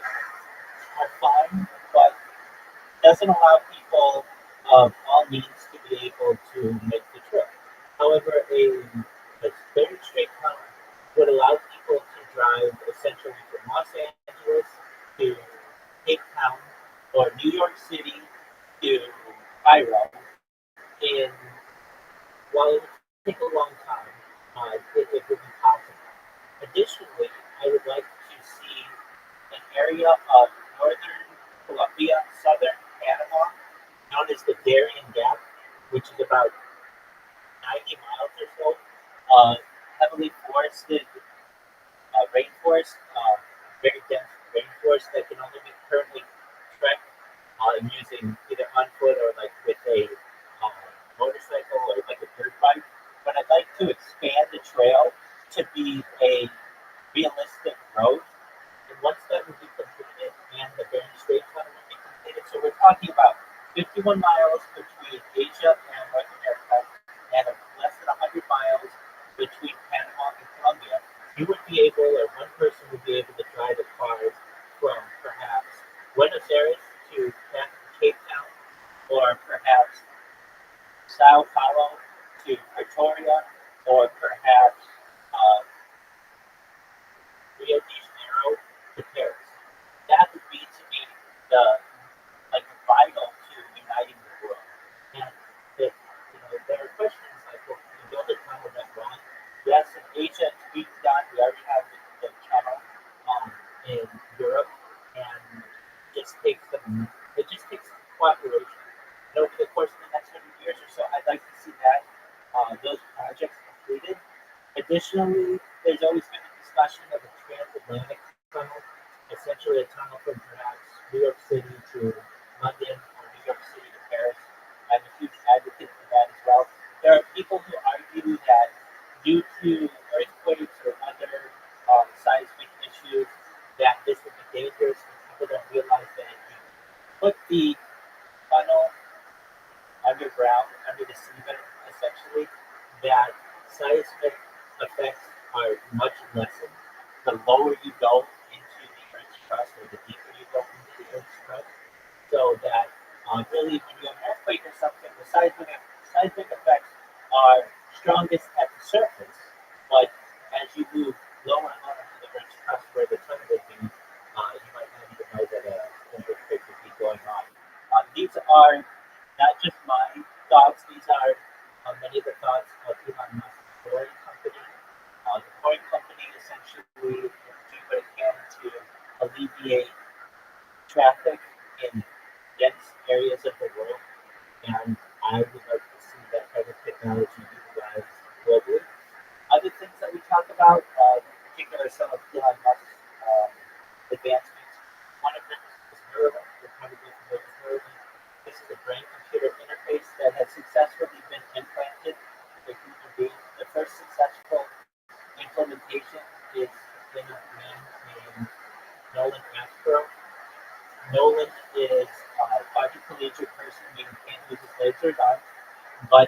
he can play video games better than to smoke a lot, better than you, and be a lot combined. The reason why is because he essentially has an autoimmune with the use of Neuralink, the brain computer interface. There have been two successful brain computer interfaces, Neuralink, that have been implanted in humans, and as the trials continue, it seems to have a lot of success and will be able to improve not just people with disabilities, but perhaps the average person someday. Additionally, things about which I'm an advocate are neural network. So essentially, we have the internet right now, which is uses cables, and we're moving more to an augmented reality world and then into a virtual reality world. But eventually, we'll have something known as a neural network, which will allow us to perhaps communicate telepathically with each other. It will perhaps allow us to download information wirelessly. All of these things, I'm not saying will be available within the next year, but perhaps the next 100 years or so, at least with trials. These are fascinating things about science to me, and I think that they are important for the world. And so I do my best to project these types of conversations into the discussions that I have with people, because I know that they don't generally hear it in the mainstream. That's fine. Eventually, we will be able to hopefully insert these types of topics and words and phrases into the global zeitgeist, and these things won't be seen as science fiction anymore. They will be science fact, because they are actually possible if we just put a little bit of effort into it. So I appreciate you allowing me to share that with you, Sky. And with that, I'm watching their smoke a lot stream. It's just like a circular Xbox thing. Just okay, that's okay. So that's enough about me. Sky, tell me about yourself. Anything that you feel comfortable sharing, please let me know. If you're not comfortable sharing everything you have you don't have to answer, but tell me about yourself. Honestly, Okay, that's fine. Right? That's okay. Excellent. What are you studying? Yes, good on you. Wonderful. Okay, so, and you like to play Roblox. What else do you like to play? Okay, I understand that. If you had more time, what game would you want to play?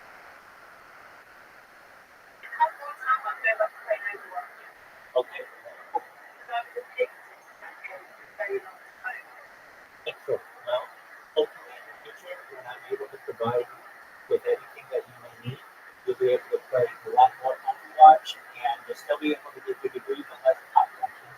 And unless you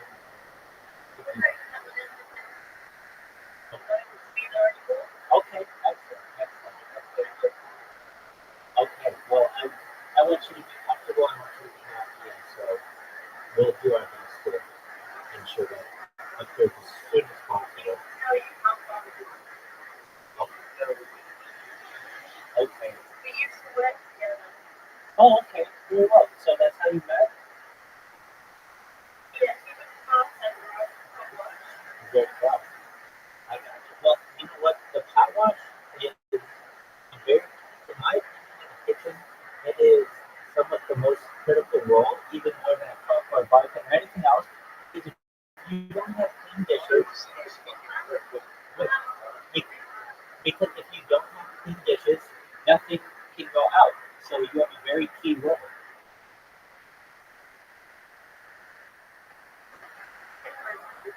Yeah, no, I understand that. No, I understand.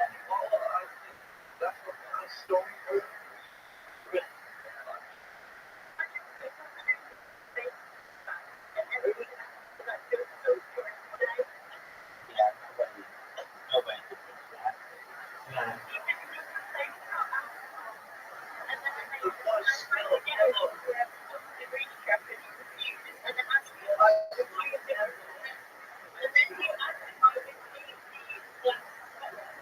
Yeah.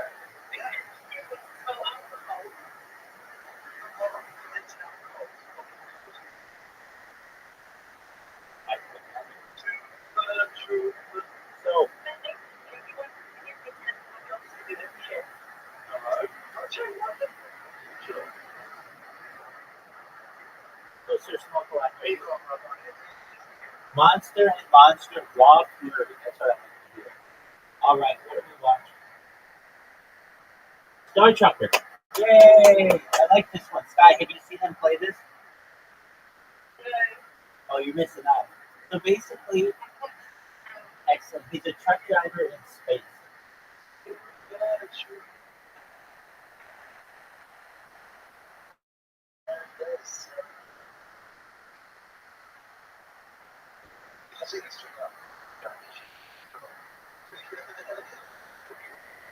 Scott, do you like the Beatles?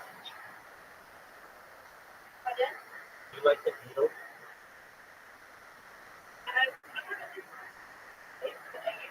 Okay, excellent.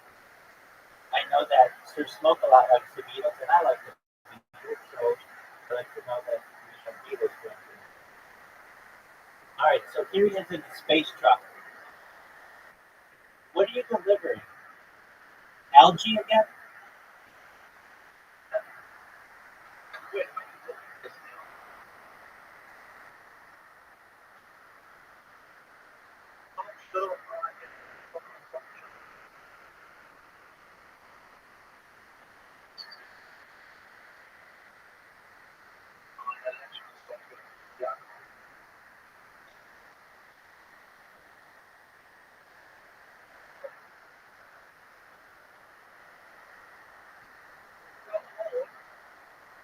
Oh, there you go.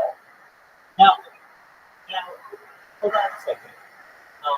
There is not any, there aren't any air molecules in space, so does it really make a sound?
I think I recall this, yes.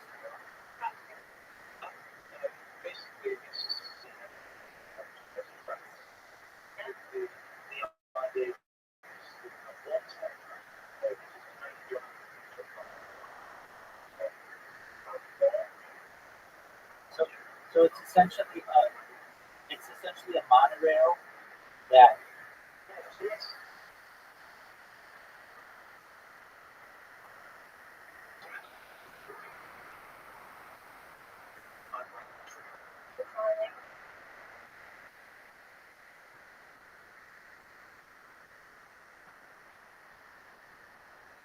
smoke a lot. Can you add more cargo to your cargo train? Or three are three the most you can have?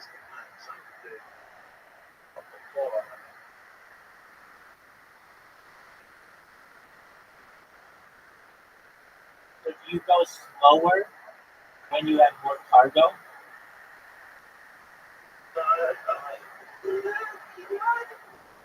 Uh-oh. Uh-oh. Is that a train? Oh, it's another truck. It's another truck.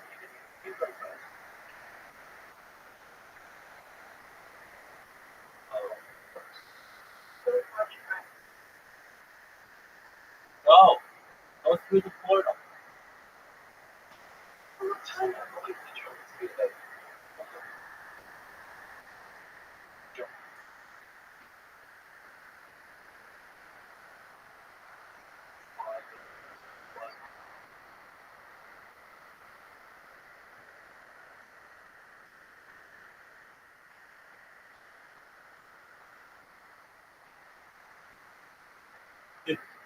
If people ever try to rob you on your truck,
nice. So you made it to the dock.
Catch.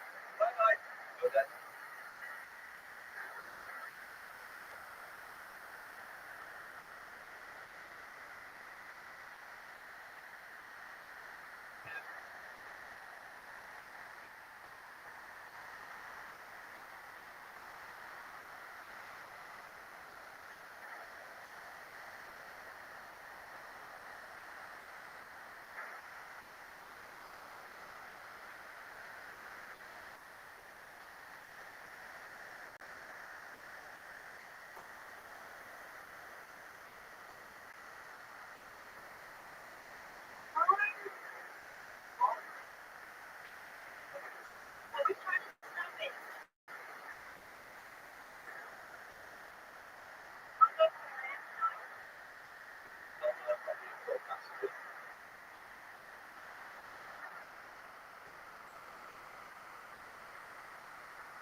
I like it though.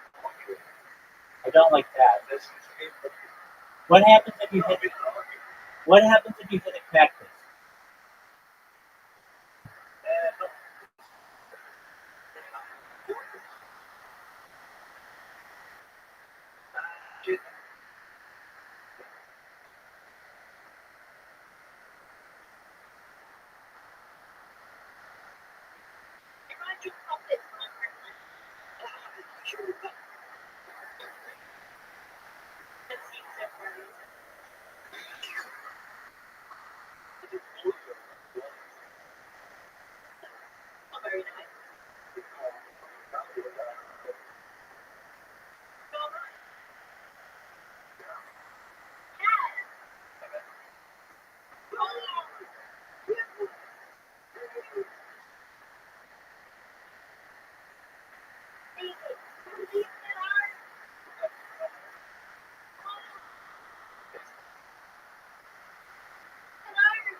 Oh yeah, kill that.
Sir,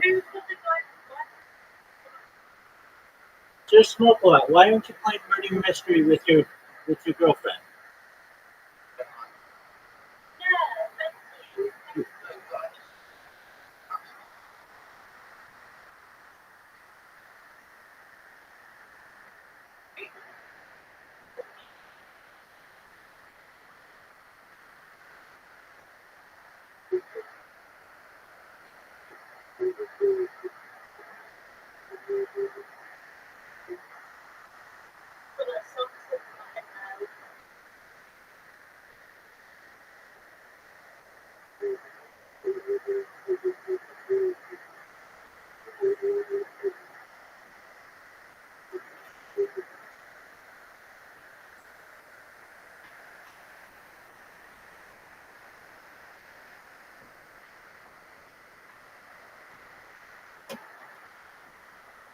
Wow, your voice is getting great.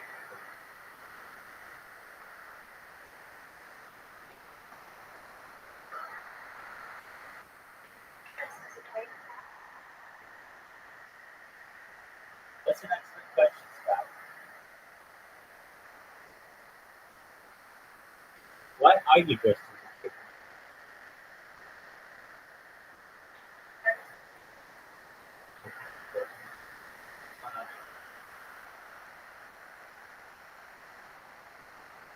Sir Smokeout. Sir Smokeout, can you hear us?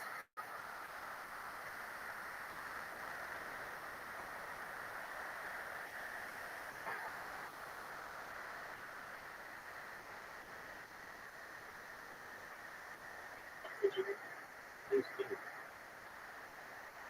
He came in here a few hours ago, and for 2 hours, he could not hear me. He would be like, Rabbi, are you there? Are you there? Are you there? And I'm yelling at him, yes, I'm here. He'd be like, I don't know why you're not talking. I'm like, what's wrong? I sent him a message telling him, hey, I'm here. You either got me muted or something.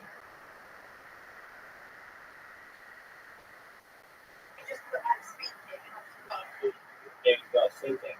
There he is. Yes, sir. Yeah, someone's got on this device, Scott.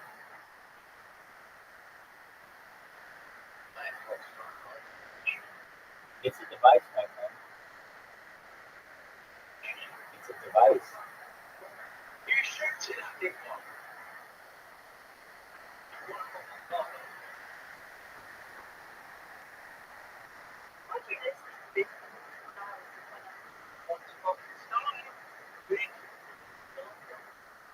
I'm a very patient individual. All right, Sir Smokeout, when are you going to share your screen so we can critique your gameplay? Sir Smokeout, when are you going to share your screen so we can critique your gameplay?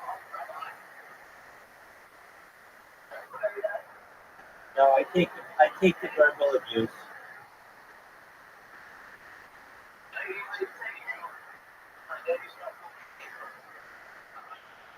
We're not giving up on you. We want to watch you play.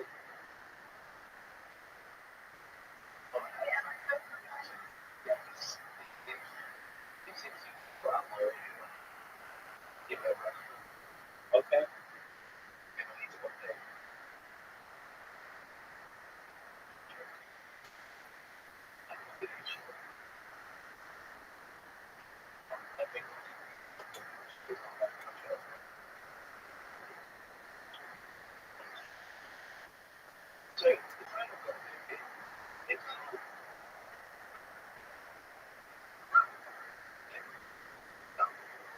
Welcome, Cooper. How are you?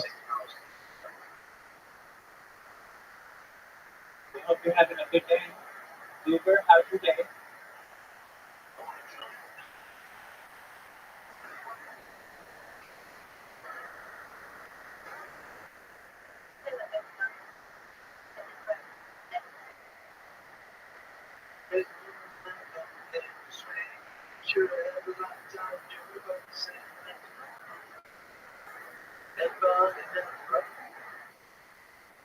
Everybody in the whole cell block.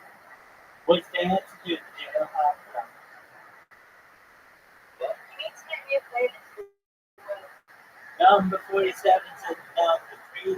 The good kids there, but I didn't see. The ship would be delighted with the company. So come on down to your high fly, good midnight fly.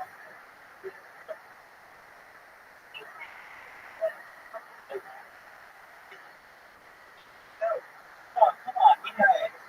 Be nice.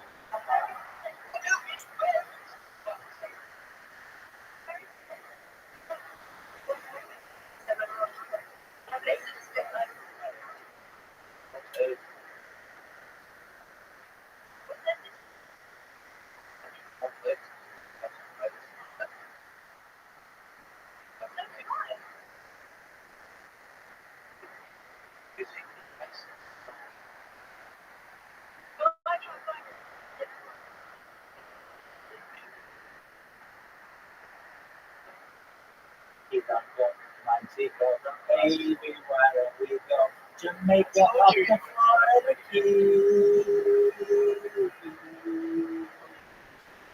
There's a place called Kokomo. That's where you wanna go to when you're bum bum bum bum bum bum bum. Bodies in the sand. Tropical drink in your hand. That easy look in your eyes. Give me a tropical contact high. Down in cold Aruba, Jamaica. Ooh, I wanna take ya. Bermuda, Bahama, come on, pretty mama. Chicago, Montego, baby, why don't we go Jamaica? That's, who sings that? I'm testing you. Who sings that? Good job, my friend. You're very good.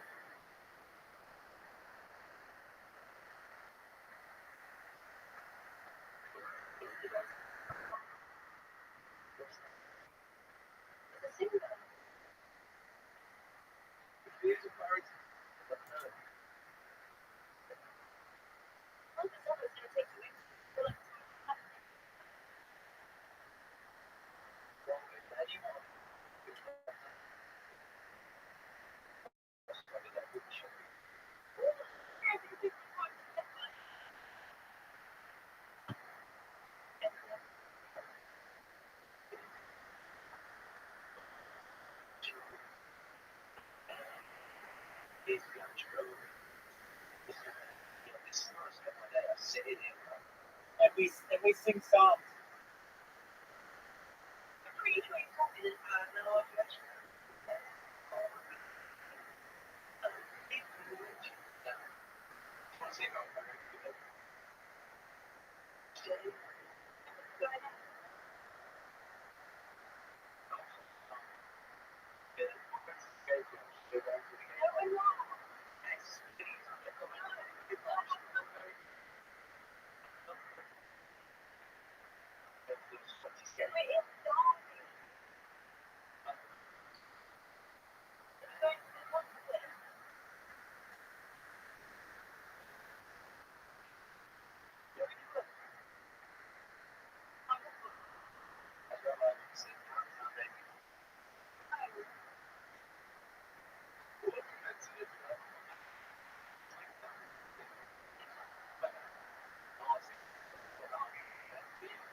You like Duran Duran?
She's very nice, my man. You got yourself a very nice girlfriend.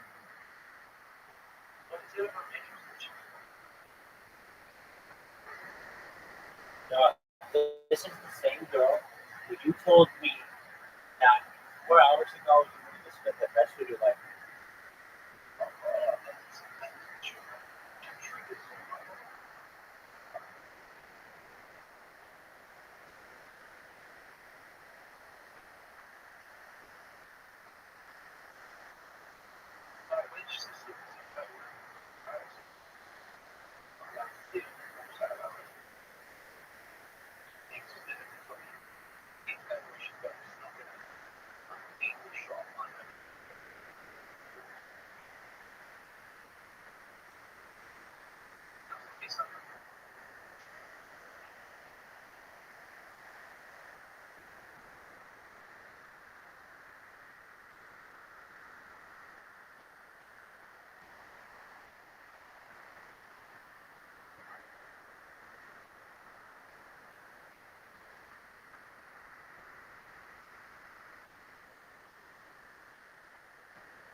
Let the back slide.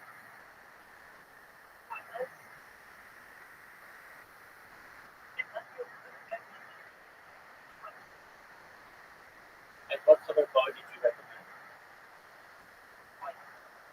Why did you recommend white? Okay.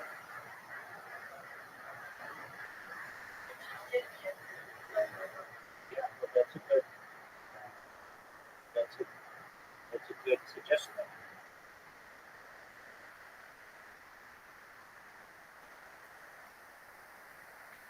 All right, so hey, Sir Smoke a lot. You muted him. There he is. That's it.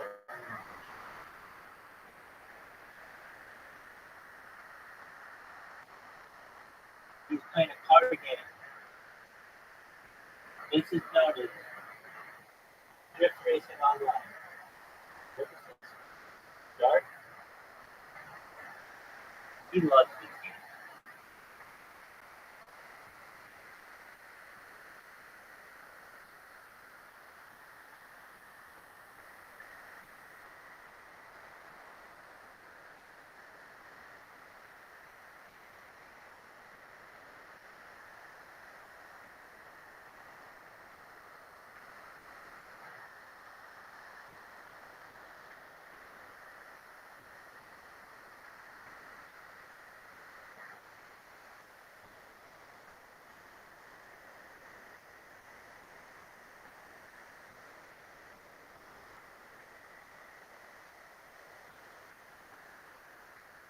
I guess you put the message that says Discord. No, never mind. Why isn't he undefined, you know? Sky, do you know why Sir Smoke a lot is not undefined?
Why did you have a staffing dog? No, why did you have a staffing? Okay.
Oh, dog.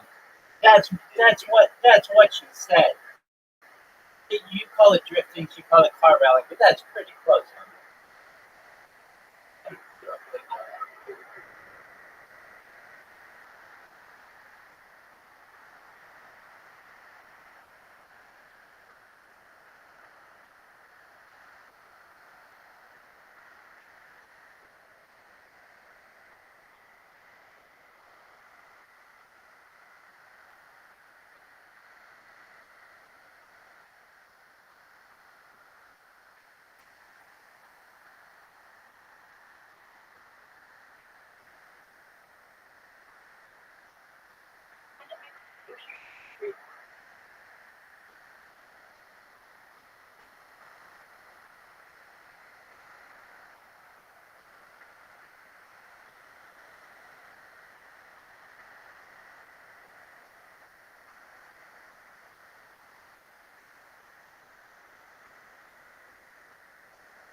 Hopefully. Absolutely.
better than war.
diagnostics.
So again, if you're pushing their music, it's not a bad person.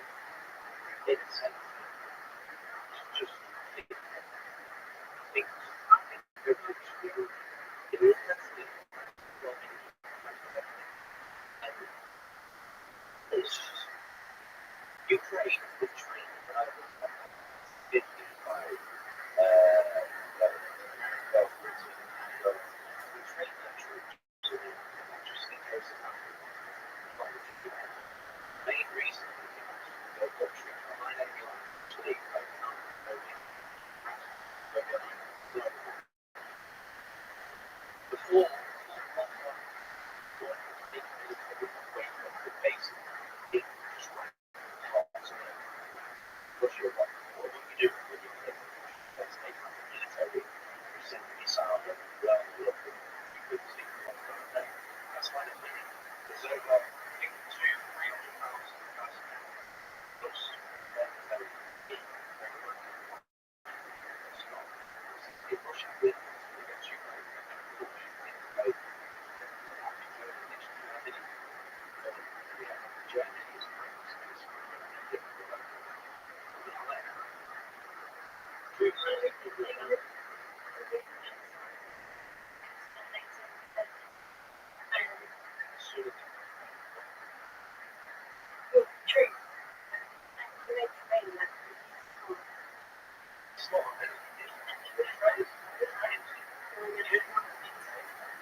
this war is going to be big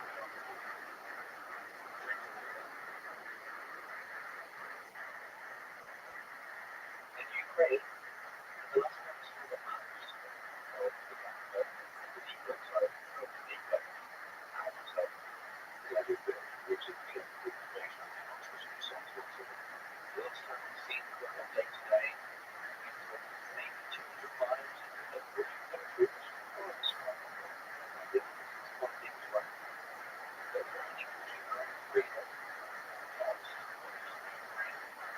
Ukraine is getting and only 300 miles from Ukraine.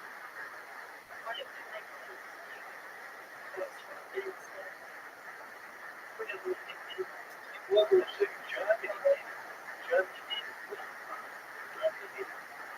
looked good but was 1944 and 1944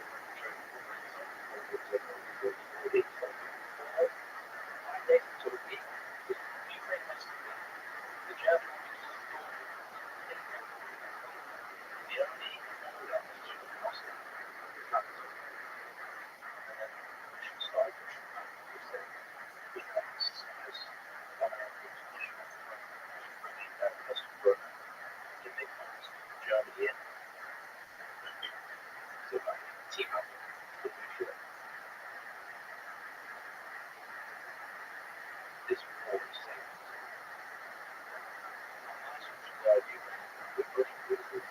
It's going to work.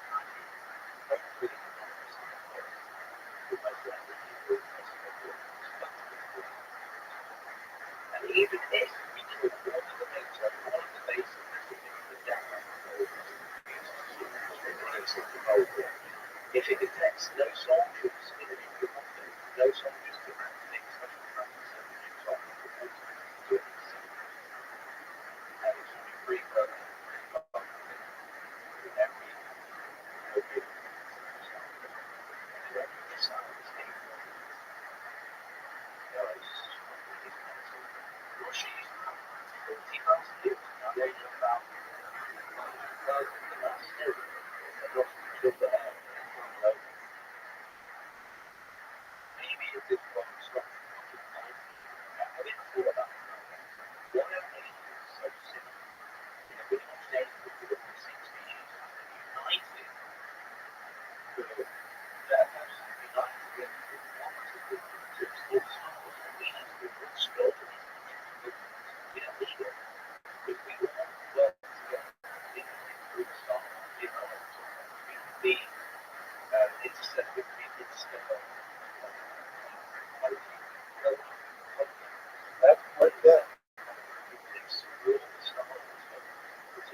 Cubans, it's just a good animals, but animals are good. And it's sort of as graceful as possible.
There's smoke a lot. Are you there, big dog?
253.3. 253.3. 253.3. 253.3. 253.3. You good?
So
you're kidding me.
they just kind of won't get to it.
if the answer is no, if you remain really good message, really good with that, still together, so together, I'm confident, I'm going to try to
There he is. There he is.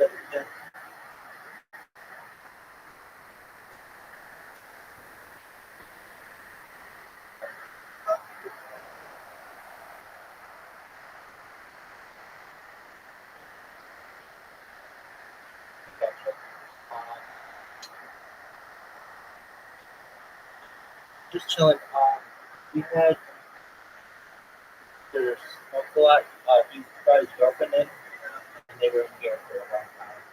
And I don't know how much we were. Exactly, but I wish the best for them. Aiden Ross just went live, and he hasn't been live for 2 months. Same old shit. I mean, really, in my life, the big thing, and I'm really proud of this.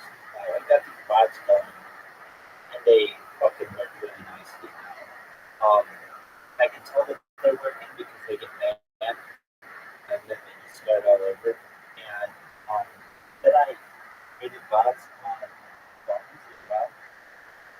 And it's just a matter of time until I know that I know fucking people. And I've been doing it, hasn't even going 24 hours. I just say to myself, at least on Kick, I got pretty well known within a couple months there. So hopefully something similar happens here on Twitch. And things is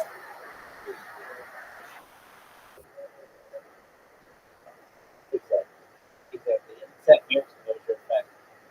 First they ignore you, then they attack you, then they fight you, then you win. And that's what I do.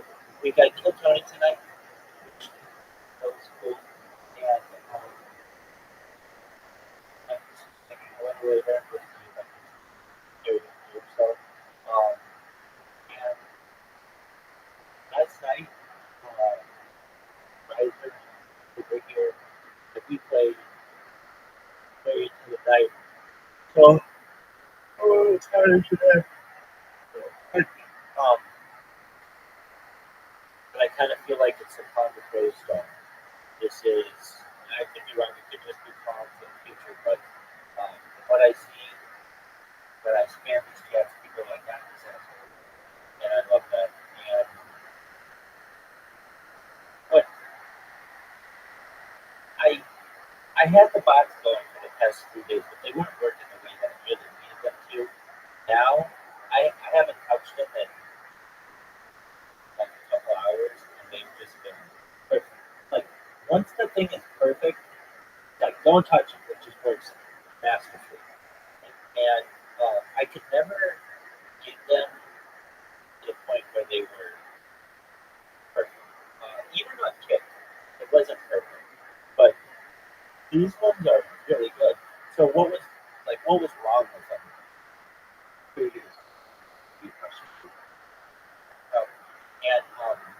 it's really interesting. Like all of the nuances, just whether you're searching from Japan or the Netherlands or the United States, all of them are different in how the page displays, and that causes that's a huge headache. But I'm able to, and it just like makes a different box pop up for cookies, or it makes like the text different and the sign up process. But I worked through all of that, and it's kind of fascinating that we're not all on the same rules globally, like depending on the country. Yeah. And the other thing that was fucking with me was basically the way the bot was going was that it would search by the live box, like it would recognize where in the upper left corner where it says live, and that's like image recognition, and if for one reason or another it doesn't get that image right or it mistakes the image for something else, it fucks up the whole thing. And that was really screwing me. And so so I changed it's all about consistency with the website, obviously, right? And I changed my strategy. So instead of it doing this image recognition from the, the live box. What I do instead is I do a search of the word English on the page because the word English shows up a lot because that's usually where a lot of people use to speak. And that allows me a consistent way for the page to basically be displayed. Like basically, I need the boxes of the people's screens to always be in the right position for the mouse. And if they're not for whatever reason they're off by just a little, it bumps. But I'm like shocked how consistent this thing is. Usually I do these things and it's like something bug gets fucked up on them and I have to go and I have to click it. But I just did it and I'm like, all right, I'm gonna just listen to whatever Cross is saying and I'll just let it go. And it's like I haven't touched these things in 2 hours. And once it's at that point, it's like it's pretty hands off. So that's super positive. Now on the phone front, where I got it's really I cannot say if the internet ends up being like the Twitch app, we're in for a bad time. And I know it will be. It's so much advertising. But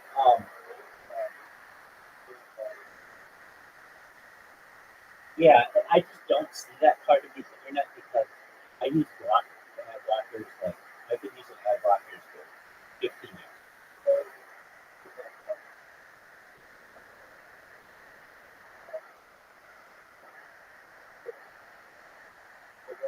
Right, exactly.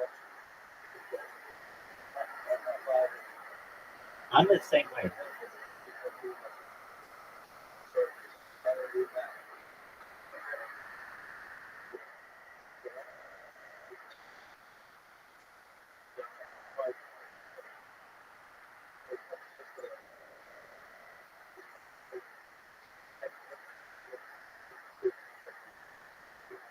Right.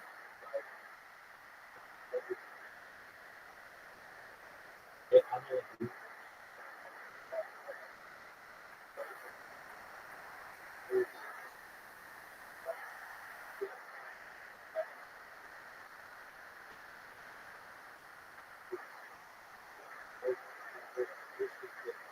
yeah, all that beautiful beat footage.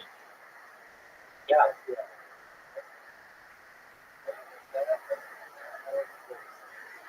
I'm in agreement with you. Um, but it's hard to avoid. Well, at least on the Twitch app, it's like I figured like, oh, somebody's got some kind of way to stop ads on this fucking app. And the reason why I need the app, the reason why I need them, I mean, is it causes inconsistency in where the mouse click's going to be. I don't know if it's going to be a 30-second ad. I don't know if it's going to be 2 minutes of an ad. And so I found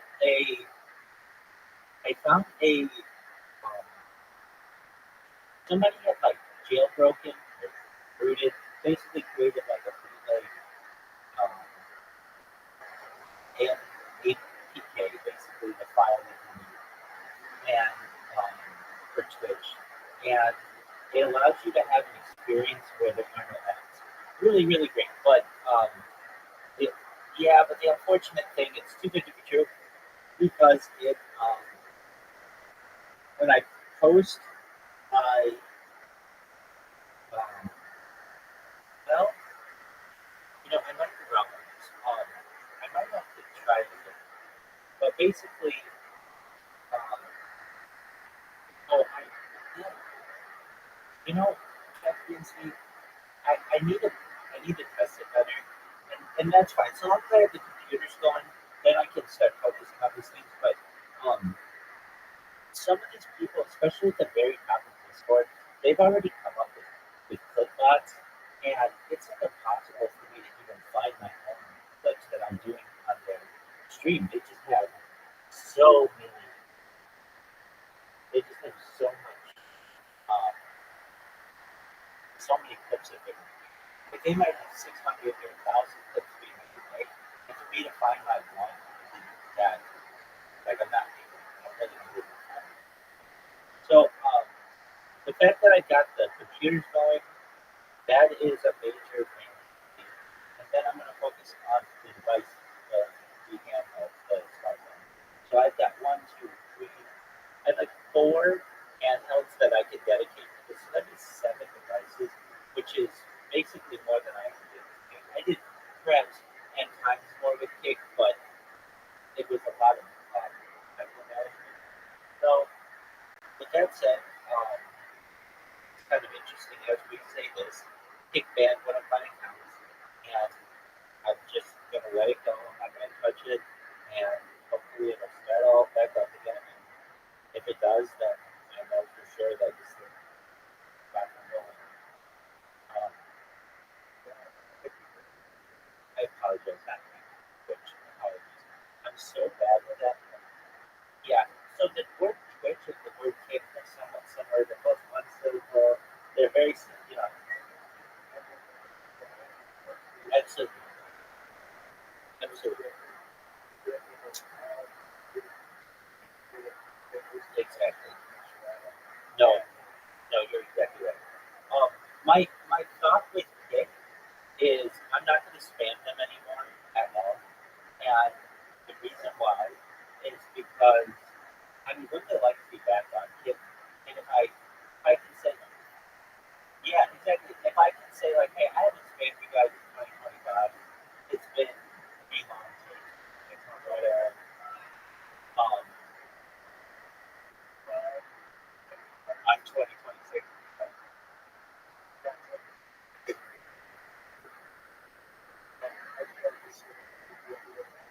Exactly. I'm 100% in agreement. And go ahead. Yeah, exactly. I was almost thinking of sending Eddie a message, just saying like, "Hey, dog, I really appreciate the opportunity, and I want you to know that like I'm calling you truth on this, and whenever I think it's okay for me to come back, I'd like to come back, but you know that won't be for months or whatever, and I wish you the best. And we'll see. I mean, it's just."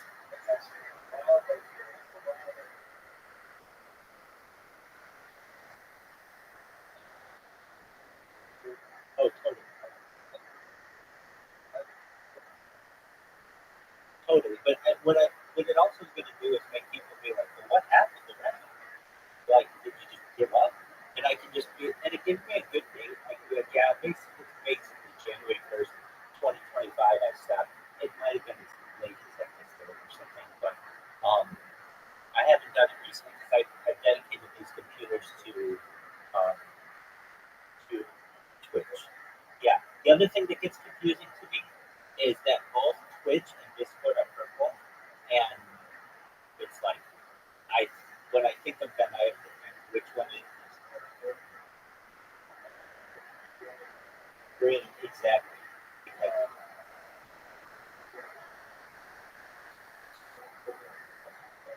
right. Those are the big ones. Well, X and Twitter, X and right, X and Twitter though, right. Um, yeah, which is like Facebook. That's an excellent point. That's an excellent point. Um, I so when it comes to Discord, I I'm in a lot of these like a lot of Discords that I don't even know what it is. Like finally these guys came in last night and they showed me uh what I knew what Minecraft looked like, but they showed me the Roblox. And um and they met me with Roblox Discord or whatever. But frankly, those are you know, I'll take any attention I can get, but usually the people who are in there, they're not like streamers. They're usually probably just they're literally people trying to find people to play games with. So that I'm like, that's not the best um, Discord for me. So I'm in the Watch Your Bets Discord. I'm in. I still think I'm in like the Minecraft, like one of those games. I don't know. I'm in this tequila one. I am in Music with Marty. I'm in the girls one, which is just a really good one. I'm in Socialize, and um, I not in KS. Oh, I'm in a process. I'm not in KS ones anymore, just because I did. I'm like the number one streamer there. There are very few people that came into it. And then there's another one that I just kind of I only have so many different devices that I can use. Okay, so with that said, I'm watching the computers right now, and they're just doing their thing. I might have to make a slight adjustment here and there, but at least a couple of them are just really working really, really nicely for me.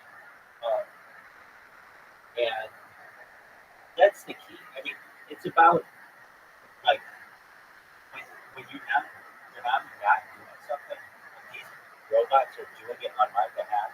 It's just about time at that point where you just gain enough interest in it. And I changed the name. Like I was using a random username generator, which would give me a name like chimpanzee banana hat. And those are fine names. But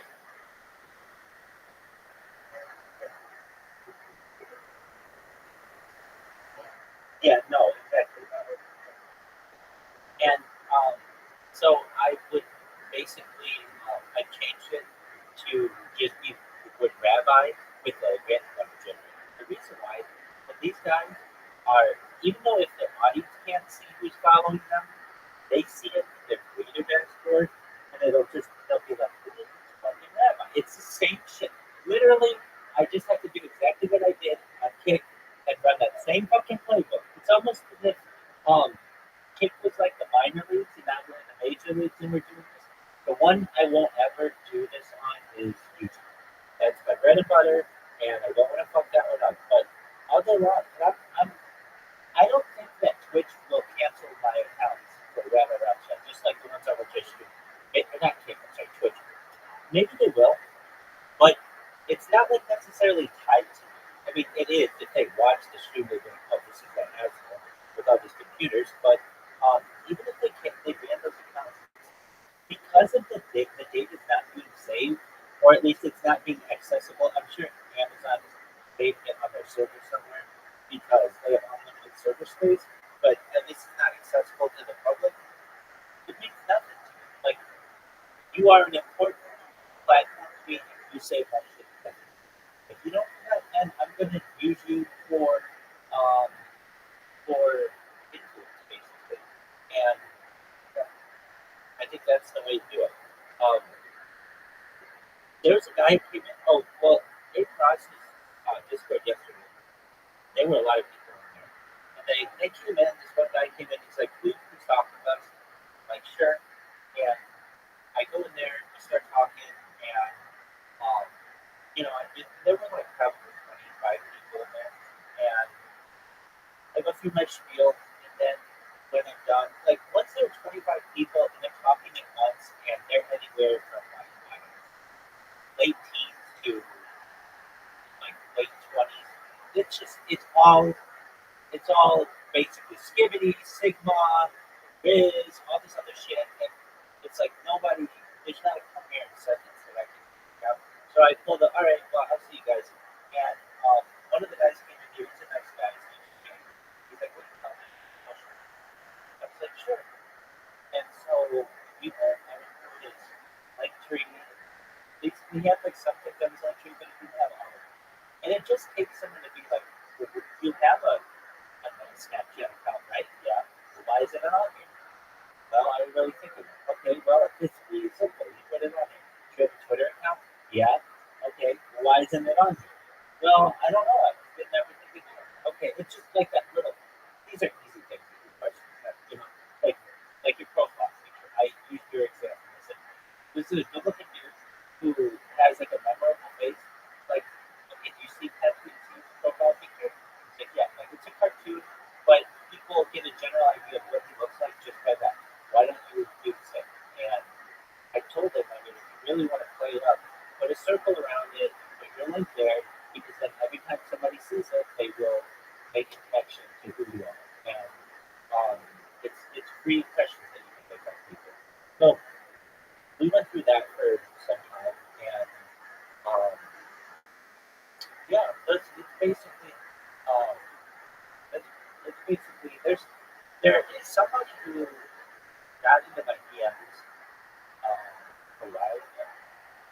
I mentioned this person, they like they're interesting, but I finally found out we had some calls at night,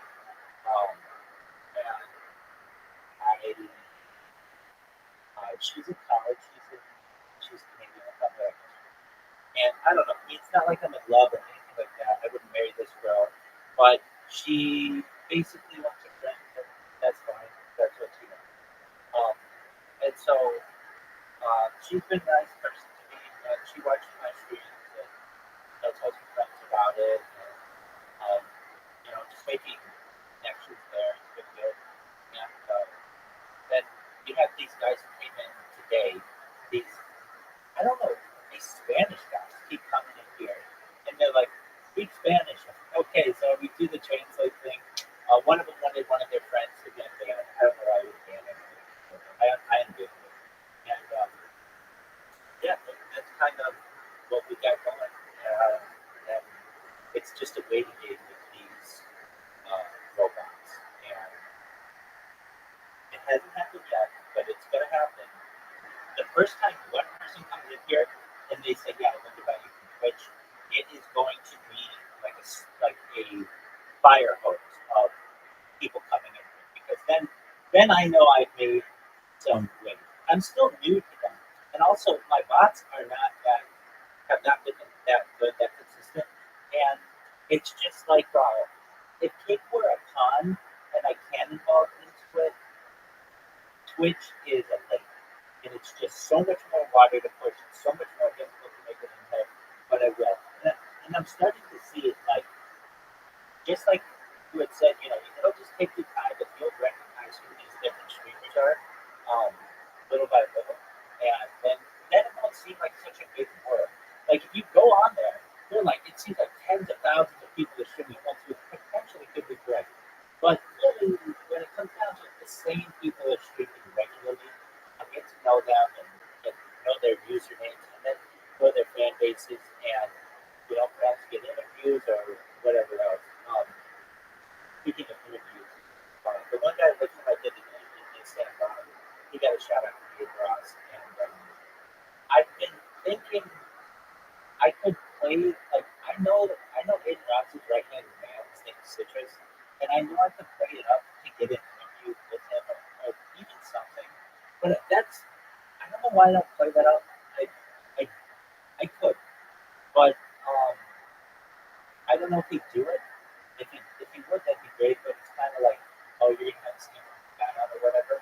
But I do think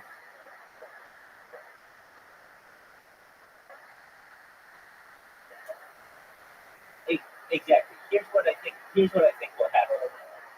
Exactly. Here's what I think will probably happen. Like if I went to, because like I was approached to do an interview in Ross by his friend, and I really think it's probably like, well, it's too early with this person. I mean, even though I stream it in Discord all the time, and he knows about this stuff. What will happen is he needs somebody else to make the move, and then boom, he'll be like, "Oh, hey, let's do an interview tonight. Oh, bro, I know you're streaming, you watch my stuff, blah blah blah blah blah, and all this shit." Because he knows about me. I mean, I've been told that he wants me to be that exact phrase has been used. But he's just not that kind of leader. Like he's not gonna stick his neck out because he doesn't know anything about me. He doesn't know. There's always that thing on the internet. This could be a serial killer, or this could be somebody who, like whatever. And so he's not going to be the person to make that initial step. And I'm fine with that. When it comes to other people on Kick, it's like getting water from a rock. When it comes, like, here's the funny thing. Ethan Ross has 53. I'm not looking at his stream right now. I've been talking to people. I bet you he has 53,000. Some between 52 and 54,000. And or 54 and 52 and 54. Okay, so I'm looking right now. Okay, he's got 59.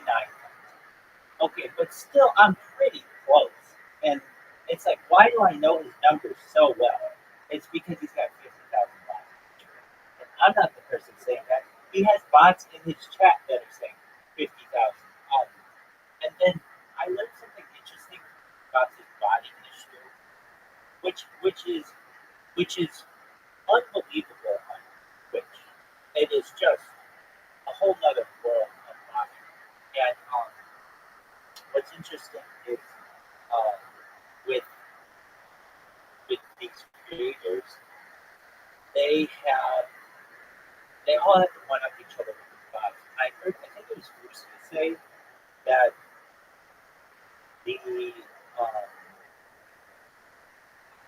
that basically there's something along the lines of like when he made that call to his friend who does the body for him, that, and I think I agree with this. Um, it's almost like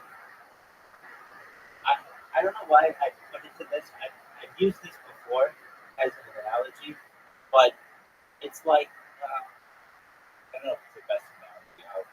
I'll avoid it, but basically it would be like, I don't know, a bunch of bros. One guy gets a Porsche, then another guy gets a Maserati, then another guy's got to get a Lamborghini, then another guy's got to get a Ferrari. But they're all leased; they don't own any of them, and basically that's what their chat ones are. Their kickbacks, and I find that with the way that the way the streaming world is, and I don't know, I feel. I mean, at one time I bought live streams to watch real ones and fake ones and everything, but there's just it just seems so fake to me to do that, and also it's very very expensive, and you know the quality. It really just is. It's it's pay for play is what it is. If you want to fucking play, you gotta pay. If you want to be seen on these platforms, you have to have people watching. Oh, I know what it was. I know this. It was from UC. Okay, so Neon. You know who Neon is? Okay, so Neon, he was body, and he was like notorious for body. And I recognize that he was notorious for body because it would be like a random Wednesday afternoon, like a work day, and he'd have 80,000 people watching. But his chat was just emojis. There's nothing. And I would go to his Discord, and his Discord is really my Discord. And at least we have people in his Discord. He had no one in there. And it just was like hollow. His whole persona was just hollow. And I saw somebody interview, but I think it was Susan Day. All right, so here's the lowdown on he notices that like the top streamers on Kick, nobody has more than 10,000 people during the day watching them. So he always goes with like more than that. And he kept raising his numbers to 50,000 watching per stream he was doing. And he kept wanting to raise that to 100,000. Just so that he was always at the top and nobody was going to be ahead of him. And apparently Eddie from State said, we're not going to let you go higher than 100,000 because it's not going to look organic. If you have one guy with 100,000 people, and then everybody else with 2,200, it's just not going to look realistic, and it makes it just look like an obvious body. So the only time that Neon is allowed to go over, I think 80 or 100,000 bots a month is if he gets permission from Eddie in advance, which I find can be very interesting. That like Eddie knows what's going on, that everybody knows what's going on. It would be very interesting to me if the wool or the everyone can see the Emperor without clothes and see how many real people are watching these people. I mean, right now, Roth probably has maybe 9,000 people watching, but he hasn't done a stream in 2 months. So I mean, I would expect him to have a lot, but it's definitely not 59,000. I have this joke that I make now that I don't know what, I just pick a random city in the United States. I said Fayetteville, Arkansas. I looked at the population of Fayetteville, Arkansas. Got like 103,000 people. Okay. So I say to myself, there's no way that like half of Fayetteville, Arkansas is watching this random ass shooter. There's just no way. That's a lot of people in the United States who are doing absolutely nothing else. Like when I put it into those types of terms, like these are real people, and or if they were real people, you'd be a phenomenal. Like I even would see like when they would make fun of like CNN or MSNBC for their low ratings. Like CNN would have like 200,000 viewers, which they make fun of because those are low numbers. But that's like only 4 times bigger than say Aiden Ross right now. I just don't believe that. CNN's huge. CNN's on in bars, and it's on in doctors' offices, and it's on old people's TVs and all kinds of shit like that. Those are real people who are watching that shit. But like, I just like exactly. Like you can look at if I go right now on okay, who's the number one stream right now? I'm kidding. It's Aiden Ross. Okay, he's got like 60,000 people watching. Who's next? Somebody named DB7H. Okay, who's next? Well, he's got 50,000 people. Like that is not half of CNN. That's ridiculous. Like if I were to say to someone, hey, I just tell you, okay, Aiden Ross, DRB7H, Maherko, X2C, and Mr. Spivak TC. That's about maybe Fusi, we'll throw Fusi and then RD John. Okay. That right there is 200,000 views. That's not as big as CNN. What I'm saying is this. If I went to a random person on the street tomorrow and said, hey, did you if I were to say, hey, did you know CNN was on last night? I'd be like, yeah, it's always on. And, or like maybe I didn't watch it or something, but I know of it. It's just the numbers are inflated. I'm sure. I don't even know what kind of number inflation goes on in the television world, but I'm sure that gets incredibly big. But at least in the streaming world, I put these things into real terms. Like there is no way that a quarter, that half of Fayetteville, Arkansas, is watching Aiden Ross right now, or 1/6 of Irvine is watching Aiden Ross right now, or whatever else it is. Just the numbers are, and then you look at the chat, and the chat is just. Here's what's funny: if you spam like, "Hey, check out Caspian Sea on whatever," okay, you'll get banned for that. But somebody can come in and just spam the same fucking emoji all day for 3 hours. No banned. And so it tells me like, oh, these guys they have their bottles, and they make sure not to bot real people, and then they make sure not to bot. They make sure not to ban their own bots. But then anyone who comes out and does any something like that, they're gonna ban. So I find all that shit funny. Yeah. And one day, I think, well, there are people who are starting to do this, where they start to make their content. I'm going to uncover who is botting, and that kind of content is really interesting to me because it's relevant to me. And when they go to these websites that show, like, okay, you have, let's say, 100,000 people watching, but 1% of them are not botted, and 1% of that 1% are chatting. It's like, the jig is up.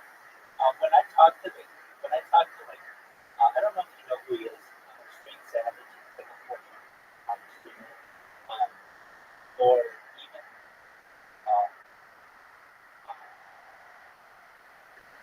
Warren, or even just even back. I'll be like, there is no way that there are 200 people watching certain things. And I'll talk to them like, these guys are obviously fighting, but I remember saying it to Rabbi Planker when I first met Rabbi Planker. I said, it's really weird. I said, don't you find it really weird that you always have 56 people watching you? he's like, yeah, I don't know, I've got a really great loyal fan base, but he didn't want to tell me the truth. I'm buying 50 people, and then we've got that maverick guy who is one watching me. We've got you watching me, and another 3 or 4 friends that I have. That's it. That's all that there is. And it's because they're on camera, so they don't want to necessarily give away all their secrets either, because that's their bread and butter. So um, I I would be interested one day if somebody made a website that could just show you different the differences from, it says that in Rothschild 60,000 people watching it right now, but maybe 5, 6 their bots or whatever it is.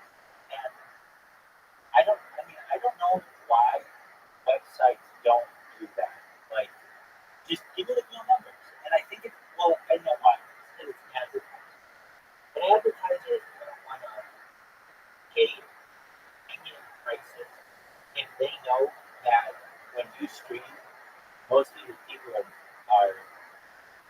well, they'd rather have it be bots than nothing at all. So you could be like, I've got this really great creator. His name is Aiden Ross, but he gets 450 people watching him at once. No real advertiser is going to want to do that. But if you can say, but he's got 50,000 eyes on him right now. Oh, well, then you'll get all these other companies to want to be on there. And that's what's going on with Kick. I always talk about this. You know how Kick, if you look at the website in the upper left corner, it says beta, that it's still in beta. It's been in beta for 3 years. They had said that they're going to lift that when they get into advertising on the site, but it just tells me that they are fine with having big numbers because they're just setting themselves up for the future. Currently, there's no advertising on the site, so what they want is people who do advertising to take it seriously and then start buying ad time. And when that happens, then that number inflation will be beneficial for Kick. That's why they don't do it. Because in reality, most of these people's streams would look like 6 people watching, like even at the front page, 6 people watching them, 8 people watching another, 14 maybe for a big stream. And then most of them would be 21211100000. And it would look like the more realistic people who aren't number inflated by watching. I find it interesting when some of these streamers will, when they do some streams, they'll have 100 people watching it, but then they'll do another stream and they'll have 16 people watching it. But that's what their numbers will show. It's like, what changed? What did you do to change aside from buying the bot that you had 250 people watching for hours, yesterday, and now you're just doing a chill stream when it's not in prime time, and you've got eight people. You're just like, yeah, we're just taking it back, having a good time. I see this all the time, and it's number inflation. There's not too much I can do about it. I could try to compete, but I would basically have to work a full-time job just to buy bots, get paid for them. I mean, their bots are expensive. Now, the other thing is, I've always thought about this. I want to create my own bot. And I think that, I figured out, it would take me a long time. I figured out it's spam bot. Right, exactly. But once I would get it to work, I would do it and I would get in trouble for it. I'm sure they would be like, it would be this like what happens with Lucy, where he had 23,000 people watching him sleep. That's how I would do it. I would not bot correctly. I'd have 50,000 people watching.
and now he's fucking super famous, and then everything that I do becomes the most exciting story of all time. I mean, it would just be like this, rags to riches story, basically, of somebody who was trying to make it in the influencer world, and I'm like, exactly. And because of that, it just becomes a very interesting story.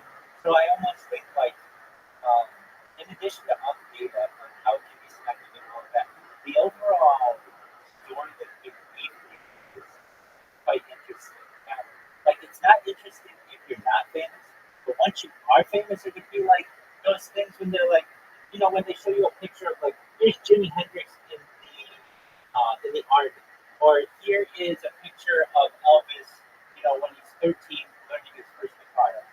It's like that archived footage basically, or archived phonograph before they were famous, or whatever that would be. And that's it's kind of a fun thing that's what we're doing. Um, that's good. All right, I'm gonna just rush up here.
envisioning really fundamental transformation. But his particular anarchist vision steers him into conflict with Marx. And he makes some prophetic remarks about the problems with the system that Marx is proposing.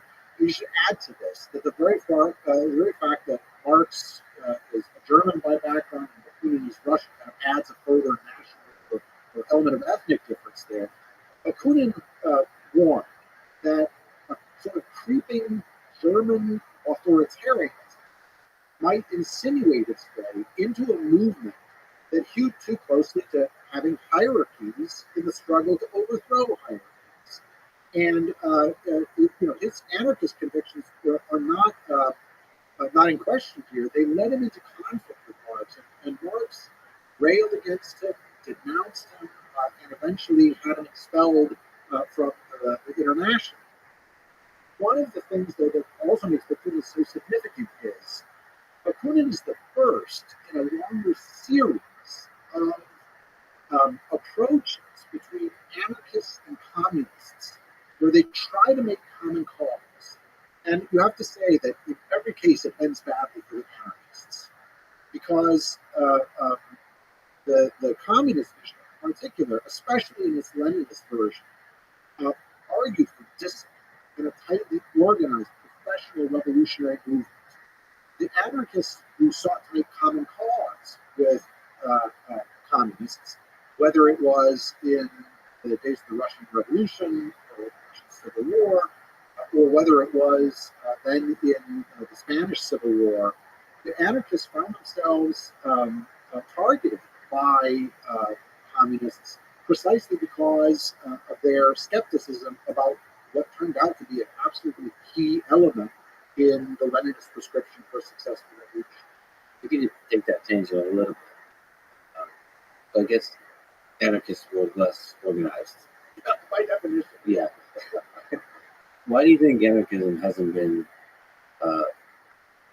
rigorously tried in the way that communism was? If we just take a complete sort of tangent, I mean, in one sense, we are living in anarchy today because the nations are in an anarchic state with each other. But why do you think there's not been an anarchist revolution? Well, I think that probably some anarchists would beg to differ. Right? They would see communes in Spain during the Spanish Civil War as an example of trying to put anarchist ideas into place. Bakunin, flitted from one area of unrest to another, hoping to be in on finally the founding of the sort of free communes that he had in mind. Another key point in all of this is that anarchy means something different to different people as a term. And so when you point out quite correctly that we have an anarchic international situation, that's kind of the Hobbesian model of war of all against all, or man is a wolf to man. Generally, except if you're talking about nihilists in the Russian revolutionary tradition, anarchists see anarchy as a blessed state, and one where finally people will be freed from the distorting influence of hierarchies, traditional beliefs, subjugation, inequalities. So for them, anarchy, growing out of the liberation of the human being, is seen as a positive good and peaceful. Now, that's at odds with the prescription of someone like Bakunin for how to get there. He sees overthrow as being necessary on the route to that. But as we point out, it's absolutely key to this entire dynamic that to be an anarchist means that your efforts are not going to be organized the way a disciplined and tightly organized revolutionary movement. Yeah, it's an interesting stretch that a violent revolution will take us to a place of no violence or very little violence. It's a leap. It's a leap, and it points to a phenomenon that would have enraged Marx and would have been deeply alienating to others in the tradition who followed him, but that so many scholars have commented, and that's that there is a religious element, not a avowed one, but a kind of hidden religious or secular religious element to Marx's vision, to the tradition that follows Marx, and just think of the correspondences, right? Marx himself as kind of positioning himself as a savior figure, whether that's a Prometheus or a Moses who will lead people to the promised land. The apocalypse of the end times is this final revolution that will usher in a blessed final state, the utopia, which is equivalent to a secular version of heaven. There's the working class playing the role of humanity in its struggle to be redeemed. And scholar after scholar has pointed this out. Reinhold Niebuhr, back in the 1930s, had an article in the Atlantic magazine that talked about the Soviet Union's communism as a religion. Eric Voegelin, a German-American scholar who fled the Nazis and relocated to Louisiana State University, and wrote tomes about the new phenomenon of political religions in the modern period. He saw fascism and Nazism and the Soviet communism as bearing the stamp of political religions, meaning ideologies that promised what an earlier age would have understood in religious terms. And we're going to call this the eschaton. It said that these end times, the eschaton, was being promised in the here and now, made imminent. And he warned against it, saying the results are likely to be disastrous. So that's actually a disagreement with this idea that people sometimes say that the Soviet Union is an example of an atheistic society. So when you have atheism as the primary thing that underpins the society, this is what you get. So that's what you're saying is a kind of rejection of that. So there's a strong religious component to a community. A hidden component, one that's not officially recognized. I mean, I think that I had a chance to witness this actually. When I was a child, my family, I grew up in Chicago to a Lithuanian American family, and my father, who was a mathematician, got a very rare invitation to travel to Soviet Lithuania, to the University of Vilnius, to meet with colleagues. And at this point, journeys of more than a few days or a week were very rare for the Soviet Union, for Americans. And the result was that I had unforgettable experiences visiting the Soviet Union in Brezhnev's day. And among the things I saw there was the Museum of Atheism that had been established in a church that had been ripped apart from inside and was meant to kind of embody the official stance of atheism. And I remember being baffled by the museum on the inside, because you would expect exhibits, you would expect something dramatic, something that would be compelling. And instead, there was some folk art from the countryside showing bygone beliefs. There were some lithographs or engravings of the Spanish Inquisition and its horrors, and that was pretty much it. But as a child, I remember being reproved in that museum for not wearing my windbreaker, but instead carrying it on my arm, which was a very disrespectful thing to do in an official museum of atheism. When I was able to visit the Soviet Union later for a language course in the summer of 1989, one of the obligatory tours that we took was to file reverently past the body of Lenin outside the Kremlin in the mausoleum at Red Square.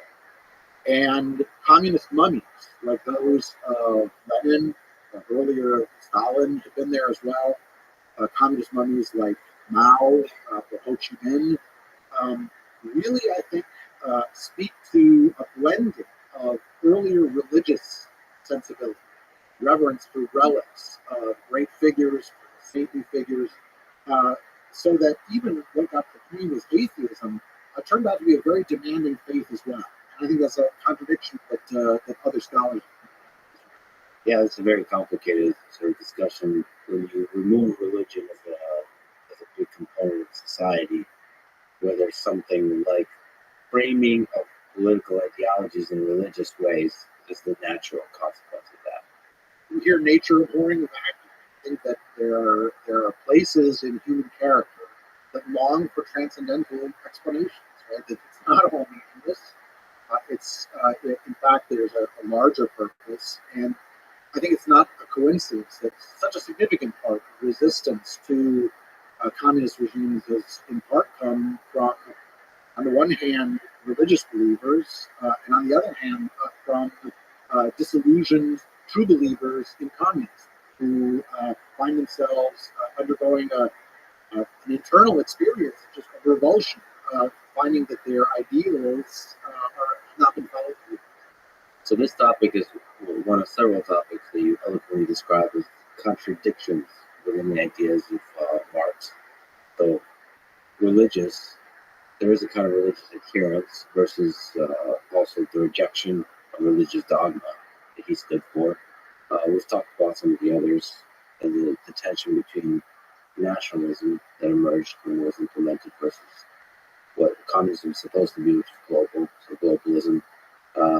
Then there's the thing that we started talking with is individualism. So, history is supposed to be defined by the large collection of humans, but there does seem to be these singular figures, including Marx himself, that are like really important. Geography of global versus restricted to certain countries, and tradition. You're supposed to break with the past in communism, but then Marxism became one of those strongest traditions in history. That's right. That's right. I think that last one is especially significant because it's deeply paradoxical. I mean, trying to outline these contradictions, by the way, is like subjecting Marx to a sort of analysis that Marx subjected other people to, the point of internal contradictions, things that are likely to become pressure cracks that might open up in what's supposed to be a completely set and durable and effective framework. The one about tradition, Marx points out that the need for revolution is in order to break with the traditions that have hemmed people in. These earlier ways of thinking, earlier social structures, and to constantly renovate. And what happens instead is a tradition of radical rupture emerges, and that's really tough because imagine the last stages of the Soviet Union, where keen observers can tell that there are problems that are building in society. There are discontents and demands that are going to clash, especially when someone like Gorbachev is proposing reforms and things are suddenly thrown open for discussion. The very notion that you have the celebration of revolutionaries and the Bolshevik legacy at a time when the state wants to enforce stability and an order that's been received from a prior generation, in the Brezhnev's time, for instance. All of that is an especially volatile mix and unlikely to work out very durably in the long run. I would love to sort of talk about the works of Marx, the Communist Manifesto and Das Kapital. What can we say that's interesting about the manifestation of his ideas on paper? The first thing to note, obviously, is that those two works are very different. Das Kapital is an enormous multi-volume work that Marx worked at and only got the first volume out because Engels begged him to stop revising. Please just finally get it in press. And then the rest, Engels had to actually reconstruct out of notes after Marx away. It's a huge work. By contrast, the Communist Manifesto is a brief pamphlet that ended up affecting the lives of many millions, in spite of its comparative brevity. The Communist Manifesto, moreover, is also something of the nature of having a delayed fuse, you could say. Because when it first appears, amid the revolutions of 1848 that sweep across Europe, the work is contrary to what people often believe. That pamphlet did not cause the revolutions of 1848, many of which had national or liberal demands. The voice of Marx and Engels was barely to be heard over the din of other far more prominent actors. It is, however, in the aftermath that this work takes on tremendous significance and becomes popularly read and popularly distributed. It's especially the episode, the bloody episode of the Paris Commune in 1871, which comes to be identified with Marx, even though it was not purely inspired by Marx alone, nor were all of the communards devoted Marxists. It's the identification of this famous or infamous episode in urban upheaval that really leads to worldwide notoriety for Marx and attention to those works. And they're very different in form. Das Kapital is intended to be the origin of species of its realm, economic thought, and represents years and years of work of Marx laboring in the British Museum Library, working through statistics, working on little bits and pieces of a larger answer to big historical questions that he believes that he's arrived at. Its tone is different from that of the Communist Manifesto, which is a call to arms. It announces with great confidence what the scheme of history will be, but rather than urging the answer might be passivity, just waiting for history to play out its preordained way, it's also a clarion call to make the revolution happen, and is intended to be a pragmatic, practical statement of how this is to play out, and starts in part with those ringing words about a ghost, a specter haunting Europe, a specter of communism, which wasn't true at the time, but decades later, post-communist. Is there something you could say about the difference between Marxian economics and Marxist political ideology? The political side of things and the economics side of things. So I think that Marx would probably have responded that, in fact, those things are indivisible. The analysis, as sort of purely theoretical, is certainly can be performed on any economic reality that you care to mention, but the imperatives that grow out of that economic analysis are political. Marx and Engels emphasize the unity of theory and practice. So it's not enough to dispassionately analyze. It's a call to action as well. Because if you've delivered the answer to how history evolves and changes, it obligates you. Right? It demands certain action. You sometimes hear from undergraduates that they've heard from their high school history teachers that Marxism was just a theoretical construct that was the idle production of a philosopher who's not connected to the world and was never meant to be tried in practice. Marx would have been furious with this, and it's almost heroically wrong as a historical statement, because Marx insisted that all previous philosophers have theorized about reality. What now is really necessary is to change it. So you could say that in the abstract, a Marxist economist can certainly use Marx's theoretical framework to compare to a given economic reality. But Marx would have seen that as incomplete and as deeply unsatisfactory. There's kind of a footnote to all of this, which is that even though Marxist dialectical materialism grounds itself in these economic realities, and the political prescription is supposed to flow from the economic realities and be inevitably growing out of them, in the real history of communist regimes, you've actually seen periods where the economics becomes detached from the politics. And I'm thinking in particular of the new economic period early in the history of the Soviet Union, when Lenin realizes that the economy is so far gone that you need to reintroduce or allow in a limited way some elements of private enterprise just to start getting Russia back on course in order to have the accumulation of surplus that would be necessary to build the project at all. And that's that there are many Bolsheviks who see the new economic program as a new economic policy as a terrible compromise and betrayal of their ideas, but it's seen as necessary for a short while, and then Stalin will wreck it entirely. Or consider, for that matter, China today, where you have a dominant political class, the Communist Party of China, which is allowing economic development and private enterprise as long as it retains political control. So some of these elements already represent divergences from what Marx would have expected. And this points to a really key problem, a question. All of the history of communism has to do with it being a tradition in spite of itself.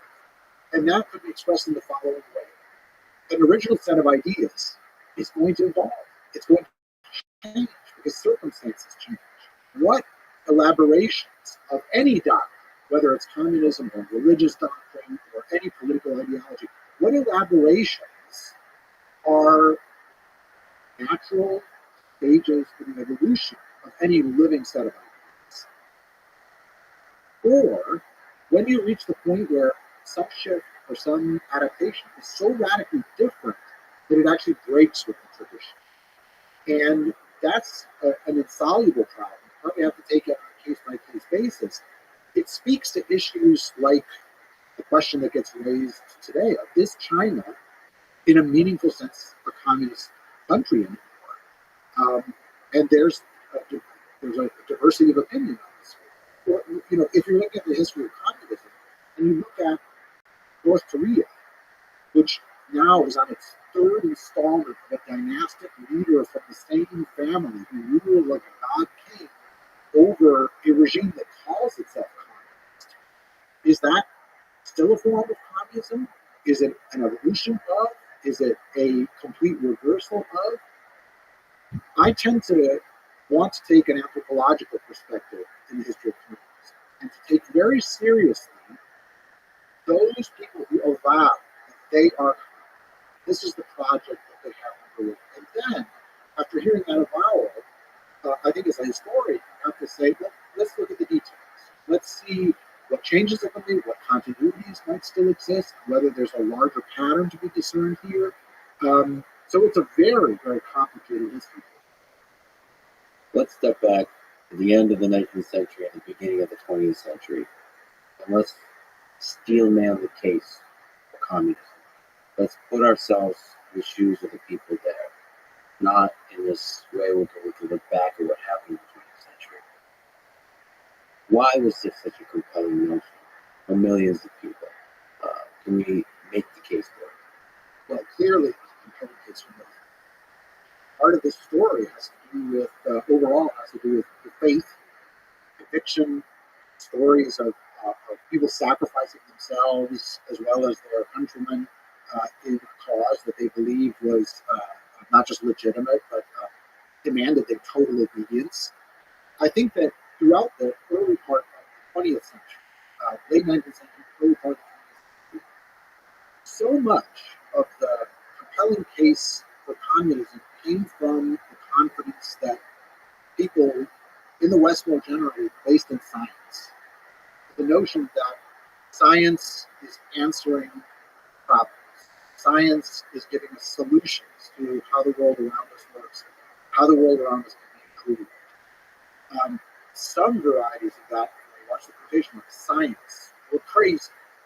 Technology, so-called scientific racism that tried to divide humanity up into discrete blocks and to manipulate them in ways that were allegedly scientific or rational. So there were horrors that followed from those implications of science, but its prestige was enormous.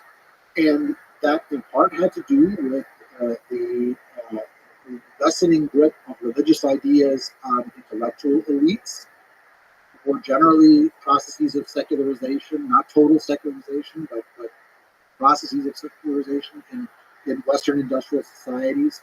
And the sense that here's a doctrine that will allow escape from wars brought on by capitalist competition, poverty and economic cycles and depressions brought on by capitalist competition, the inequalities of societies that remain hierarchical, class-based, and this claim to being cutting-edge science, I think, allows people like Lenin to derive immense confidence in the prescription that they have in the future. And that paradoxically, the confidence that you have in broad strokes, the right set of answers out of everything, also allows you to take huge liberties with the tactics and the strategies that you follow, as long as your ultimate goal remains the ones.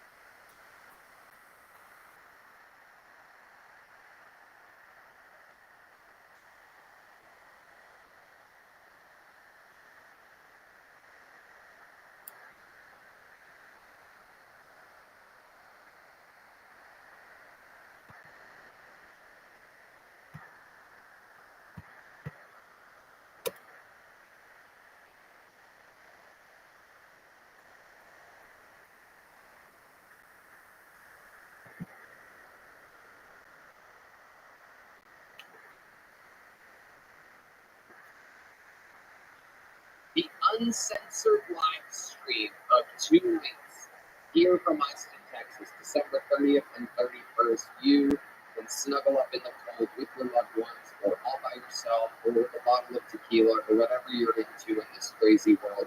Snuggle up, stay warm, December 30th and 31st, with completely uncensored Phil Tony's Live from HEB Center in Austin, Texas. This is a new super annual amazing event. It is our biggest 2-night event of the year, and we're super excited about it. It is on sale now. PhilTonyLive.com. Get it for your loved ones. Get it for yourself. Love it or hate it.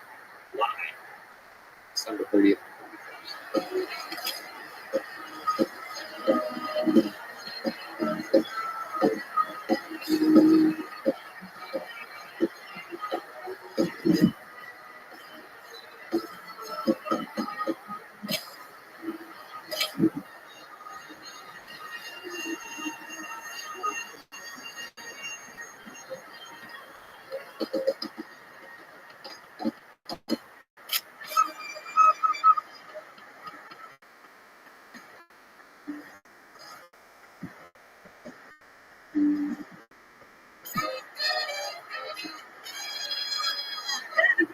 Coming live from the Comedy Mothership here in Austin, Texas, for a brand new episode of Calculating the Gap Recording.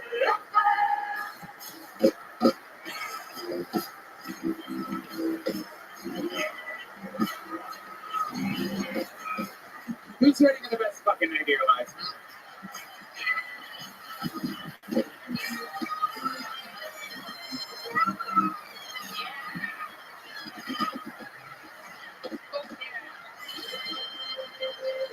Welcome here to the number 1 live podcast in the world. How the fuck we feeling tonight? Brian Redband is here, ladies and gentlemen. How about a hand for the best hand band in the land? Fernando Castillo, Carlos Sosa, Esteban Viejo, Juan Cortez, Michael Gonzalez, Matt Milling on the electric, John Dees on the keys, and Deep Madness on the bass guitar. The whole family is here, everyone. Very, very excited about today's episode. Before we get started, here's a little bit more of the amazing sponsors that make The Sunset Strip Comedy Club in Austin, Texas is now open. Check out Red Band's secret show every Thursday. Go to sunsetstripatx.com for tickets.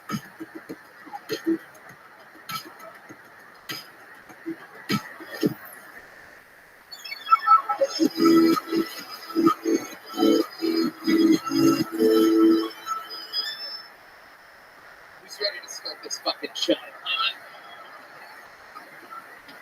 Well, we're all here, and it's just one of those episodes that it's just nothing. It's been 2 of the greatest guests in the history of the show, 2 of the funniest humans, 2 of our true brothers.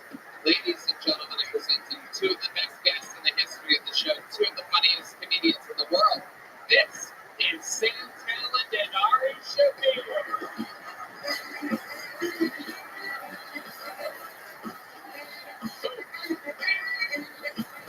The greatest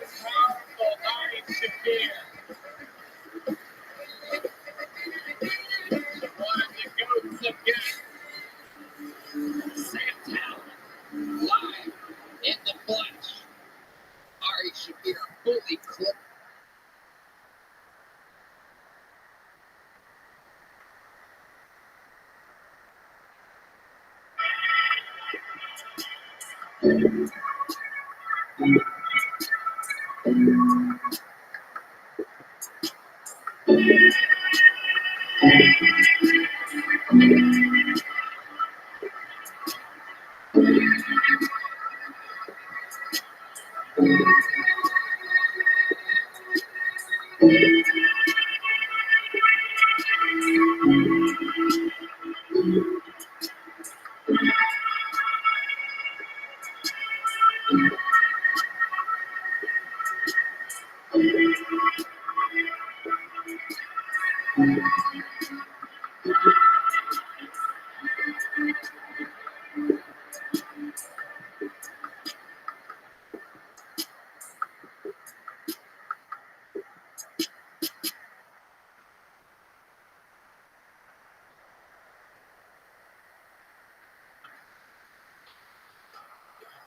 this is Randy coming to you live from the Comedy Mothership here in Austin, Texas. For a brand new episode of Kill Tony, get up for Tony Hitchcock!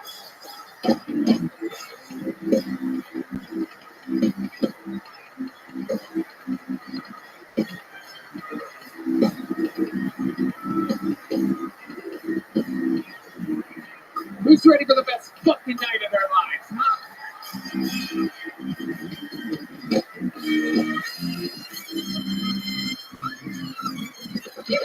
Make some noise for the great Brian. And the best damn band in the land, am I right? People, you are in the live music capital of the world. That is the Kill Tony Band. On the horns, Carlos Sosa, Raul Vallejo, Fernando Castillo, Nacho Belgrande. On the drums, that is Big Mike, Michael Gonzalez. He is here.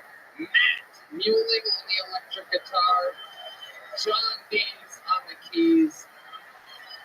And that is indeed the one and only D Madness on the bass guitar. Live in the flesh, the real deal. How about again for Max Frost on the pre-show music? What a star. You gotta love Austin, Texas. You never know what musician will be in you. Well, this episode is brought to you by Blue Chew, Blue Nile, and Prize Picks. And life is good. Before we start tonight's episode, there's a little bit more from amazing sponsors to get our house.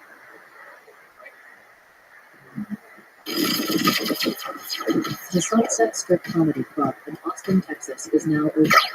Check out Red Band's secret show every Thursday. Go to sunsetstripatx.com for tickets. Are you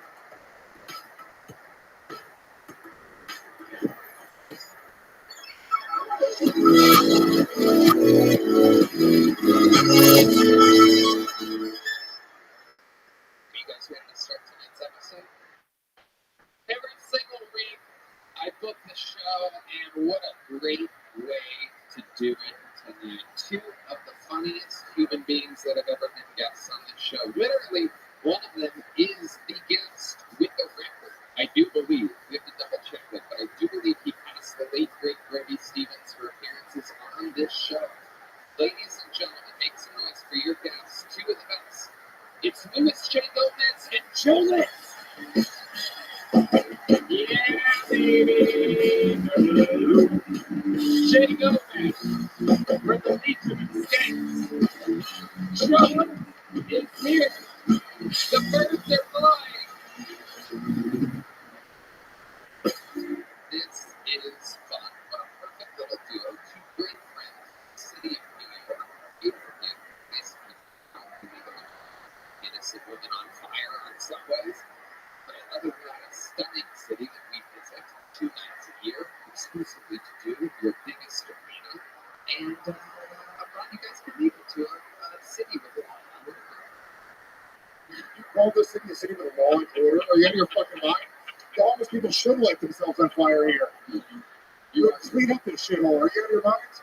I've never been here and not run from a homeless person on the street. Well, in defense, you do look like their perfect prey, Joe. I mean, I'm not even homeless, and I want to chase you sometimes when I see you. I really, last time I was sprinting away from 2 homeless people screaming at me, and as I was running away, 2 hipsters in skinny jeans and fedoras were walking the opposite direction, and it was the most humiliating experience of my life. It is Austin, Texas. I mean, that is a Austin parade. That's our annual parade. The homeless go one way, hipsters go the other way. It's true chaos. You guys have done this show before. You know how it works. A lot of the open micers are out of town. A record for the least signings we've had since being here on the show. 185 people are across the street, snapped on top of one another in a bar called More Choices. And if I pull a name out of this bucket thing in 60 seconds, I interrupted. You know that time is up for the sound of a kitten. That means they have to wrap it up now. So bring up the angriest Hollywood bear, which brutally improves their set. Then I conduct an interview. We talk about what could possibly during their set, the best they could possibly talk about. The best is just my friend with the kids are right here. Let me do the first name. Remember the destiny of spoken. And that is indeed a legendary name. That person will be wrangled. They will be the first weapon for the night. But while we wrangle that person, we're going to get a golden ticket winner out there who is fun to watch. And you know what I think about this? This is one of our big black star superstars. What I like about this is that man is to hopefully watch it grow in real time for a long period of time on the show. He has gone through a traumatic brain injury, ladies and gentlemen. He has the record for most appearances on one episode of a show. This is a brand new name from the one and only Drew Guinness.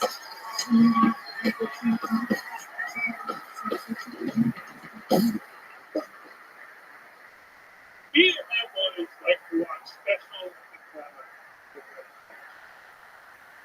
We were watching Minnesota hockey for 7 seconds. When he came in and he said, "Would you hit that?" Yeah. And it's because if you have sex with a special needs, you will be looked at as a predator, as someone who's taking it. I have sex with a special needs. Oh, true finally found love! And I deserve to be canceled. And if I drive a car and I pay my bill, I shouldn't be on a date with someone who needs a chaperone. And my boy said, "Drew, you're terrible with women. You're like a shitty boat. You need to use the fucking bumpers. Because you may not be cool using bumpers, but at least you hit something. I am one grilled cheese sandwich combo and a wiggle concert away from getting the best sloppy toppy of my life. Thank y'all so much." Drew Guinness. I don't know if I mentioned this before, he said, but he suffered from a traumatic brain injury before. How you doing, Drew? I'm great. How are you, Mr. Tony? Oh, yeah, you got a lot of that feel for you. It felt okay. It felt a little tongue-tied at the end, but I'm getting not just yelling at it. Oh, it's talking directly. Someone's been reading it. Reading the internet. Not good, Drew. No, my mom told me that. She's like, "You need to stop yelling. Reddit is hammering you."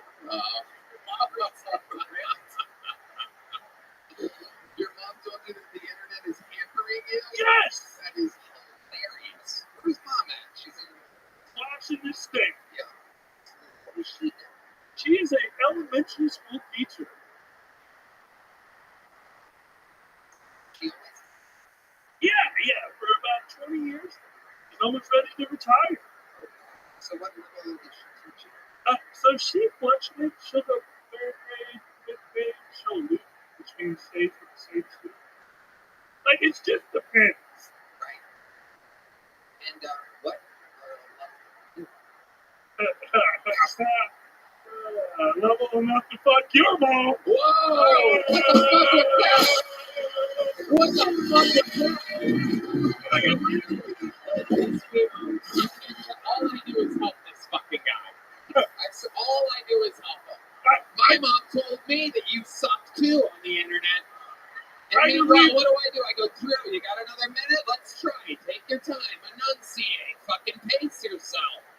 And then you come out and you say, oh, fuck your mouth, all right. Kind of fucking bullshit, and everyone just take the knives out of my back. I can read between the lines and your mom's legs. What the fuck is going on? What is going on? Are you threatening to fuck my 78-year-old mother? Boy, it's no sad. Yeah, Joy liked you before this, Drew. We can go to There's one more person posting on Reddit after this. It's a 78-year-old out of Youngstown, Ohio. Guys, what do you think about Drew Nickens? I'm not asking you.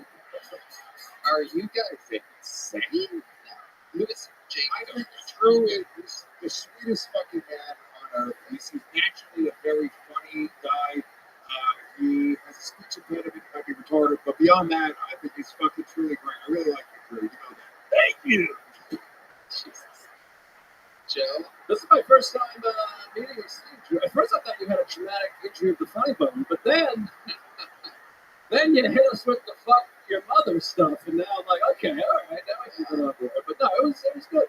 Hey, so you're watching the Special Olympics. Are you sure the TV wasn't off and you're just looking at the reflection of the black screen? There were females there, so. Sure. Well, way to get it started. You did it.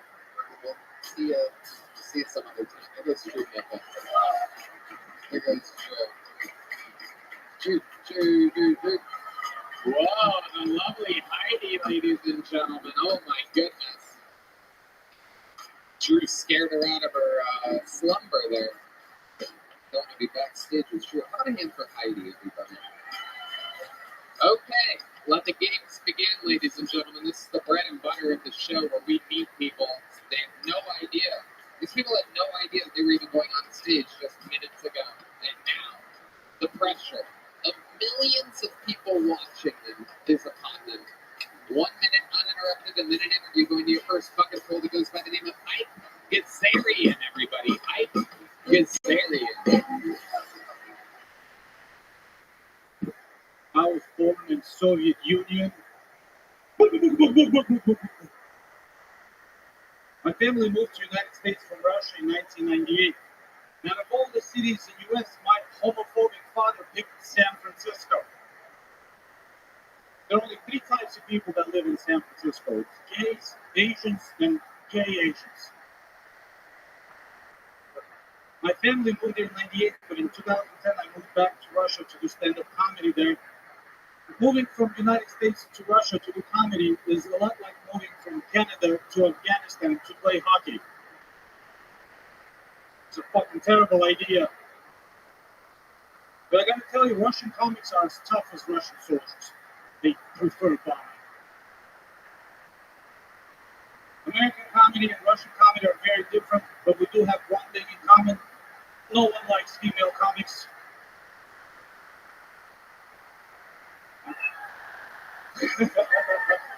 Thank you guys so much. My name is Ike Gazarian. Ike Gazarian. Welcome. Thank you for having me, guys. How we feeling? Welcome to America. How are you? Very good. How long have you been here? Since 1998. Okay. And I keep going back and forth to Russia. Yeah, you see for comedy. That's suspicious.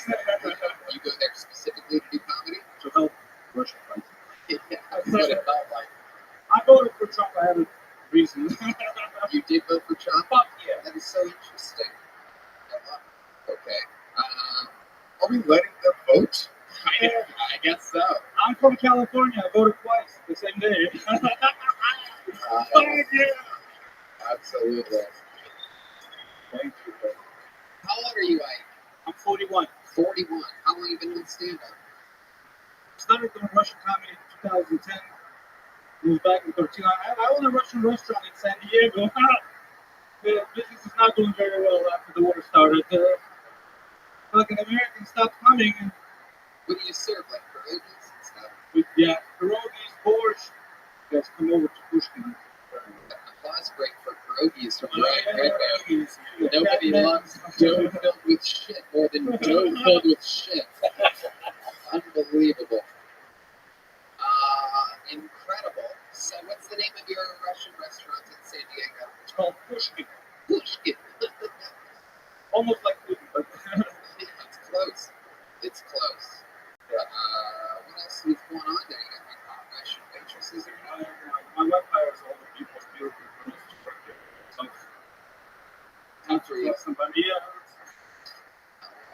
The business not doing so well after the war.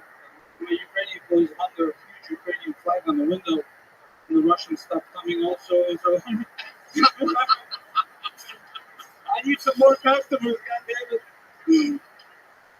Is it a hookah bar also? Your restaurant? Yeah, it's a hookah bar lounge. I have to make it into a hookah bar for people stop coming in. I think Russian hookah bar is fair because smoking is also bad for your health, just like Russia. I'm starting to think that he's not a con and he's just trying to advertise his restaurant. Yeah, I think so. Come to Pushkin, please. Not the Pushkin. Wow, it really does. You're sitting at a 4.3 with 1,109 reviews. 9 years, Let's baby, read, 9 fucking find years. me one of the 1-star reviews. There's a lot of 5 stars, but I like to read the 1 stars. Yeah, the I Ukrainians leave a left star review. strategically go for the worst customer service, very rude workers, not a welcoming environment, would not recommend. We're Russian. And then IG responded, I'm sorry, but your review is a lie.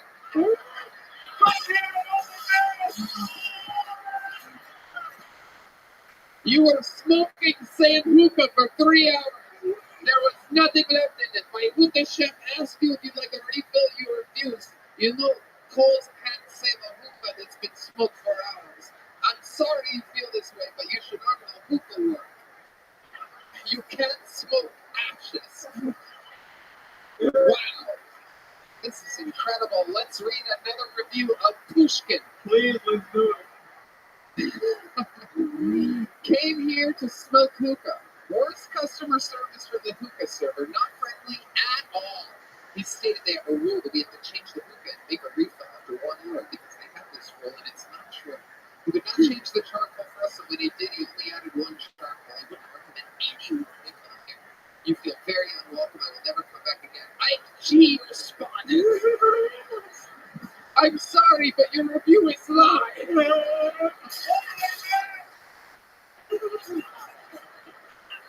Oh, you were smoking same hookah for 3 hours. There was nothing left in it. My hookah chef asked if you like a refill. You refused. You know, coals can't save a hookah. That's My copy pays. My copy I'm pays. sorry you feel this way, but you should learn how hookah works. You can't smoke ashes. I swear to God. I'm not kidding, by the way. It would be funny for me to just read the same response. I swear to God. You can check these reviews. Hold on, don't spill. Let me just. We'll do a good review or something and losing customers here, man. Okay, 1 year review. 1 year ago. I and husband's experience was absolutely awful with tourism. We came to this place looking at their Yelp reviews as we were in San Diego for celebrating our anniversary. The pictures of the reviews were all so deceiving. I wonder how they got all these nice reviews. Let's start with the ambiance. Nothing looks like the pictures. We get such a negative energy from the moment we met the people in the pictures. They were not welcoming at all. Still, we went in. Because again, the Yelp reviews looked so good. We went upstairs and got seated. The entire time we were there, it literally felt like people. All these people were here for a different reason. You know what I mean? Felt super uncomfortable. The vibe was absolutely dead, and the music selection is awful. Still out of courtesy, we ordered 2 drinks and wanted a water with it. But guess what? She responded, everything you wrote here is a lie,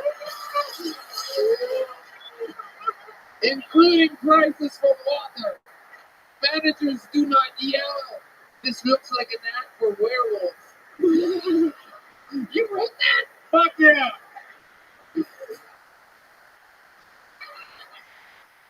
Fuck werewolf! I love that you respond. I Only love for that that you review. respond. I'm going to read just a couple more of these reviews. Even though it looks like I don't stop scrolling. I could do this all night. We could just keep you out here. This could be Ike Gazarian's episode. Here's the review. Small place, small portion, very expensive. Not recommend this place. Hookah smoke confuses appetite. My friends, Did you write your own review? GE responded. 3,200 square feet of small place. Large portion. Hookah confuses at hookah lounge? Very interesting.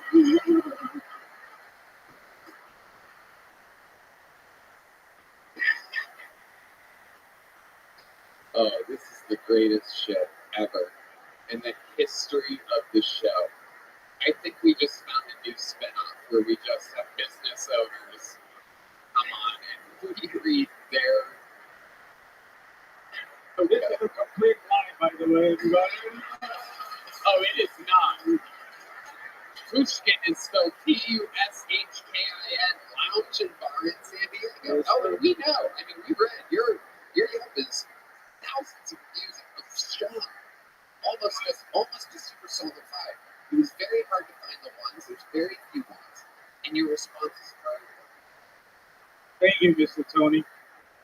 So, one last one. 7 months ago, 1 star. The hookah server is horrible. No manners and no customer service. He is rude and asked us to change the hookah head after 1 hour of smoking, or he won't bring charcoal. He said it's a rule here, but after speaking with the other server, he denied what he said. It feels that he is forced to work there. I will never go back to that place. These whole captive, they're Russians, they're used to that shit. IG responded. I'm sorry, you and your friend felt the need to leave 2 reviews. You were smoking the same hookah for 3 hours. There was nothing left in it. My hookah chef asked if you'd like refill, you refused. You know, coals can't save a hookah that's been smoked for hours. I'm sorry you feel this way, but you should learn how hookah works. You can't smoke ashes. You Wow. can't smoke answers!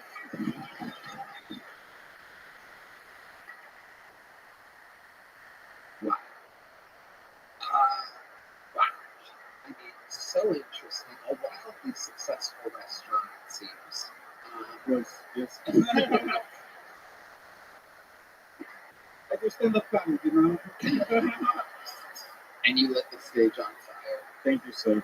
to the point to where we might need to change the charcoals. But being told we're not allowed for another hour. And unfortunately, we can't smoke ashes. Do you ever smoke Ukrainian ashes? Only before I go to sleep. I love it. Hey, what else do you do for fun? This about you seem like an actually very funny guy. I love writing a lot. Is this your wife? Yes. Wow, she's Right here on my t-shirt. Oh my God! Look at you, represent. Hell yeah, she doesn't want you getting any pussy. Look at that. Baby, wear a hoodie with my face on it. That's how I get the pussy, by the way. Oh, No. you got 99 problems, but abortion is one. I love it. I tour doing Russian comedy, American comedy. I own the restaurant. I just try to do as many mics, as many shows as possibly can. And I do fucking well. Yeah. And I'm lucky to be here. Thank you so much for this Absolutely. opportunity. This is amazing. No doubt about it, Ike. And I'll tell you, you're getting a big joke book. Congratulations. You did it. There's nothing in it. You have to write it, and I don't know what you're looking for. It's blank pages. It's for you to write jokes in. I appreciate that. Do you think there was Yelp reviews in there? I thought I have to write my name in it or something. Ike, you did it. That's what the show's all about. Different people, different shapes and sizes and accents and everything. And you were very fun. Congratulations. Thank you. Thank Mike you guys so much. Azarian, everybody. Thank you guys so much. Pushkin. Go to Pushkin in San Diego. Show your support. Eat pierogies, smoke hookah. Don't stay too long, or else it will burn out. This podcast is sponsored by ExpressVPN. You know what's not fair? The fact that all those streaming services hide thousands of shows and movies from you based on your location. It has the nerve to just keep increasing the prices on you. You could just cancel your subscription in protest, or you could be smart about it and make sure you're getting your full money's worth, like we do, by using ExpressVPN. They hide their content from you based on your location, but ExpressVPN lets you change your online location so you can control wherever you want Netflix, Hulu, or any of the other ones to think you're located. They have servers in over 100 countries, so you can gain access to thousands of new shows and never run out of stuff to watch. This works with many other streaming services too: Disney Plus, BBC iPlayer, and more. Red Band. The Tony Express VPN is the best. It's so easy to use. Just fire up the app and click one button to change locations. It works on all my devices, phones, laptops, tablets, and smart TVs, and more. Plus, it has blazing fast speeds. I can stream in HD with zero buffering. I just watched Sherlock and The Cycle, which are not available currently in the U.S. All I have to do is open up ExpressVPN, select England, tap one button to connect, refresh, and boom, there it was. Sherlock and the Cycle. Yeah, you know, So be smart. Stop paying full price for streaming services and only getting access to a fraction of their content. Get your money's worth at expressvpn.com/KillTony. Don't forget to use our link at expressvpn.com/KillTony to get an extra 3 months of ExpressVPN for free. All right, your next bucket pool, ladies and gentlemen, goes by the name 1 Minute Uninterrupted for Matt Banwart. Matt Banwart. I have hand tremors. It's a medical condition. For me, every weight's a shake weight. I want to go to California, experience an earthquake just so I can be steady, you know? Everyone's like, what's happening? I'm like, I don't know, sudden clarity? This sucks, dude. I can't go blind. I regret with a stutter, you know? I would love to be deaf, man. I'd be the first guy doing sign language in a serif font, you know? Just, can you imagine getting bullied by the ASL community for your accent? I don't want that. This sucks, dude. I shake all the time, man. It's been really bad the last 3 years. I used to love soup. I used to love chili. Now I just look chilly, you know?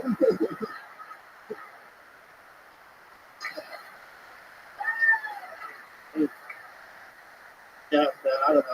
I hate shaking, but my ex loved it. Thank you guys. That's my time. Matt Banwart. Am I saying that right? Banwart? Man, you're nailing it, dude. Absolutely. I was wondering if you kind of had bad handwriting. Yeah, and now I see why. It makes perfect sense. It's like a third grader close. It's bad. Yeah. When did you've always had that? I noticed it like junior year in high school, and it's gotten kind of worse the last couple of years. It's gotten pretty bad. So. Maybe you should stop doing really nerve-wracking activities in front of large groups of people. You know, I think that's contributing factor. I think that is part of it. Yeah, I shake all the time. It's rough. Soup, sushi, my big two enemies. Yeah, hard to operate chopsticks. Dude, I just got sushi the other day. I was doing them with both hands, and then just getting bullied by the staff. It was embarrassing. Yeah. I was like, give me a fork, I don't care. Right. What did they say? I couldn't understand them. You do it, Matters. You know you chopstick right. I was just thrilled to be there. Were you on a date or something? No, I was. I was out with my friends. Right. Yeah, I don't know. My love life's not exciting. Really? A little bit. I don't know. Huh, interesting. Right. Edward vibrator hands. I thought it would be good. I thought you'd be like Michael J. Fox or something. You know what I mean? No, I had a quick one. I've seen this girl in like 4 or 5 days. We were exclusive yet. She was like, you should come see me at this bar. She's like, I was like, I'll be there in 5 minutes. She goes, all right. She just said, I walked in and she's like making out with another guy. And I was like, that's nuts. And I took a photo of it and I sent it to her. And I was like, well, I think you're good. And she goes, that looks okay. And I was like, you have a mask on. And you sent me your outfit before you went out. That would be crazy if it wasn't you. Was it a clear picture or was it all shaky? You make a great point. I'd imagine you're one of the worst photographers in the history of human civilization. What else did you get to do us?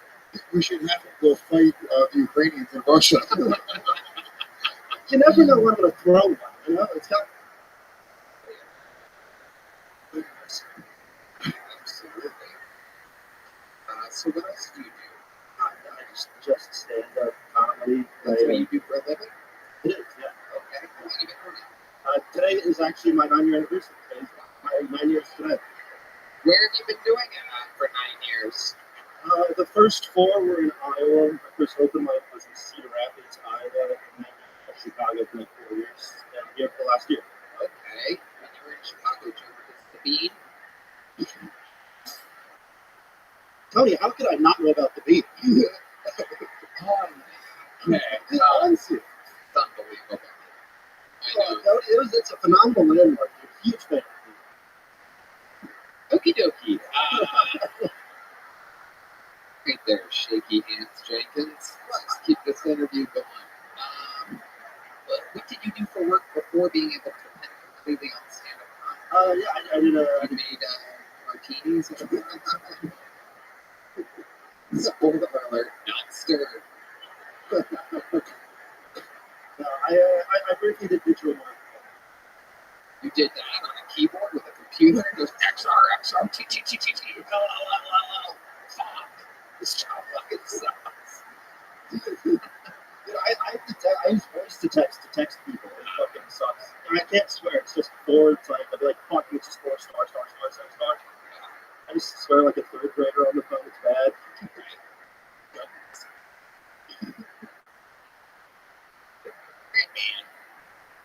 Okay. Is your favorite band the Alabama Shakes? Oh, Shaky Grapes. There you go. Have you considered being a hands in the pocket comedian? No. What would he have to possibly talk about if he did that? I don't know. I talk about other stuff. I'm just kidding. How about hobbies? What do you do when you're not doing stand-up? I'm a wicked good sprinter, and Really? yeah, dude, I'll race anywhere. My 40-meter dash is like unparalleled. What is it? Whatever you want it to be. No. I don't think that's how it works. I think I ran up 4.3. Oh, really? No, that's a lot. If I ran at 4.3, I'd be the NFL right now. I'm not doing this. That's a weird thing to lie about. You said you're really great at something. I'm a good sprinter. I don't never time my 40. Seriously, you think you can just be fast to be in the NFL? Yeah. With a super fast kicker that can't kick. But it is a good thing to have when you're being chased by homeless people in Austin, Texas. So, man, other than sprinting, do you have any other hobbies or anything else that you do on that scale? I collect football cards of a huge Iowa State team. There's not a lot less. And I collect the King Butler rookie cards. He's my favorite player in the league, and he's not in the league. He got drafted but never played. So I collect all of his rookie cards because they don't cost anything. He's the only guy I can afford. So I'm his biggest fan. Does silencing your phone work? What do you mean by that? If I put it on the vibrate, it just balances out. That's a reach. I'm glad I checked in with you there. Jesus. Okay, man. I feel like there's probably something more interesting about your life. Do you have any siblings that have this shaky disorder? Your family? Is it genetic? What do doctors actually say to you? Have you gotten it checked out? Yeah, I've gone down MRIs. I've had medication for it. Doesn't really work me, kind of. What kind of medication do they give you? It's Pradinol. I don't know. That's the stuff.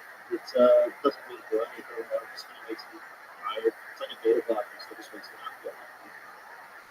Yeah. It's kind of a downer, isn't it? Alcohol. That's Red Band's answer to everything. Does alcohol help? I wish it does not. I drink a lot. It might actually be a contributing factor. It makes sense. Yeah, you might just really need a drink. Yeah, that's what I love. I have to go buy one after this. Matt, I like your style. You're getting a big joke, but Thank you. if you catch it, that is. The moment of truth. Wow, amazing. Matt, fan award, ladies and gentlemen. Wow. First shaky hands comedian that wasn't made a golden ticket winner in the history of this show. All right, your next button poll goes by the name of Jeffrey Lee, everyone. 60 seconds uninterrupted. Make some noise for Jeffrey Lee, everyone.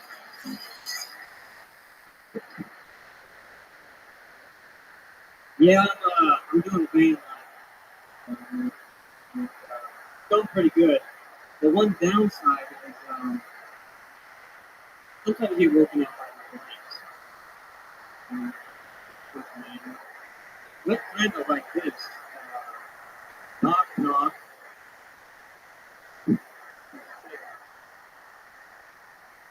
It's the police.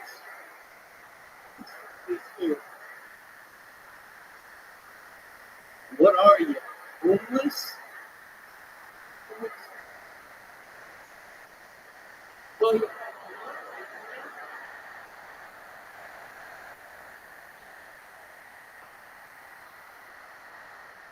unless you might want. I'm a functioning homeless. Have gym membership or what do you want from my people? Alright. Okay, Jeffrey Lee. Homeless, with a gym membership, living in a van. It's pretty much everybody's interview. Oh. Not usually their minute. You just stated a bunch of obvious facts that we already knew. Have you been on this show before? Yeah, one time. Yeah. No. He's leaving. He's seen it now. Dude, you made me leave. Yeah. Okay. So, Joe, let's think about this guy. Well, you ended your set with "What do you want from me?" I think it's pretty further with you say a punchline. Yeah, you really. Have you been doing stand-up? Yeah, Where?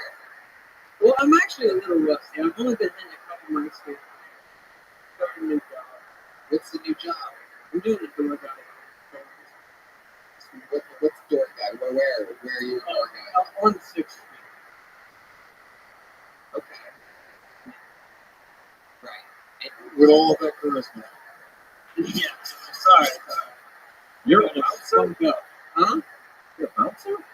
I don't really have to do that part. I work day shift. You work day shift at a bar on purpose, and you still aren't doing stand-up at night. I'm doing a little bit, but not as much. Is this like a heaven-themed bar where they have like the Jesus guy out front? Like, come in, my child. Homeless Jesus says you may enter. No, just a regular. Most interesting thing that has happened to you living this life in bars during the day? Have you seen something crazy or interesting or funny, perhaps at all? Live on a comedy show? I'm sorry, dude. It's just it's very mundane. It's just the same homeless people over and over again. And that gets a little depressing. I wish I would have brought up the birthday. That's because You're really bumming me out, dude. I know, I'm so sorry. I mean, Jesus Christ, I have to say it. You ever get a girl back to your van? In Austin? Where were you before Austin? Well, Ohio, Illinois, Wisconsin a little bit. Were things going better for you? I got one. Now we're talking. Who would guess the guy looked like that? It's just for No, we know. You're stating a lot of obvious things. You're a walk for a burning bush. All right, well, Jeffrey, here's a little joke book, dude. Wait, you probably got one last time, right? I got a big one. No way. How the fuck did that happen? I mean, I could be pretty funny. What was the joke that you did last time you were on? Do it again. Just do it with confidence. Look out there to the crowd and do it. For the love of God, Jeffrey, fucking do something. You've done nothing. It's been 4 minutes and 45 seconds of all this guy looks like fucking Jesus a little bit. Just fucking do it, Jeffrey. For the love of goddamn God. Your father. For the love of your father. Well, folks, to get a little personal,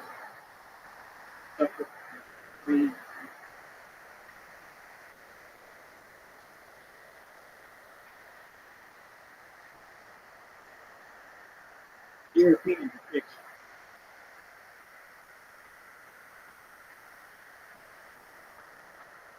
Is that it? Are you waiting? Are you like pausing? Are you thinking? Are you writing it right now? What is happening? What did you do before this? You see, you gotta give them a little time. Oh, didn't mean to break up your brilliant comedic pacing.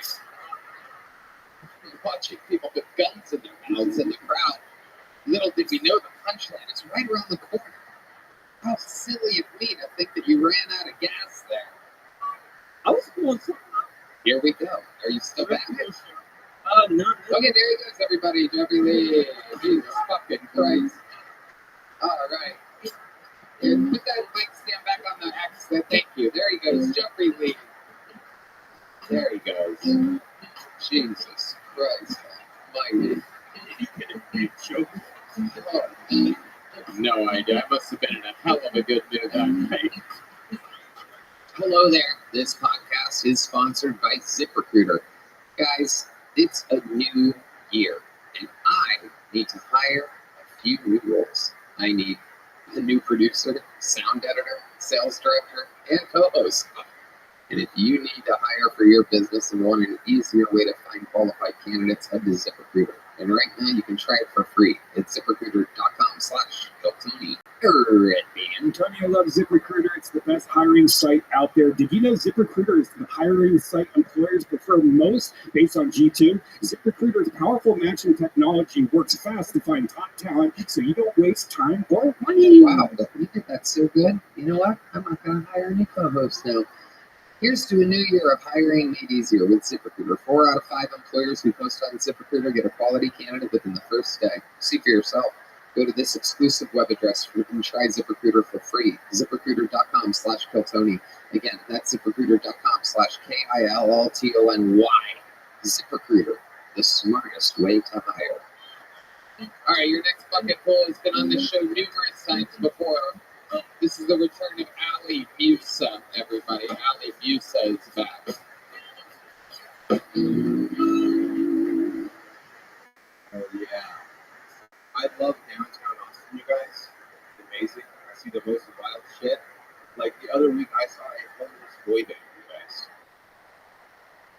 I'm serious. You know, it was a group of homeless dudes all singing a song together, like a boy band, like really fucking well. So I walked up to him and I was like, holy shit, it's just fitting all 5. Kick ass. Then one of them corrected me. He was like, actually, we're the Crack Street Boys. I was like, fair enough. We started heating up his room to exactly 98 degrees. I was like, what the fuck? Then I got flashed by the same homeless lady 3 times in the same night. At first it was funny, but by the third time I was pissed off and we locked eyes and she just starts laughing at me. She kind of sounded like me. Gotta get that. Something about her laugh just triggered me, so I saw a cop and I waved him over. I said, "Excuse me, officer, you see that lady right there? She won't stop flashing me. And I swear to God, you guys, he just looks at me and goes, yeah, that's Denise." And then he walked away. All right, thank you. Now it is a solid set. Laughs the whole way through. Almost made us completely forget about Jeffrey Lee. It's just up here. That's okay. Jesus to the devil. Yes, here he is, everybody. The dark old Lucifer has arrived. Speaking of darkness, D Madness is back. Put it right on, Q. You are what you see. Pure darkness. Great D Madness. Allie, that was a great set for you, especially for what we've seen before, I feel like, right? Feel like that was your best set? Yeah, it was one of the best sets. Yeah. You've been working hard? Yeah, you know, just looking at it. Yeah. You look like you're nuts. Yeah. You're a very funny looking guy. You're aware of Oh, this. yeah. Incredible. How's life been going? It's been good, interesting. Just trying to work my way. Tell us what that's like. Give us an example. I mean, you know, How many years have you been doing it? 13 years. How many years here? Listen. 3 years. Go ahead. I mean, there's stage surrounding everywhere. You can go to any open mic. Trying to, I've done the Mothership mic numerous times. Sunset Strip, I do it all the time. Do that one time. I show up. I'll be on stage. That's where you're from, Arizona. I'm Arizona. And your ethnicity remind us again exactly what you have to do running through your veins. Yeah. Might be handled. Yeah. Cue the Gaddafi jokes, the Back to the Future terrorist song. We've already done all that. Yeah. This is your sixth time on the show. Yes. So what's changed in your life recently? Any difference less? No, I just literally, I'm going to shoot just like, every single day, just trying to make it in this business. Like, about it. You know, you wish you had some wild story. What time do you wake up? Right? What do you do? I do Uber Eats delivery. Okay. Yeah. So that's all I do is stand up with Uber Eats. Yeah. But you love it. I do that. You're very happy. I don't know about that, but let's take it easy. Lewis? I feel like the issue today is that everyone here is so unlikable. The families didn't want them home for the holidays. That's what's happening. So everyone back there is just some fucking boring fucking asshole. That, all right, dude. Another person we don't want to spend time with. Yeah. I feel like your family doesn't celebrate Christmas. They're like 9/11. Like, correct? 100%. Well, I'm actually half white, so I was raised Muslim because of my father, so we would secretly celebrate Christmas. How would you do it in secret? Like, my dad would, like, hide the Christmas tree when the Muslim family would come over. They can only sing Silent Night. Yeah. Yeah, so. What's your love life? I was seeing a girl for a while, but she lived all the way in Big Spring, so it was too far to compete with her. I met her at a comedy show. I headlined a Mexican restaurant where I bombed, and she was the only person enjoying it in the crowd, so we connected that way. There we are. So tell us about that. You bomb in a Mexican restaurant. Yeah. She's laughing the whole time. How do you get to say hello to her? You go right up to her and go, Jesus, thank you for that. Yeah, well, I was like doing the crowd work shit, just talking to her the whole time, like fuck everyone else, it's just me and you. Exchanged numbers, started talking, started hanging out, she's come to Austin a few times. No wonder you bombed a date Yeah, on stage. yeah. 100%. It's a fucking shot. Yes. What's your living situation being an Uber Eats delivery driver? I'm proud to say I actually live by myself, which is shocking. Yes. Yeah. We all have 72 roommates. I live in a real fucking apartment like that before. Where I've almost been shot by the police there. It's always worked.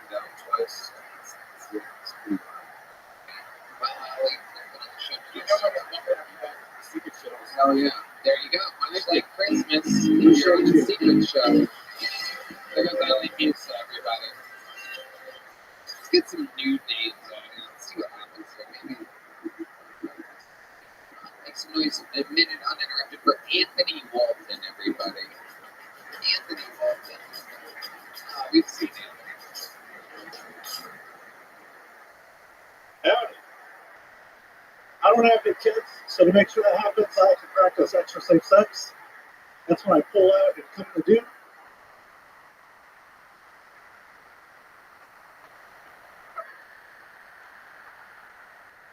That was just a joke. To any gays in the audience, sorry for the stolen valor. My parents had me at old age where the doctor told my mom that she should get an abortion. Doesn't come out blind, deaf, and retarded. His words. Instead, I came out half blind, half deaf, and I'm pretty sure I'm autistic. I can't afford the test, so I'm taking everyone else's word for it. Yeah, I got called out recently by my cousin. He was like, man, you cry harder over celebrity deaths than you do for grandma. I was like, well, did grandma put out 7 platinum albums?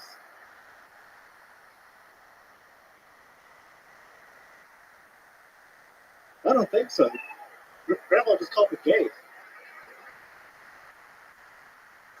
Anthony Walton. Been on this show before. Seemed like a good set for you. Yeah, it was pretty fun. It was great. How long have you been on stand-up? 7 years. But thanks to you, man. What? You're the first headliner I saw at like 2019 in Dallas Hyenas. And he gave me like the best advice when I asked him how to start stand-up comedy. He was just like, just go out and do it. Like, just go do it. That's the advice I give like everyone else who does that. So, I'm fucking sure.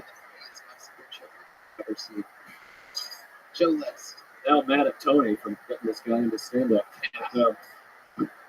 Just it's what I do. It happens. I tell everybody the same thing. Go do it. The fact that open mics are free. Look at every place. No other industry has. Industry like this. It's like, go do it. That's not like good advice. That's just like, get out of my face. Yeah. Yeah. I was like, go do an open mic right now. If you're annoying me, stop talking to me. Yeah, he started to be my friends out. And I was like, I did. I was so nice in 2010. You remember those days? It's like a real human being. Okay. That's fine. Oh, yeah. Near the staircase there. At the height. yeah. There's really nowhere else to go there. First, The neighbor. everyone met me. One of the only comedy clubs in the country that have agreed to pay have one now. I don't know if they built one. But yeah. Turkey. Is that Peter? What, did you have a stroke? No. No, I blanked out. I forgot Randy's name. Randy is the owner of that house in Dallas. So do you still live in Dallas? Or you live I moved out here in May. What do you love about Austin, Texas? The fucking comedy scene, man. It's fucking beautiful. What's something crazy that's happened to you here in Austin? Uh, Wild town. It's very high. doing this, doing the open mic in the small room. But like, the homeless are pretty crazy out here too. That's just at a There lady. seems to be a theme here tonight where I'm asking people what's crazy about their lives. And I'm just doing comedy. There's homeless people. Well, she like lady Is Conso. there anything else other than tonight? What you saw? So, comedy. Some lady taking a show on the street. Oh, okay. So pretty much the same thing. Yeah. Okay. Anthony. What do you do for fun? Oh man, I love going to like concerts, like wrestling shows. Okay. Well, not recently here. Yeah, there was like a metal show I went called like Animals as Leaders. Oh, Michael, you know about animals? Big Mike knows about animals as leaders. Big Mike. Alright. You ever do any music yourself? Man, I've been trying to like, I play decent guitar and I'm trying to do like metal vocals. Like, I want to be a vocalist. You do? Well, great. Let's play some metal music. Let's hear some vocals. Anthony Walton. 1, 2, 1, 2, 3, 4. Live from the Comedy World Church.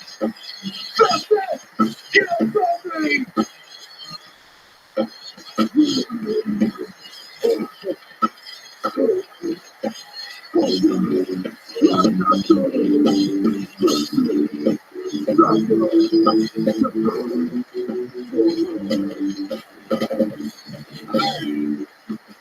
swear to God, if this show doesn't pick up, I'm gonna bring Ike Azarian back here. We're gonna read Yelp reviews for the rest of the fucking night. There he goes. Did you get a big joke book before? Never before? There you go, buddy. Congratulations. There he goes. Anthony Walton. I'm barely kidding, by the way. I swear to God, 2 more bad comedians in a row. Go track down Ike Azarian. Have him on deck. Your next fucking one goes by the name of Davy Jackson.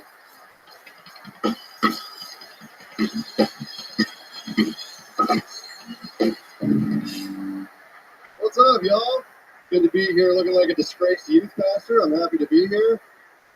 I just got back from Atlanta, y'all. Weird place, a lot of black people. You know that? Yeah, I did find out that all the black men in Atlanta are gay, which was weird. Yeah, but also all the white people are on drugs in Atlanta. So it's like this weird racist Freaky Friday. Like, what the fuck did Tyler Perry do to that town? That's what I want to know.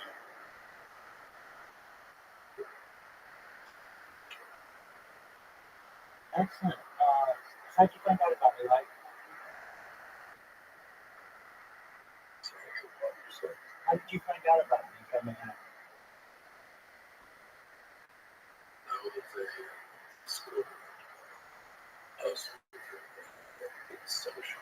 Absolutely. Absolutely.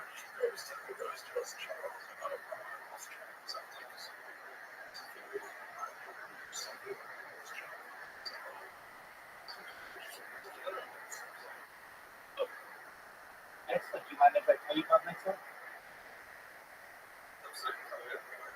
Excellent.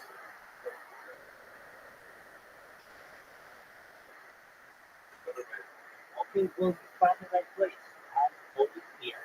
I'm like 24/7, 365. I've been live streaming. Oh, yeah, I live stream my life in one piece. I don't want more than that. This stream goes back to the pandemic more than 3.5 years. Oh, yeah, you found a new friend. I heard it in your voice. Your voice was.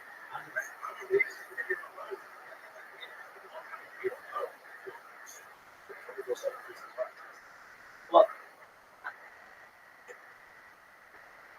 I just had somebody who left, but you're absolutely right. I have people coming all the time. Essentially, absolutely. I'm the most archived person in the world. So what does that mean? I have more data archived on the internet than any person ever. We're live on 10 different YouTube streams right now.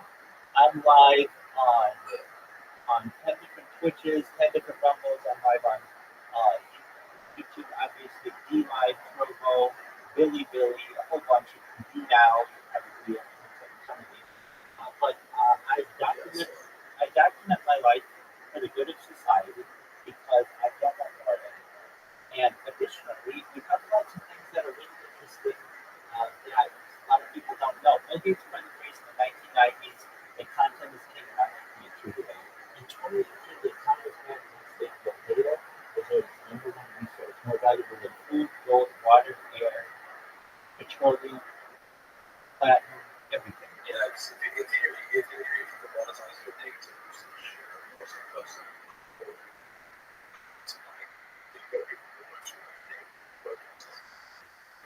oh, absolutely. That's the plan. We talked about some things on the show that I'm going to discuss. In addition to world peace, I want to help end world hunger through the use of agricultural drones, vertical farming, hydroponics, saltwater greenhouses, floating greenhouses, and cloud seeding. These are all technologies that we could be utilizing that we're currently not, that I feel are important to the betterment of mankind. Additionally, yes, it's great.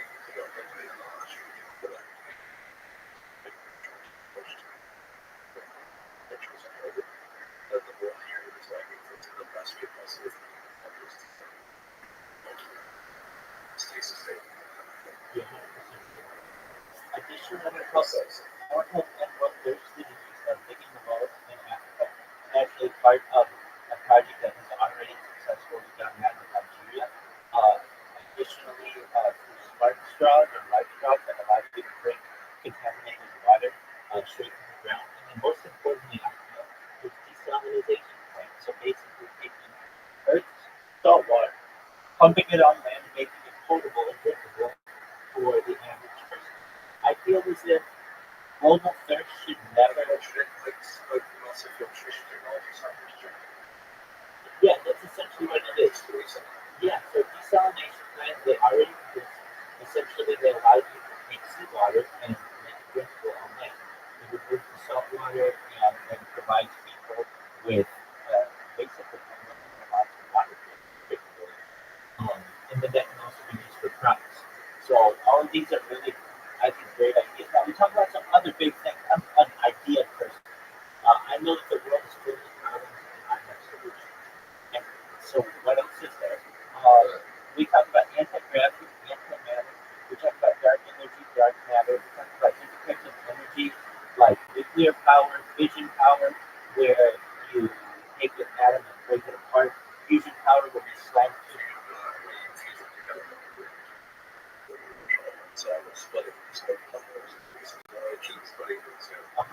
100% right.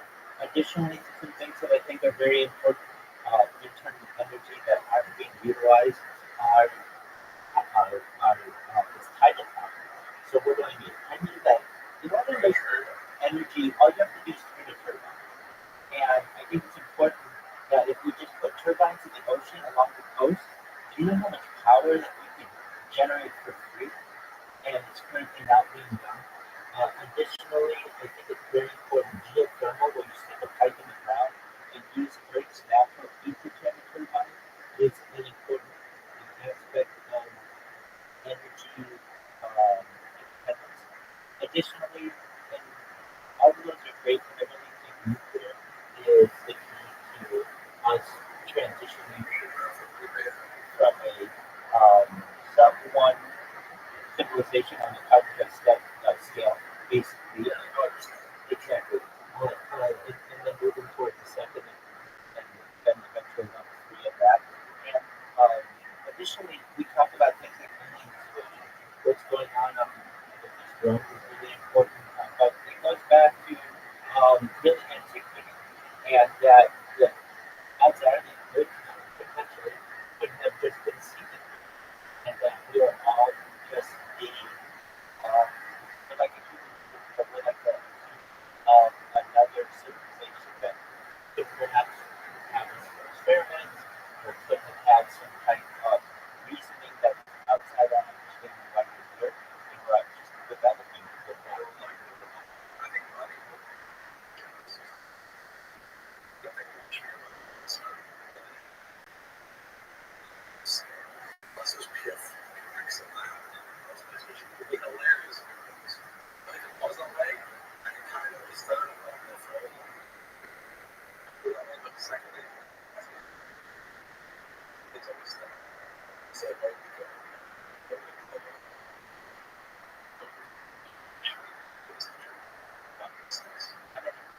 If you would just hold on one moment for me, I just have to send a message to someone.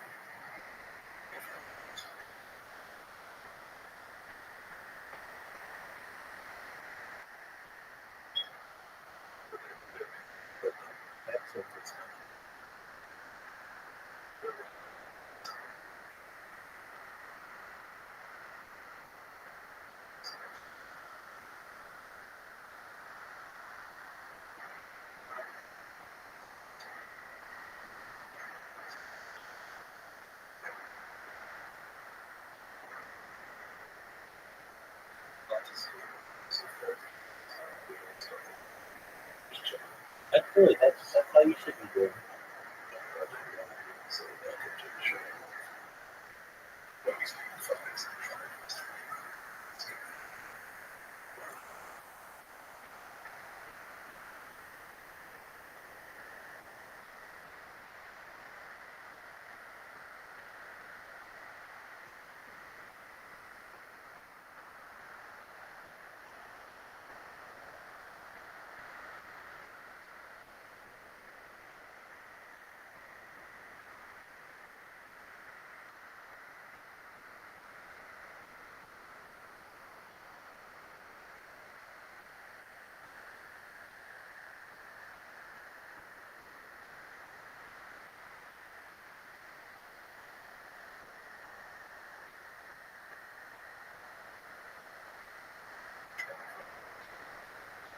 So he's doing, I'll be done with what I said. I'll be done with it.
All right.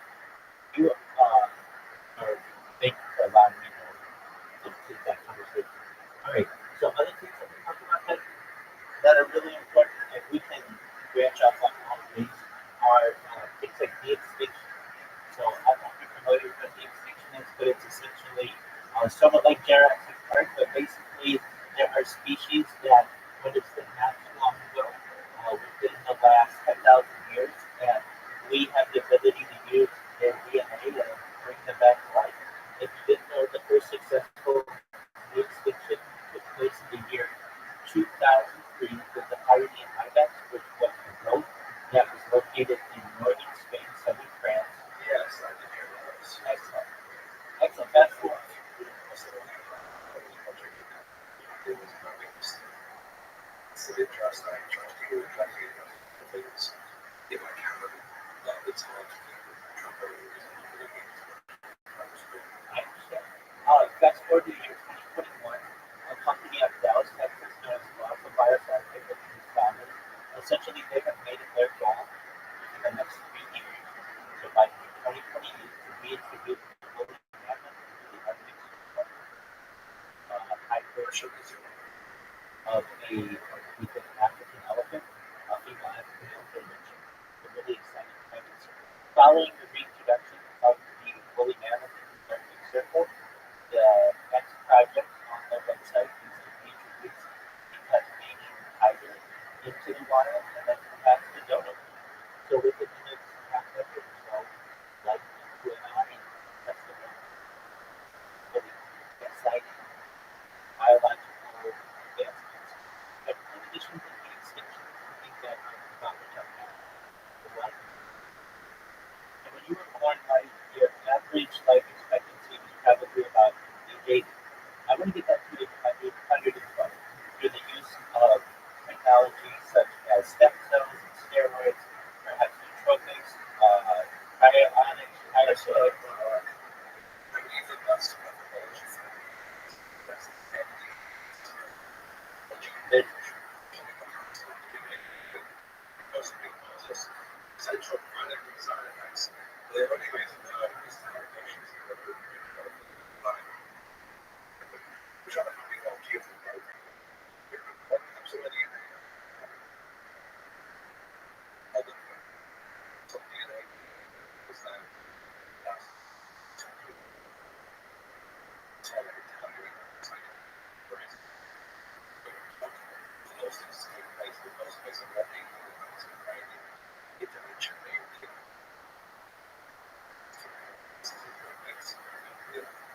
eventually get on this evidence of structure of various plants. I see batteries in it. So that's why I like that's why which ultimately proved to be a lot. I was fishing, to be honest, in the Irish. People that waiting to exist this potentially an issue.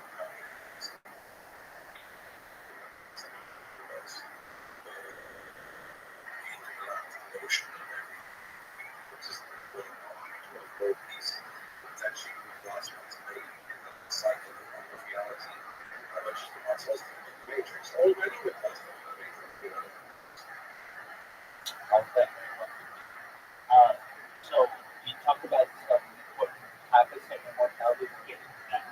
So, but, but, but really with the utilization of some of these life extension technologies, we may be able to extend average human life expectancy by greater than but eventually your body's going to break down. Like, you know, I don't know what to do, but it's something, you know, something has to do. But that's what the next type of technology is, right? That's mind of living differently. Where we scan your brain, we scan your central nervous system, your peripheral nervous system, just like a save point in a video game, and upload you to a database. For those download as an Android, an avatar, a cybernetic being, a clone of yourself, a robot, a material being, whatever you want to be. But what it basically saying to you, right, is that you have an opportunity of digital immortality. And it's very exciting.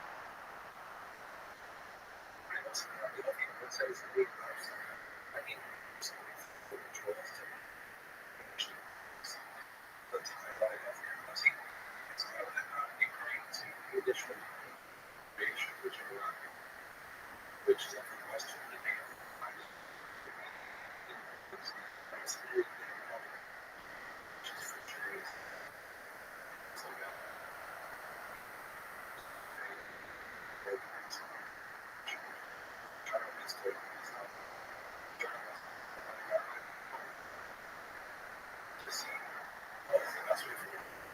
Right? We all are. That's something that we all do. Exactly. 100%. Some other topics that we discussed that are really interesting.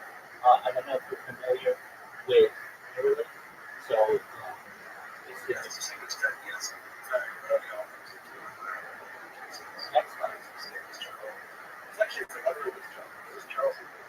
Yeah, definitely. I mean, this is what I do 24/7. These are topics that we have to get random people who come in here. These are the discussions that we have. So, Neuralink is a brain computer interface for successful implementation of it with a man named Nolan Astro. He is a quadriplegic person. But just like you were saying, hey, I would want to be the example perhaps for DNA technology, he wanted to be the pick for both of the just my friends from Australia. Which, like some new friends we made from one of our other Discord. How are you, Sue? Not right now. I'm having a conversation with Mike, but perhaps later. Good friend of mine. He's a new friend. Mike just joined us.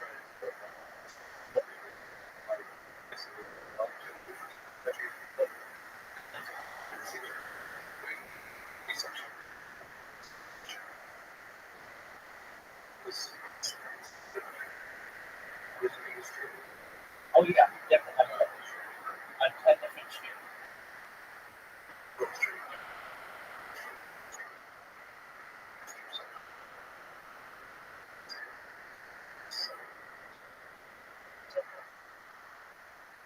Sometimes Twitch. Like I did Twitch. So just stream. During stream myself. What kind of music? What kind of music? Thank you.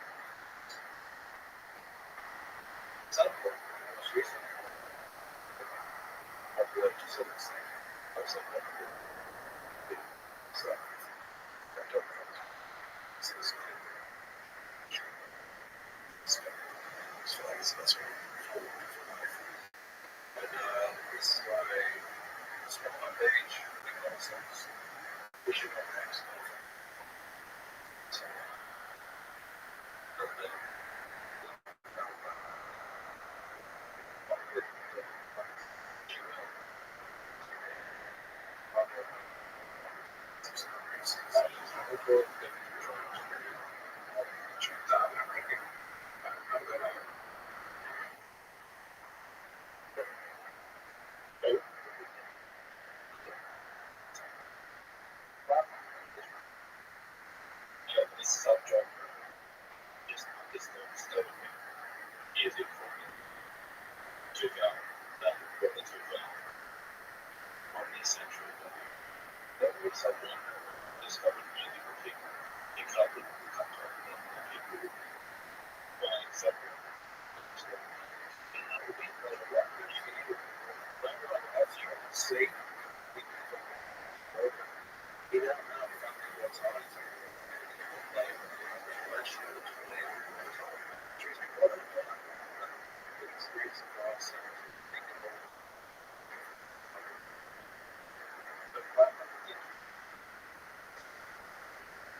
the watch screen.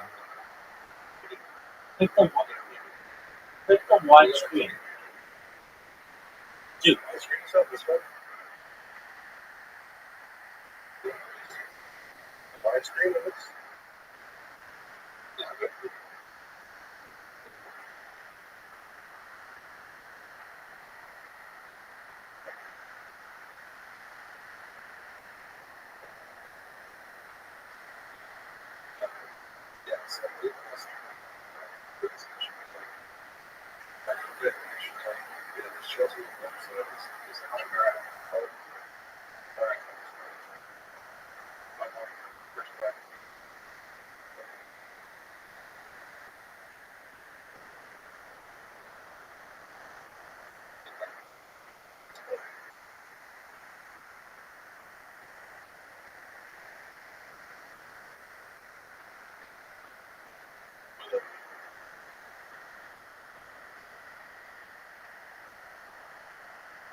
Yes, sir.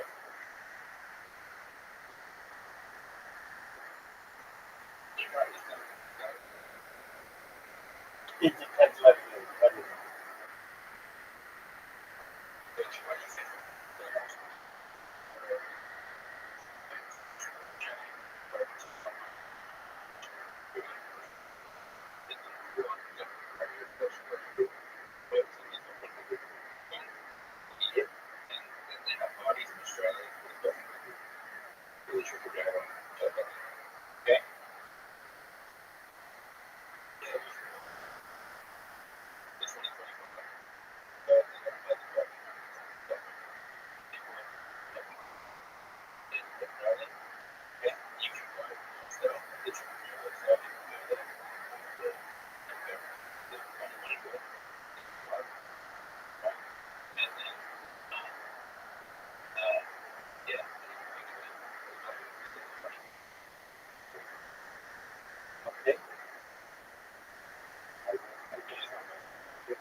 Like, you have a phone.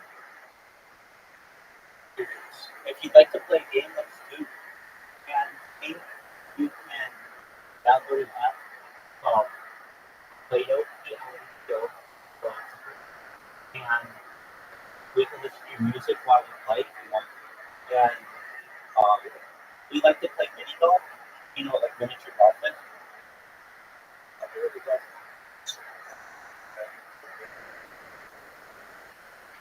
Okay, well, that's the one we play with.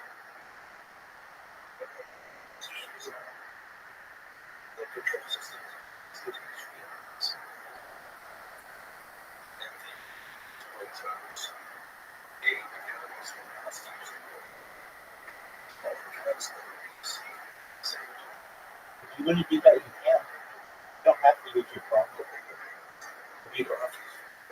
Hold on. If you can get it to work, if you have like a calculation or a dispatch or something. Yeah. Excellent. Okay. 100%. Yeah, it's available on the dispatch.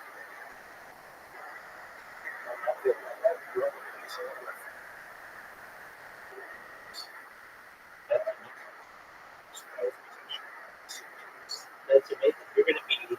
You'll probably be better than all of us combined with that shit. You'll probably be better than all of us combined. We get a group of people who play this game every night, till very late.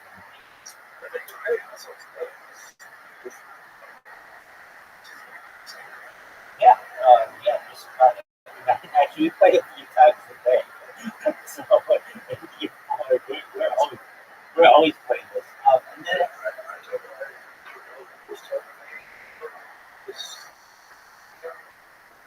that's okay. Yeah, it's super easy. If you've ever played miniature golf, it's thing. But what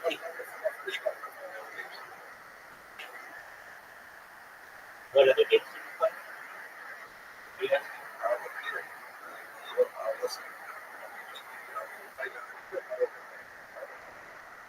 Yeah.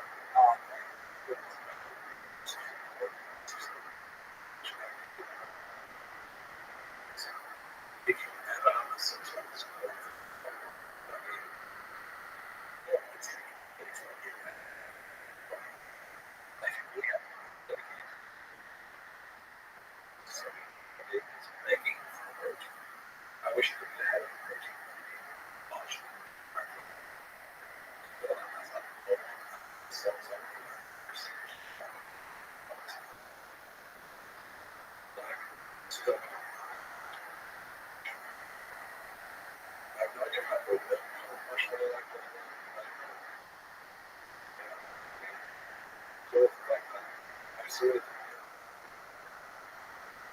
brain must be it's like all the issues which can go into my body, which I can try to emotions, okay, yeah, for instance, we're here to keep them good tonight. You do it from the office level.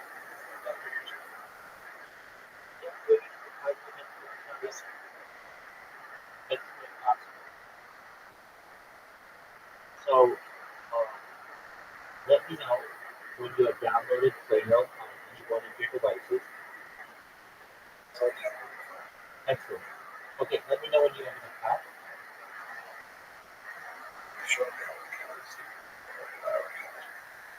Wow, you can use the Apple Store. Excellent. Okay, send me a friend request. My username is @Rabbi, THERABBI.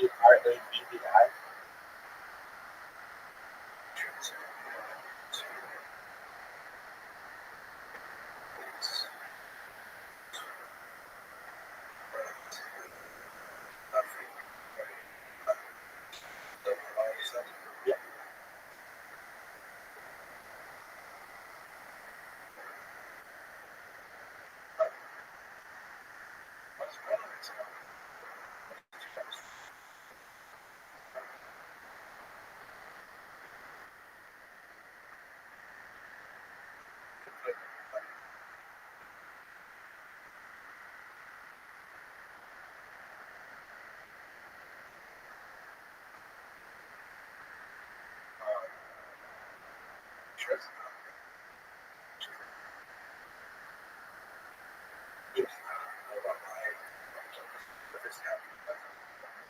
It's THERABBI.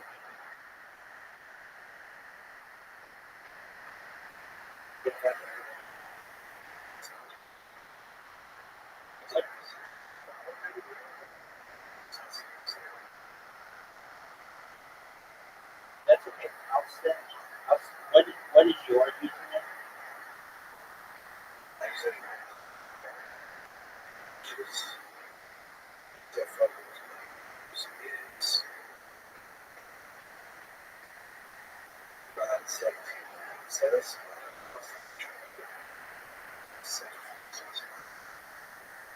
That's okay. Don't use an @ symbol. I'm just the rabbi. Type in THERABBI. No that's you're good.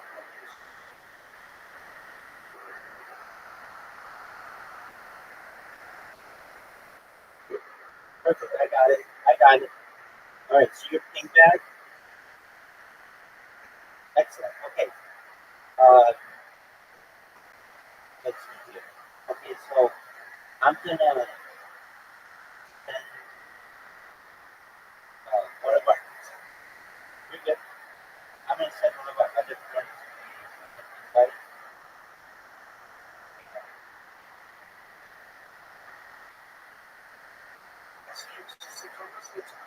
Yeah.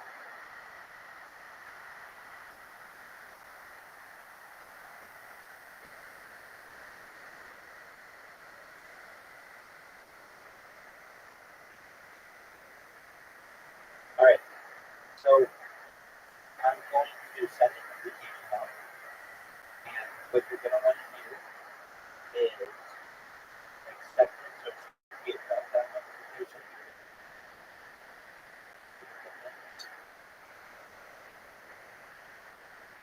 So that's what I sent it to. Excellent. Okay. Here's some quick tips. You don't want to go in the black, or you have to start all over. On this hole, you're going to see that I'm going to hit the ball off the bottom wall, and that's what you want to do. It's the perfect speed to be able to utilize that little bump of those arrows. And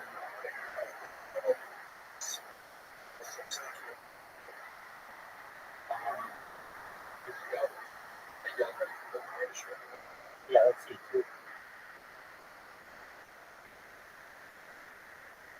That's not what you want. Let's see if our red light has a better result. So if you want, no, don't do what you just did. What you should do.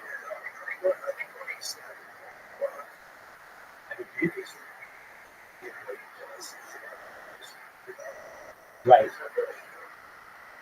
Hit it off the bottom. Hit it off the bottom. No, you don't want to do that. I mean, you can, but you're going to go in the black. If you do that, you're going to go in the black.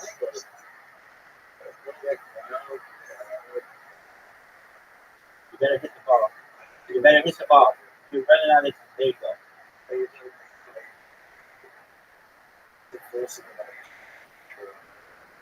You're good.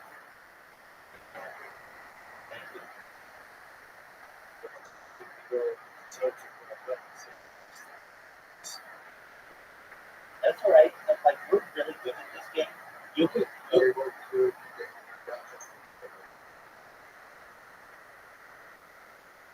bounce it.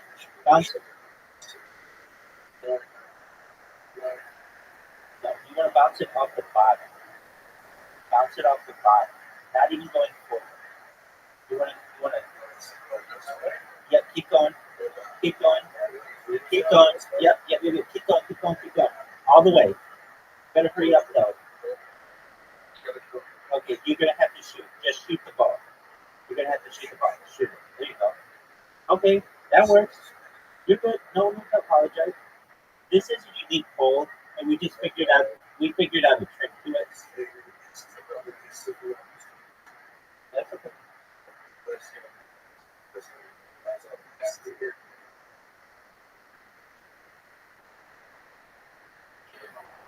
That's all right. No big deal. We lose it. We lose holes all the time. No, that's okay. All right. Now this one you want to knock the trees out, and like my ball went in the water. So if you go in the water, you don't have to start all the way at the beginning necessarily. You, unless it's your tee shot. Also, the pink stuff is like bubble gum. It's hard to get through.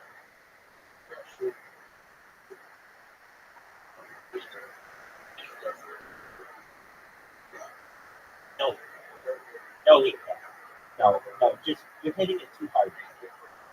You're hitting it too hard. You're gonna go in the water if you do that.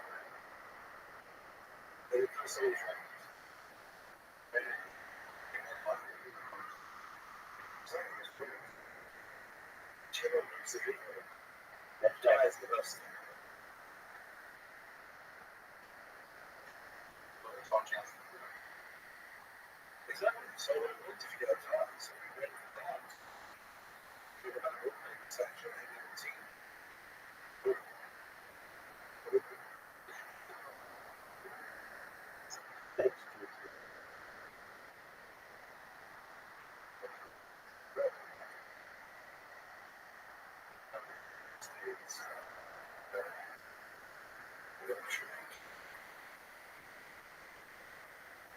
Oh,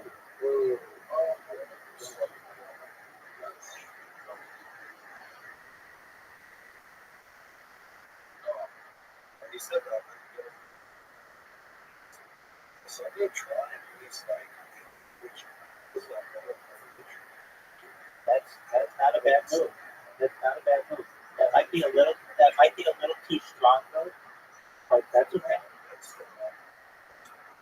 Yeah. That's sure.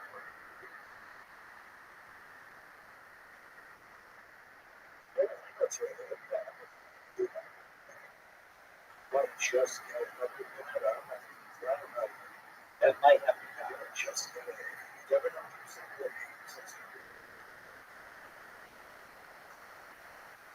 frustration.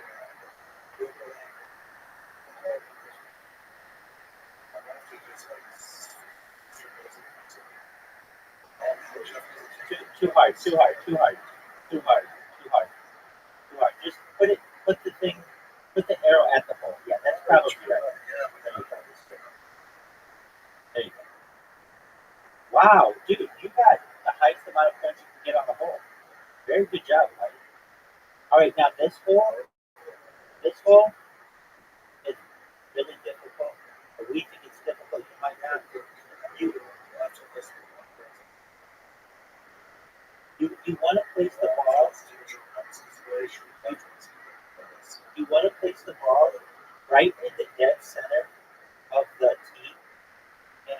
once you do that, like I might not be able to do it. Yeah. Now, the reason why I just didn't have enough time to do it, but yeah, you can break down the center and make them work if you're able to. Oh, there, that's a perfect spot. That's the perfect spot. Oh, but you hit the ball. That's okay. That's okay.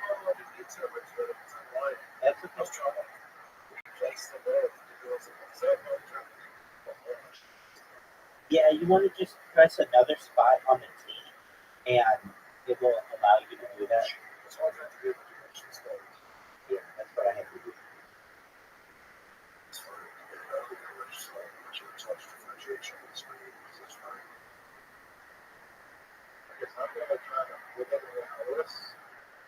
That could do it, but there's a chance it will go left or right.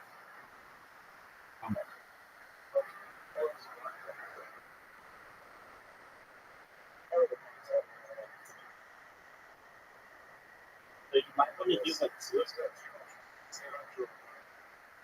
exactly.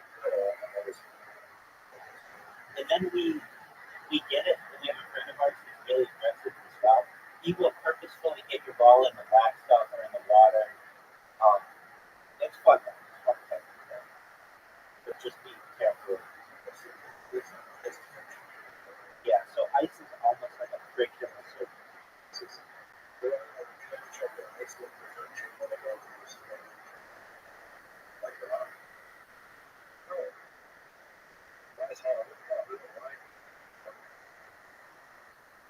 Dude. Yeah.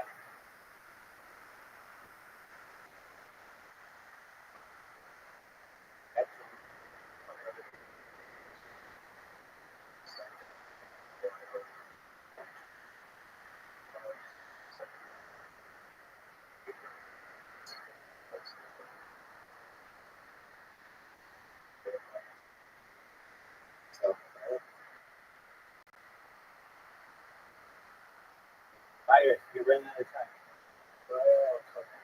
That's okay. This is a very hard. This is a very hard hole.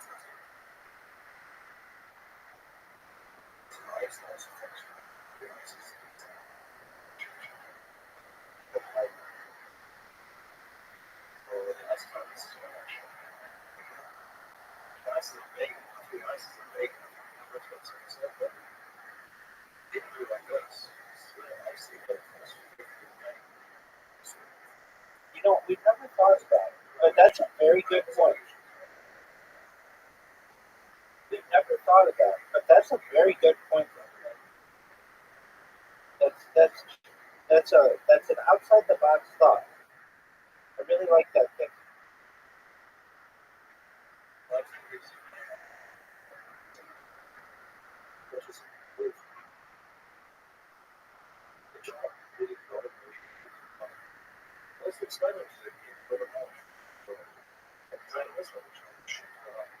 That's right.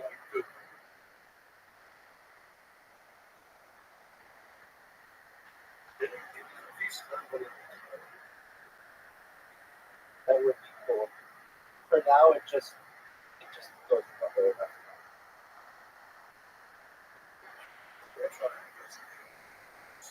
That's what you might do. Yep, but it might be too hard. That would be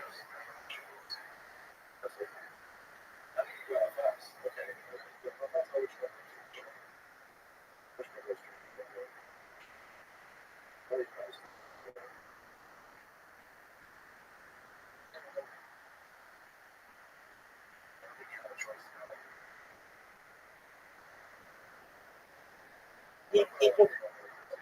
He just means getting it in the hole of the team. You lie. Let's percentage. There you go. Yeah. There you go. So a little more than that.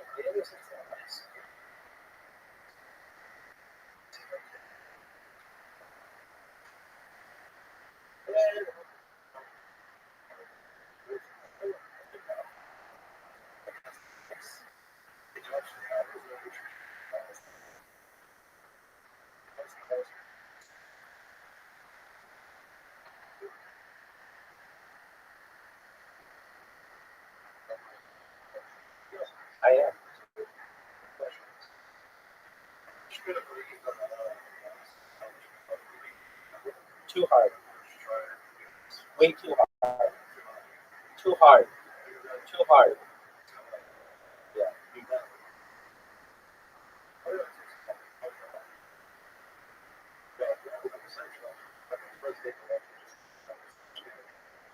You'll get them. Don't worry.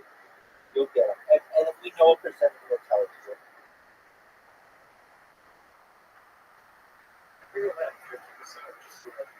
Yeah, that's good. 50% is good enough. Whatever 50% is probably good. If anything, you'll just be on the ice then.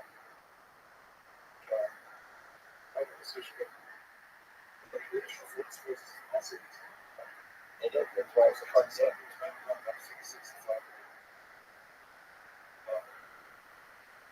Even still, you're beating Drew.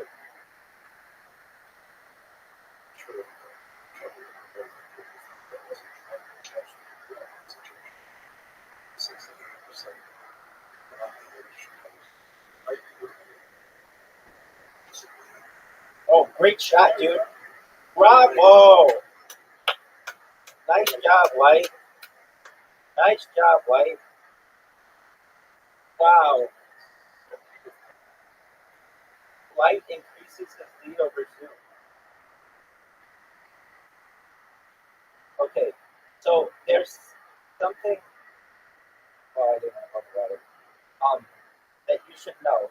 If you hit the person, let's say a person hits their ball, and you hit your ball, and it knocks their ball in the water, and your ball is on top of where their ball was, then they have to start back over. So I'm going to give you the opportunity, or I'll water bump. We call it a water bump. I'll show you what it looks like. I don't know if I'll be able to do it. It's kind of difficult to do. Oh, okay. Do. If you can, water bump me on your next shot. That's what I like to do.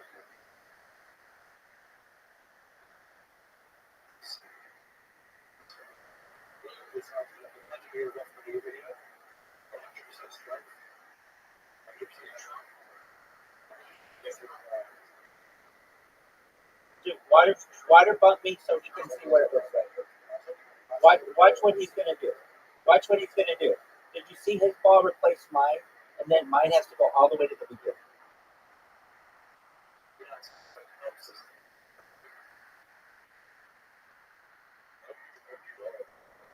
No, you're fine. You're fine. The fact that you bumped me was no big deal.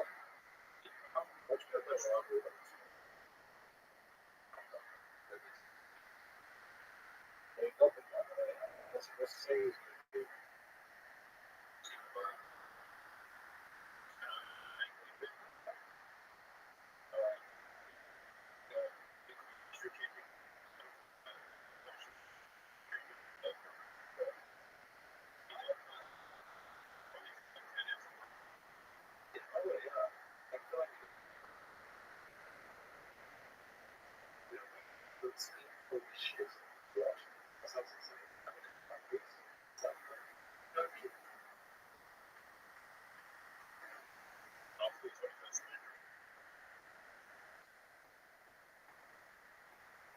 You're up, right?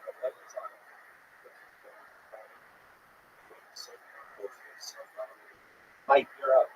You got barely any time. You're good. You're good. You're good. Not even watch. I just got to show you. I didn't just let you try.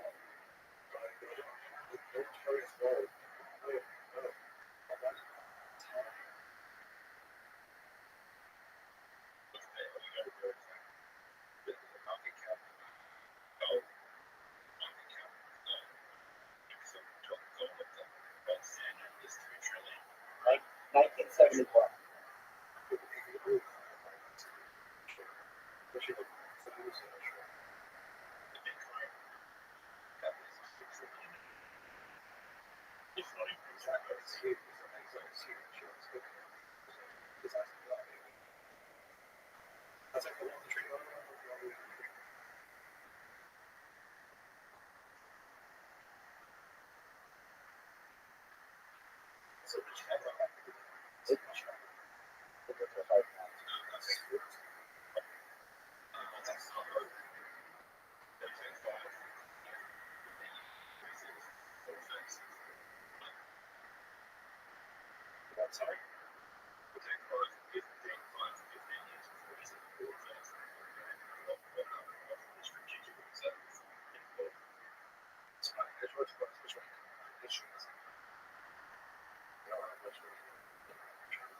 Mike, you have an invitation. You have an invitation. You have an invitation to your game. Okay, very well. Do you want to play?